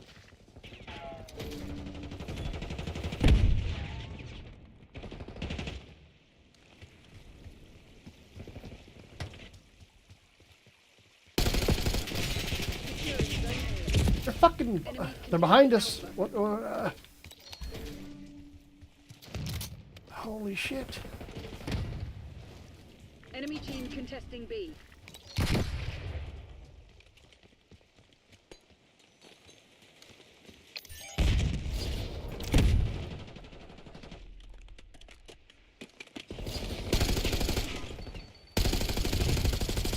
Hostiles contesting A. We've locked down A.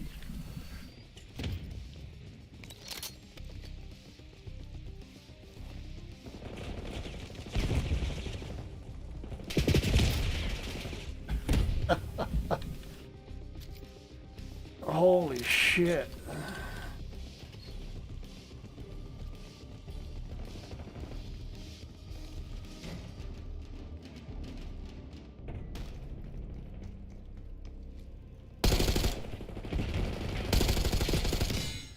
Securing B.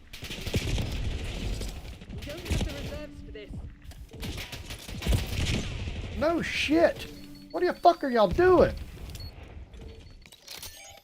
Taking B.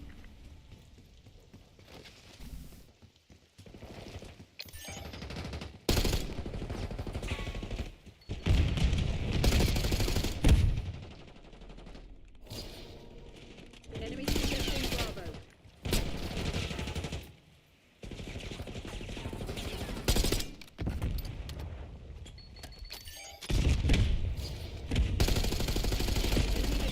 Zone B. The enemy is low on life. Nice. Exemplary, Crimson. Do it again and let's go home.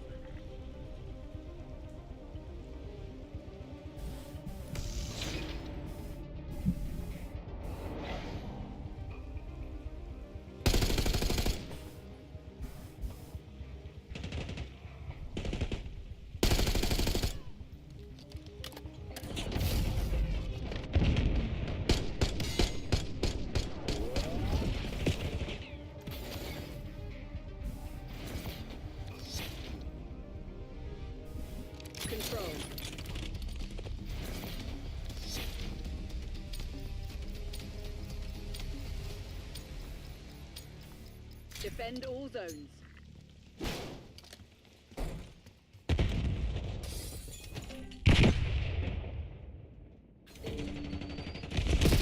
We're defending A. Wow. We're losing Alpha.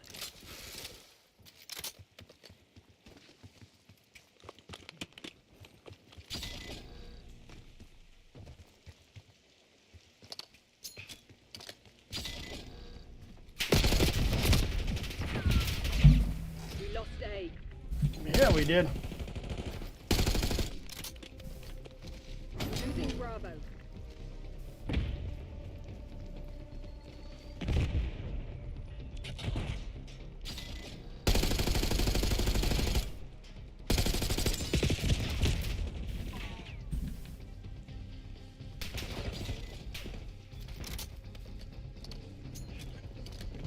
We're defending Bravo.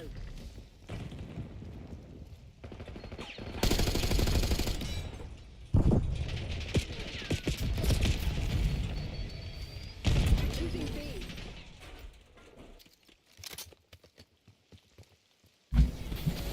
Take it on the chin. Get ready for the next round.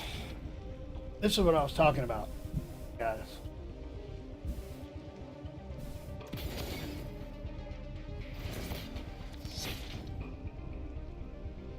Control. This is what I was talking about. No fucking comms, no fucking nothing.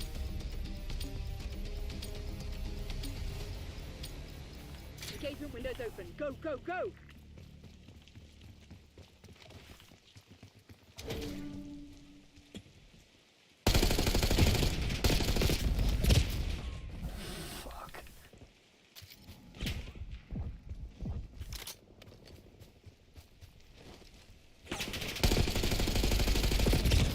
Motherfucker! Well, what the fuck are you doing? This ain't fucking hard point. MTC's nearly dry. Get serious, Crimson. The fuck are you doing? This ain't hard point, dude.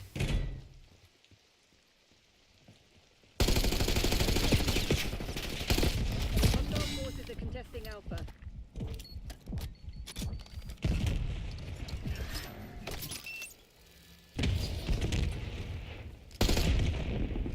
Enemies are contesting A.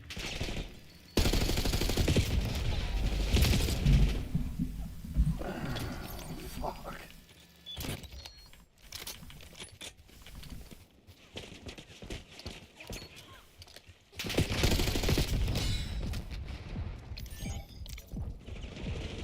Taking Alpha.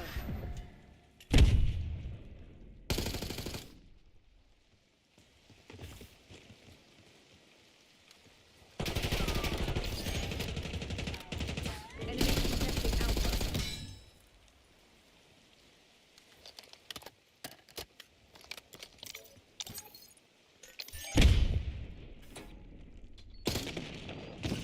Zone A secure.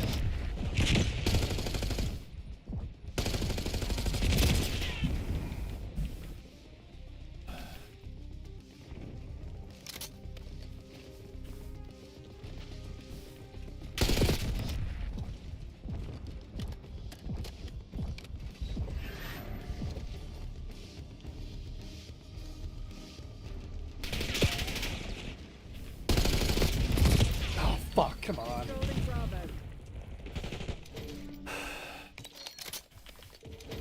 We're running low on lives.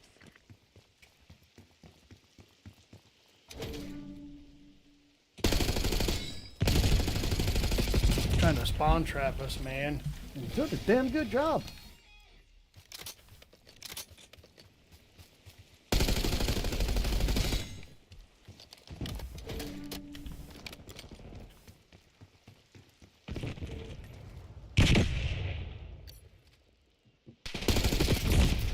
Fuck.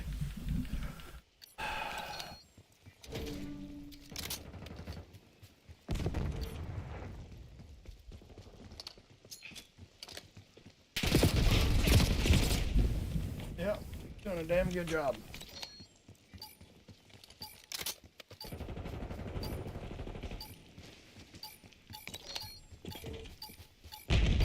Damn it.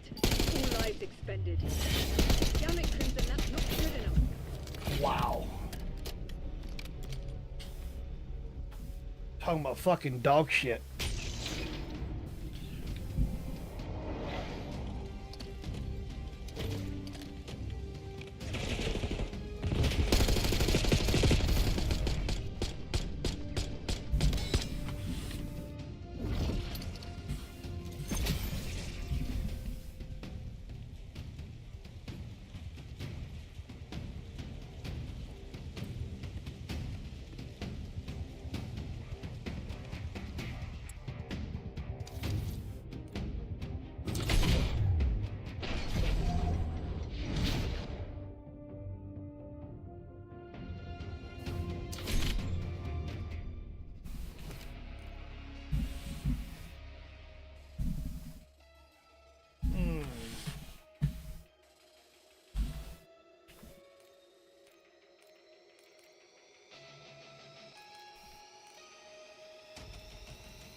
Point 6. I mean, not bad. It ain't good either. You know what I'm saying?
I just said that.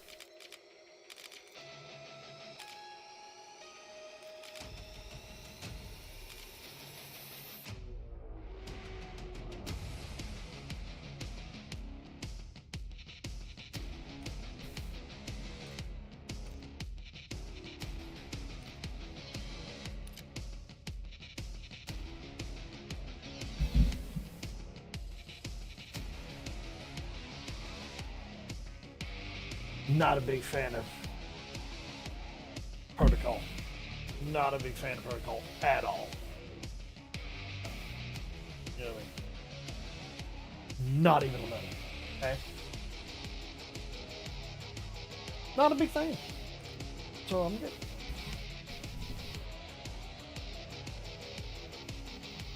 I think you got a red card. Why not? Hard point on a red card? I'm cool with that.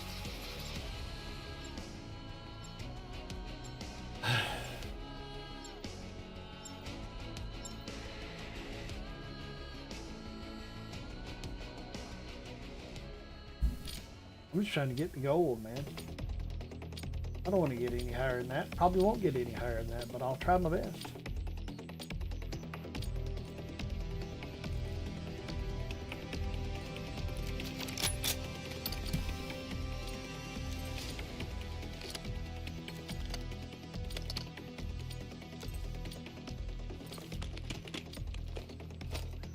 Really? People left?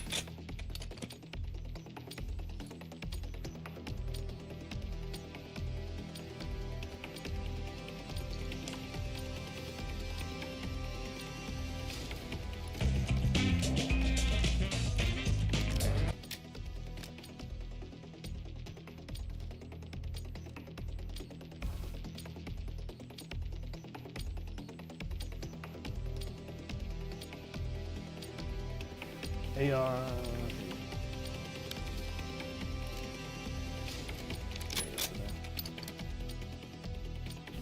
I feel like I'm a good AR player instead of an SMG player.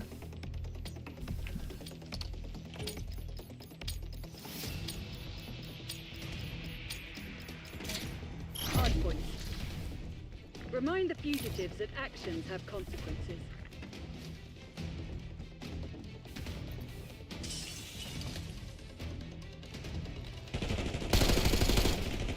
Hostiles have captured the hardpoint.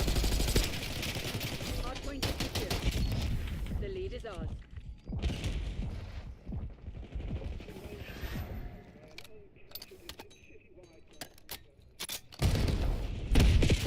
Behind us.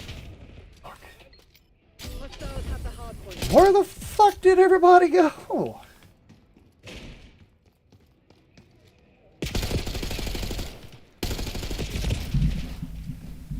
Oh, fuck me, man. Reclaimed the lead. Yeah, they did. Hardpoint identified.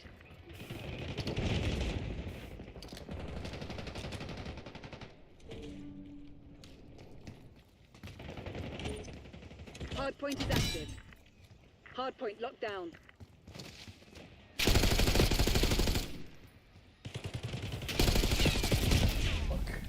Hostiles have captured the hardpoint. Coming down main stairs. Hardpoint is secure. Hostiles have the hardpoint.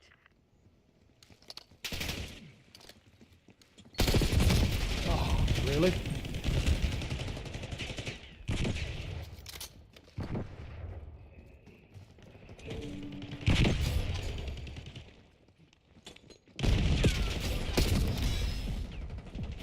Hardpoint locked down.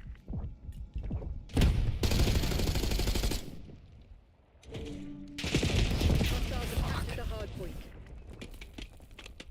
Hardpoint located. In the corner, in the corner.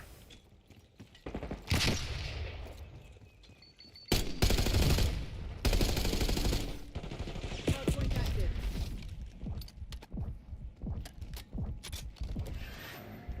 Hostiles have the hardpoint.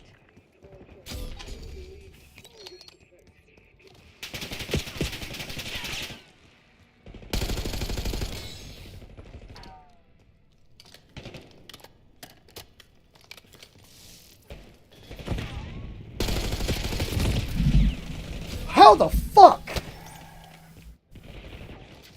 Like, for real, dude? How in the fuck?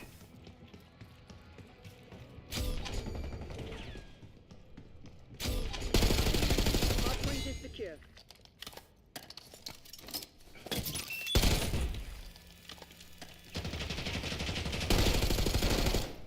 Hardpoint identified.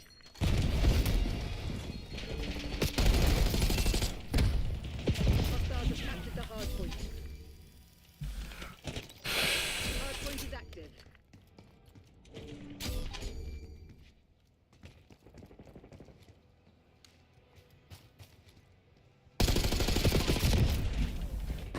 Yep, coming up the stairs.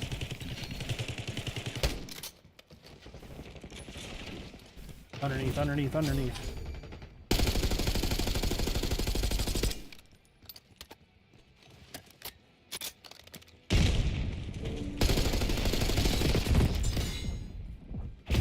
Fuck. Underneath, underneath, underneath. Underneath stage.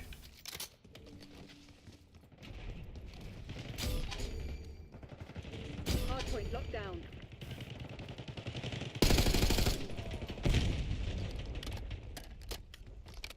Hard point located. Hostiles have the hard point. Hard point is secure. Hard point active. Hard point locked down. Damn, missed every fucking shot.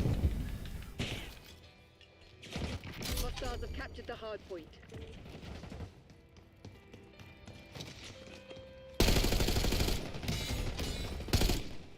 Hard point is secure.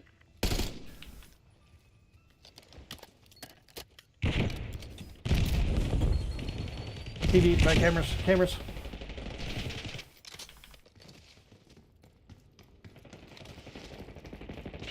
Hostiles have the hard point.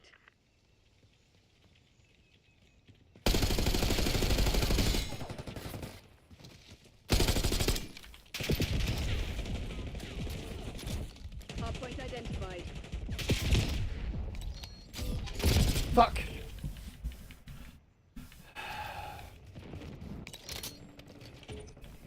Hard point is active. Hard point locked down.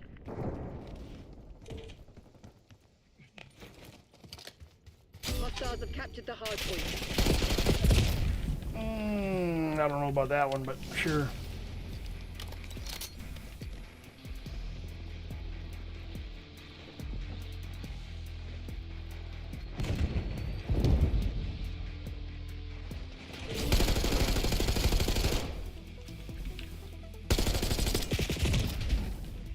Elevator, one's in the corner.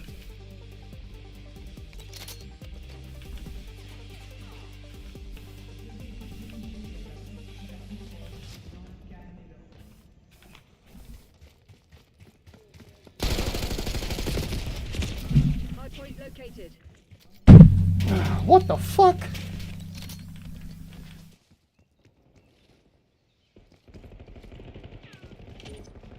Hard point active. Hard point is secure.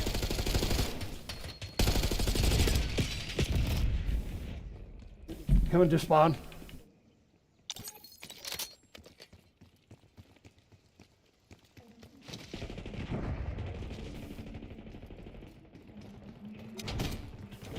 Hostiles have the hard point. Hard point locked down.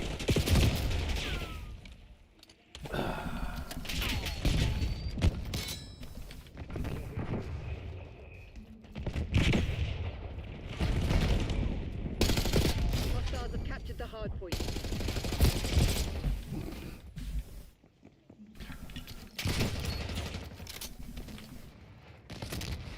Hard point identified.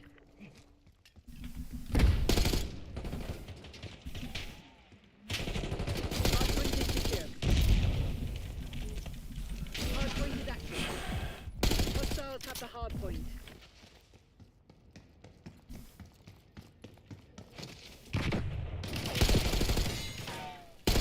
Hard point locked down. Hostiles have captured the hard point. Fuck! Are you just gonna hang out up there or actually get into the fight? Just curious. Your tactics aren't working. Find another way. There ain't no other way.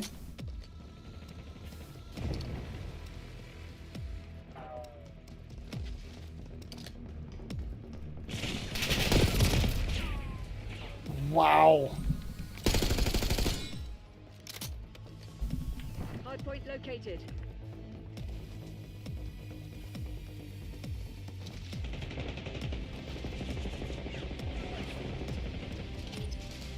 Hard point active.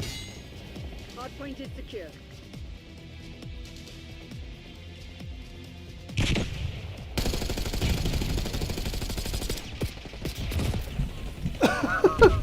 You fucking shit me, dude. Oh shit.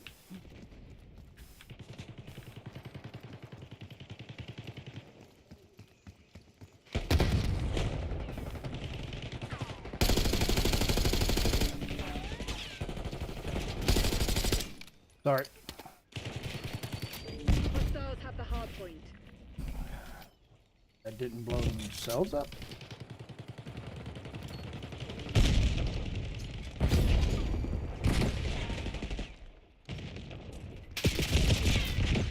Oh, yeah.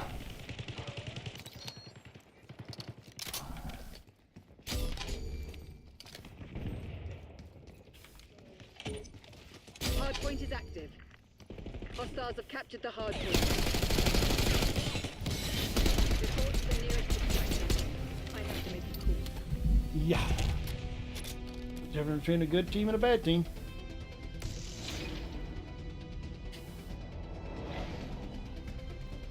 Comms. All had to come down to comms, but nobody's saying nothing. Like,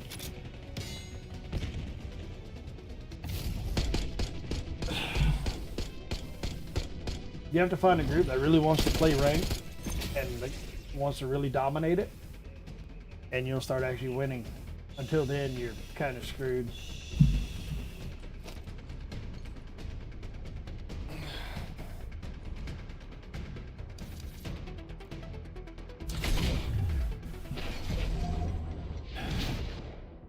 Just saying.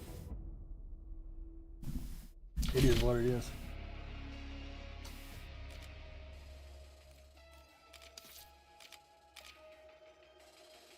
Like, it's hard to know.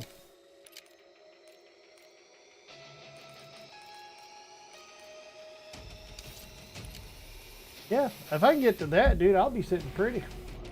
It's just getting there is the problem. Oh, I got that. Okay, cool. Oh, you gotta win, yeah. Yeah, good luck.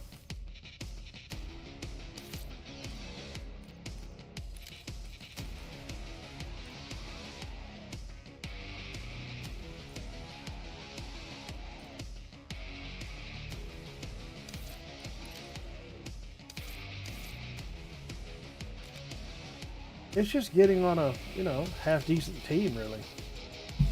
That know what they're doing. Well, not just know what they're doing, but like actually want to play the game, give out comms, you know, learn the lingo. So you have a lot of people that don't have any mics, or they don't give a shit to have a mic, or whatever the case is, and then it's whatever, you know. But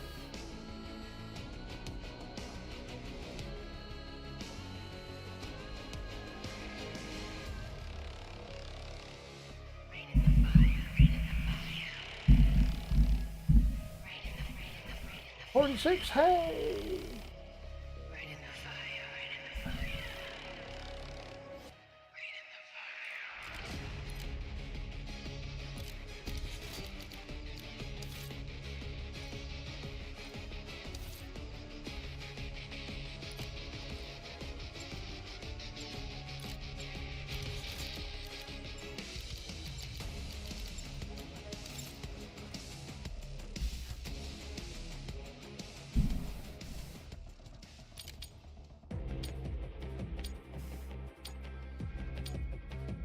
Ooh, Skyline, I haven't played that one yet. Hardpoint? Okay. Let's go SMG.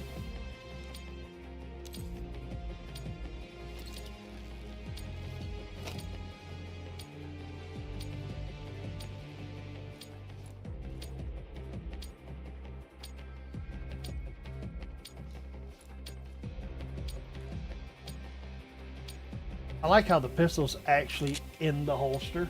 That's kind of cool. That's kind of cool if you ask me. I think that's pretty cool. To actually have it in the holster.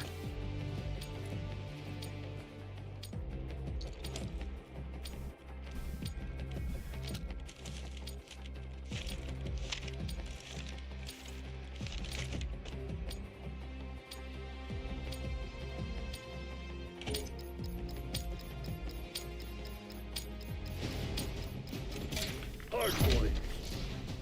Secure the objective. Hardpoint locked down. We've taken control.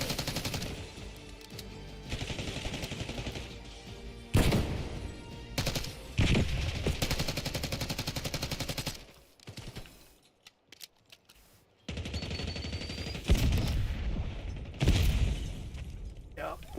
Hostiles have the hardpoint. Hardpoint is secure.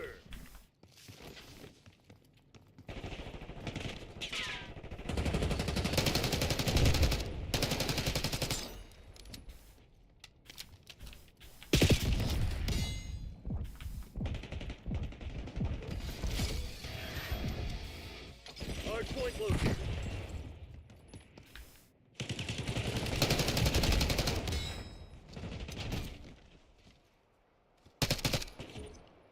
Hardpoint is active. Hostiles have captured the hardpoint.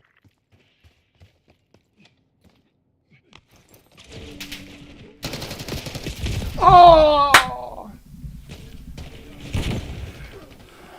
Hardpoint locked down.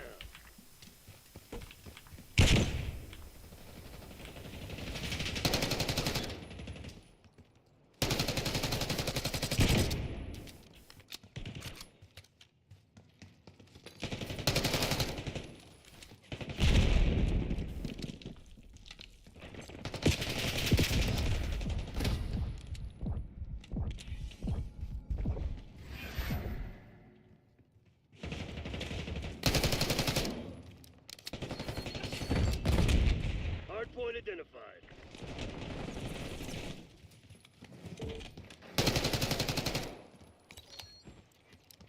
Hostiles have the hardpoint.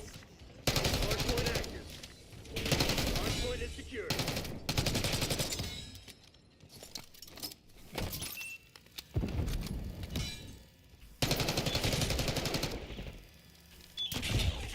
Behind us, behind us, behind us, behind us.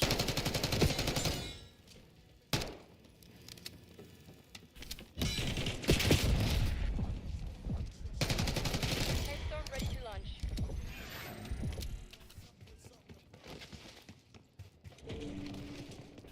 Hostiles have captured the hardpoint.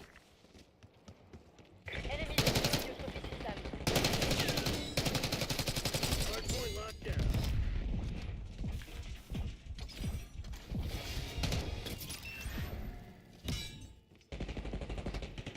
Hardpoint located.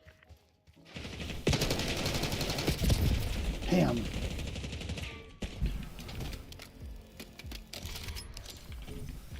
Hardpoint is active.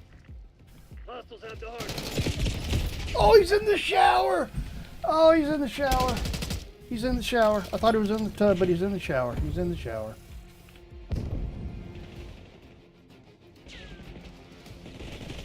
Now he's in the tub. Hardpoint is secure.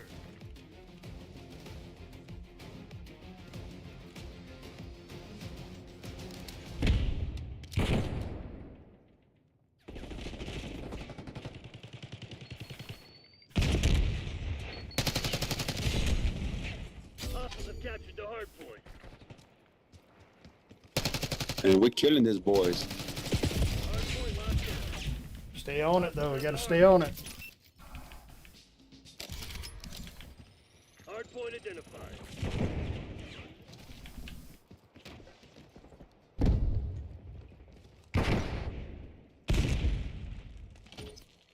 Hardpoint active. Hardpoint is secure.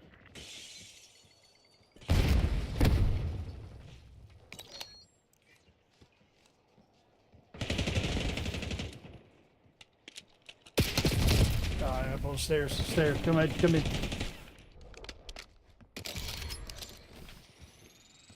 He down.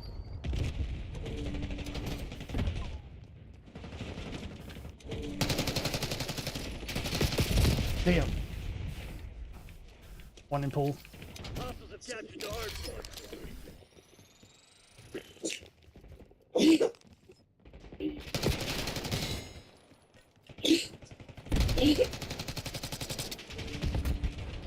Hardpoint locked down. Crimson's on their heels. Hit them hard. Hardpoint located.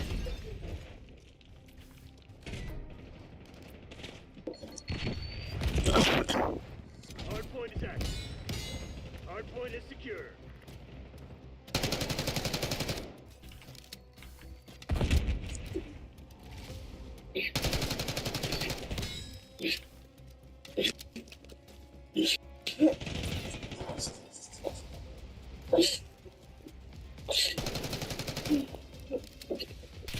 Oh shit! Elevator, elevator, elevator.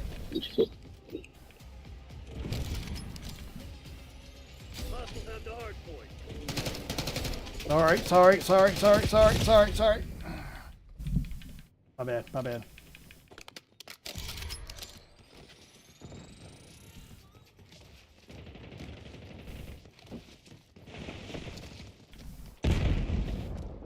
Hardpoint identified.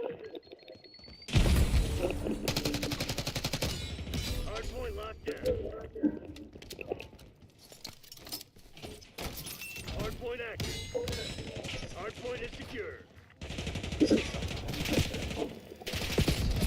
Damn. Captured the hardpoint. Laying down behind the bar.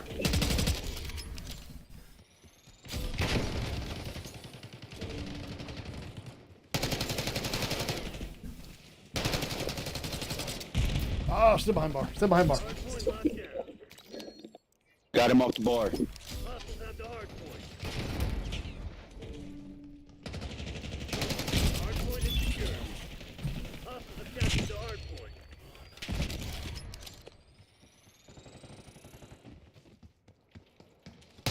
Oh, sorry. Got me too. Still behind the bar. Hardpoint located.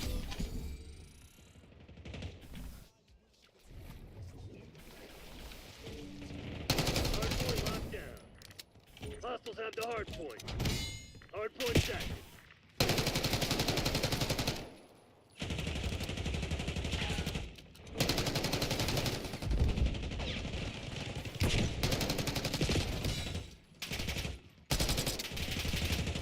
Laying down outside.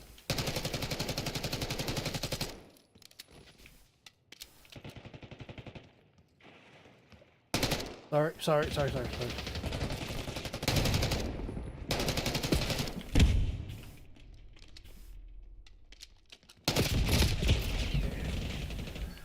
was out of ammo anyway.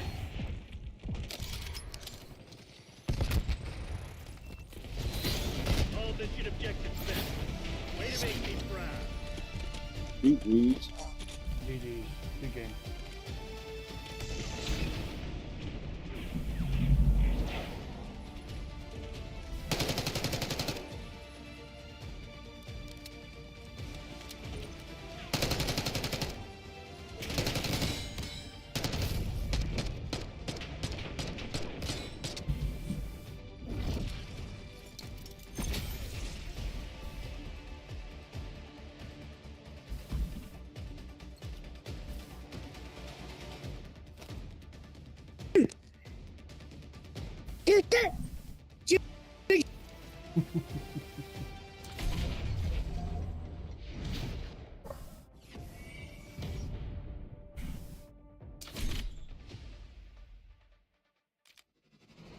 I'm just saying.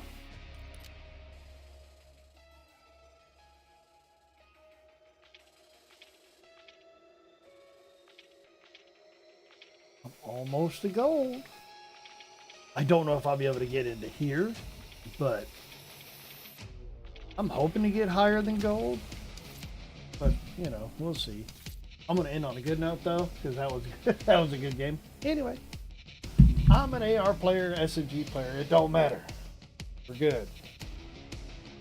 Nah, not at all. Anyway, that's going to be it for me. Hope y'all enjoyed it, man. Again, they're on a break. I will be streaming more of all kinds of stuff, but when they come back, I will be doing the qualifiers again for, what was that, week 3? But it's going to be, I believe, in January, so it's going to be after the New Year, Christmas time, so they're going to have a little break. I'm going to keep streaming stuff, and I will catch y'all on the next one, and I will be here tomorrow, play some more ranked, and hopefully get a couple, hopefully make it to gold. Until then, I'm Gigme. Nice to see you. Nice to have you around. If you're on Twitch, please hit that follow button. If you're on YouTube, hit that subscribe button, like button, and subscribe button, like button, notification bell. Get notified of the content I put out. Hope you enjoy it. I enjoy giving it to you. So, hope you enjoy.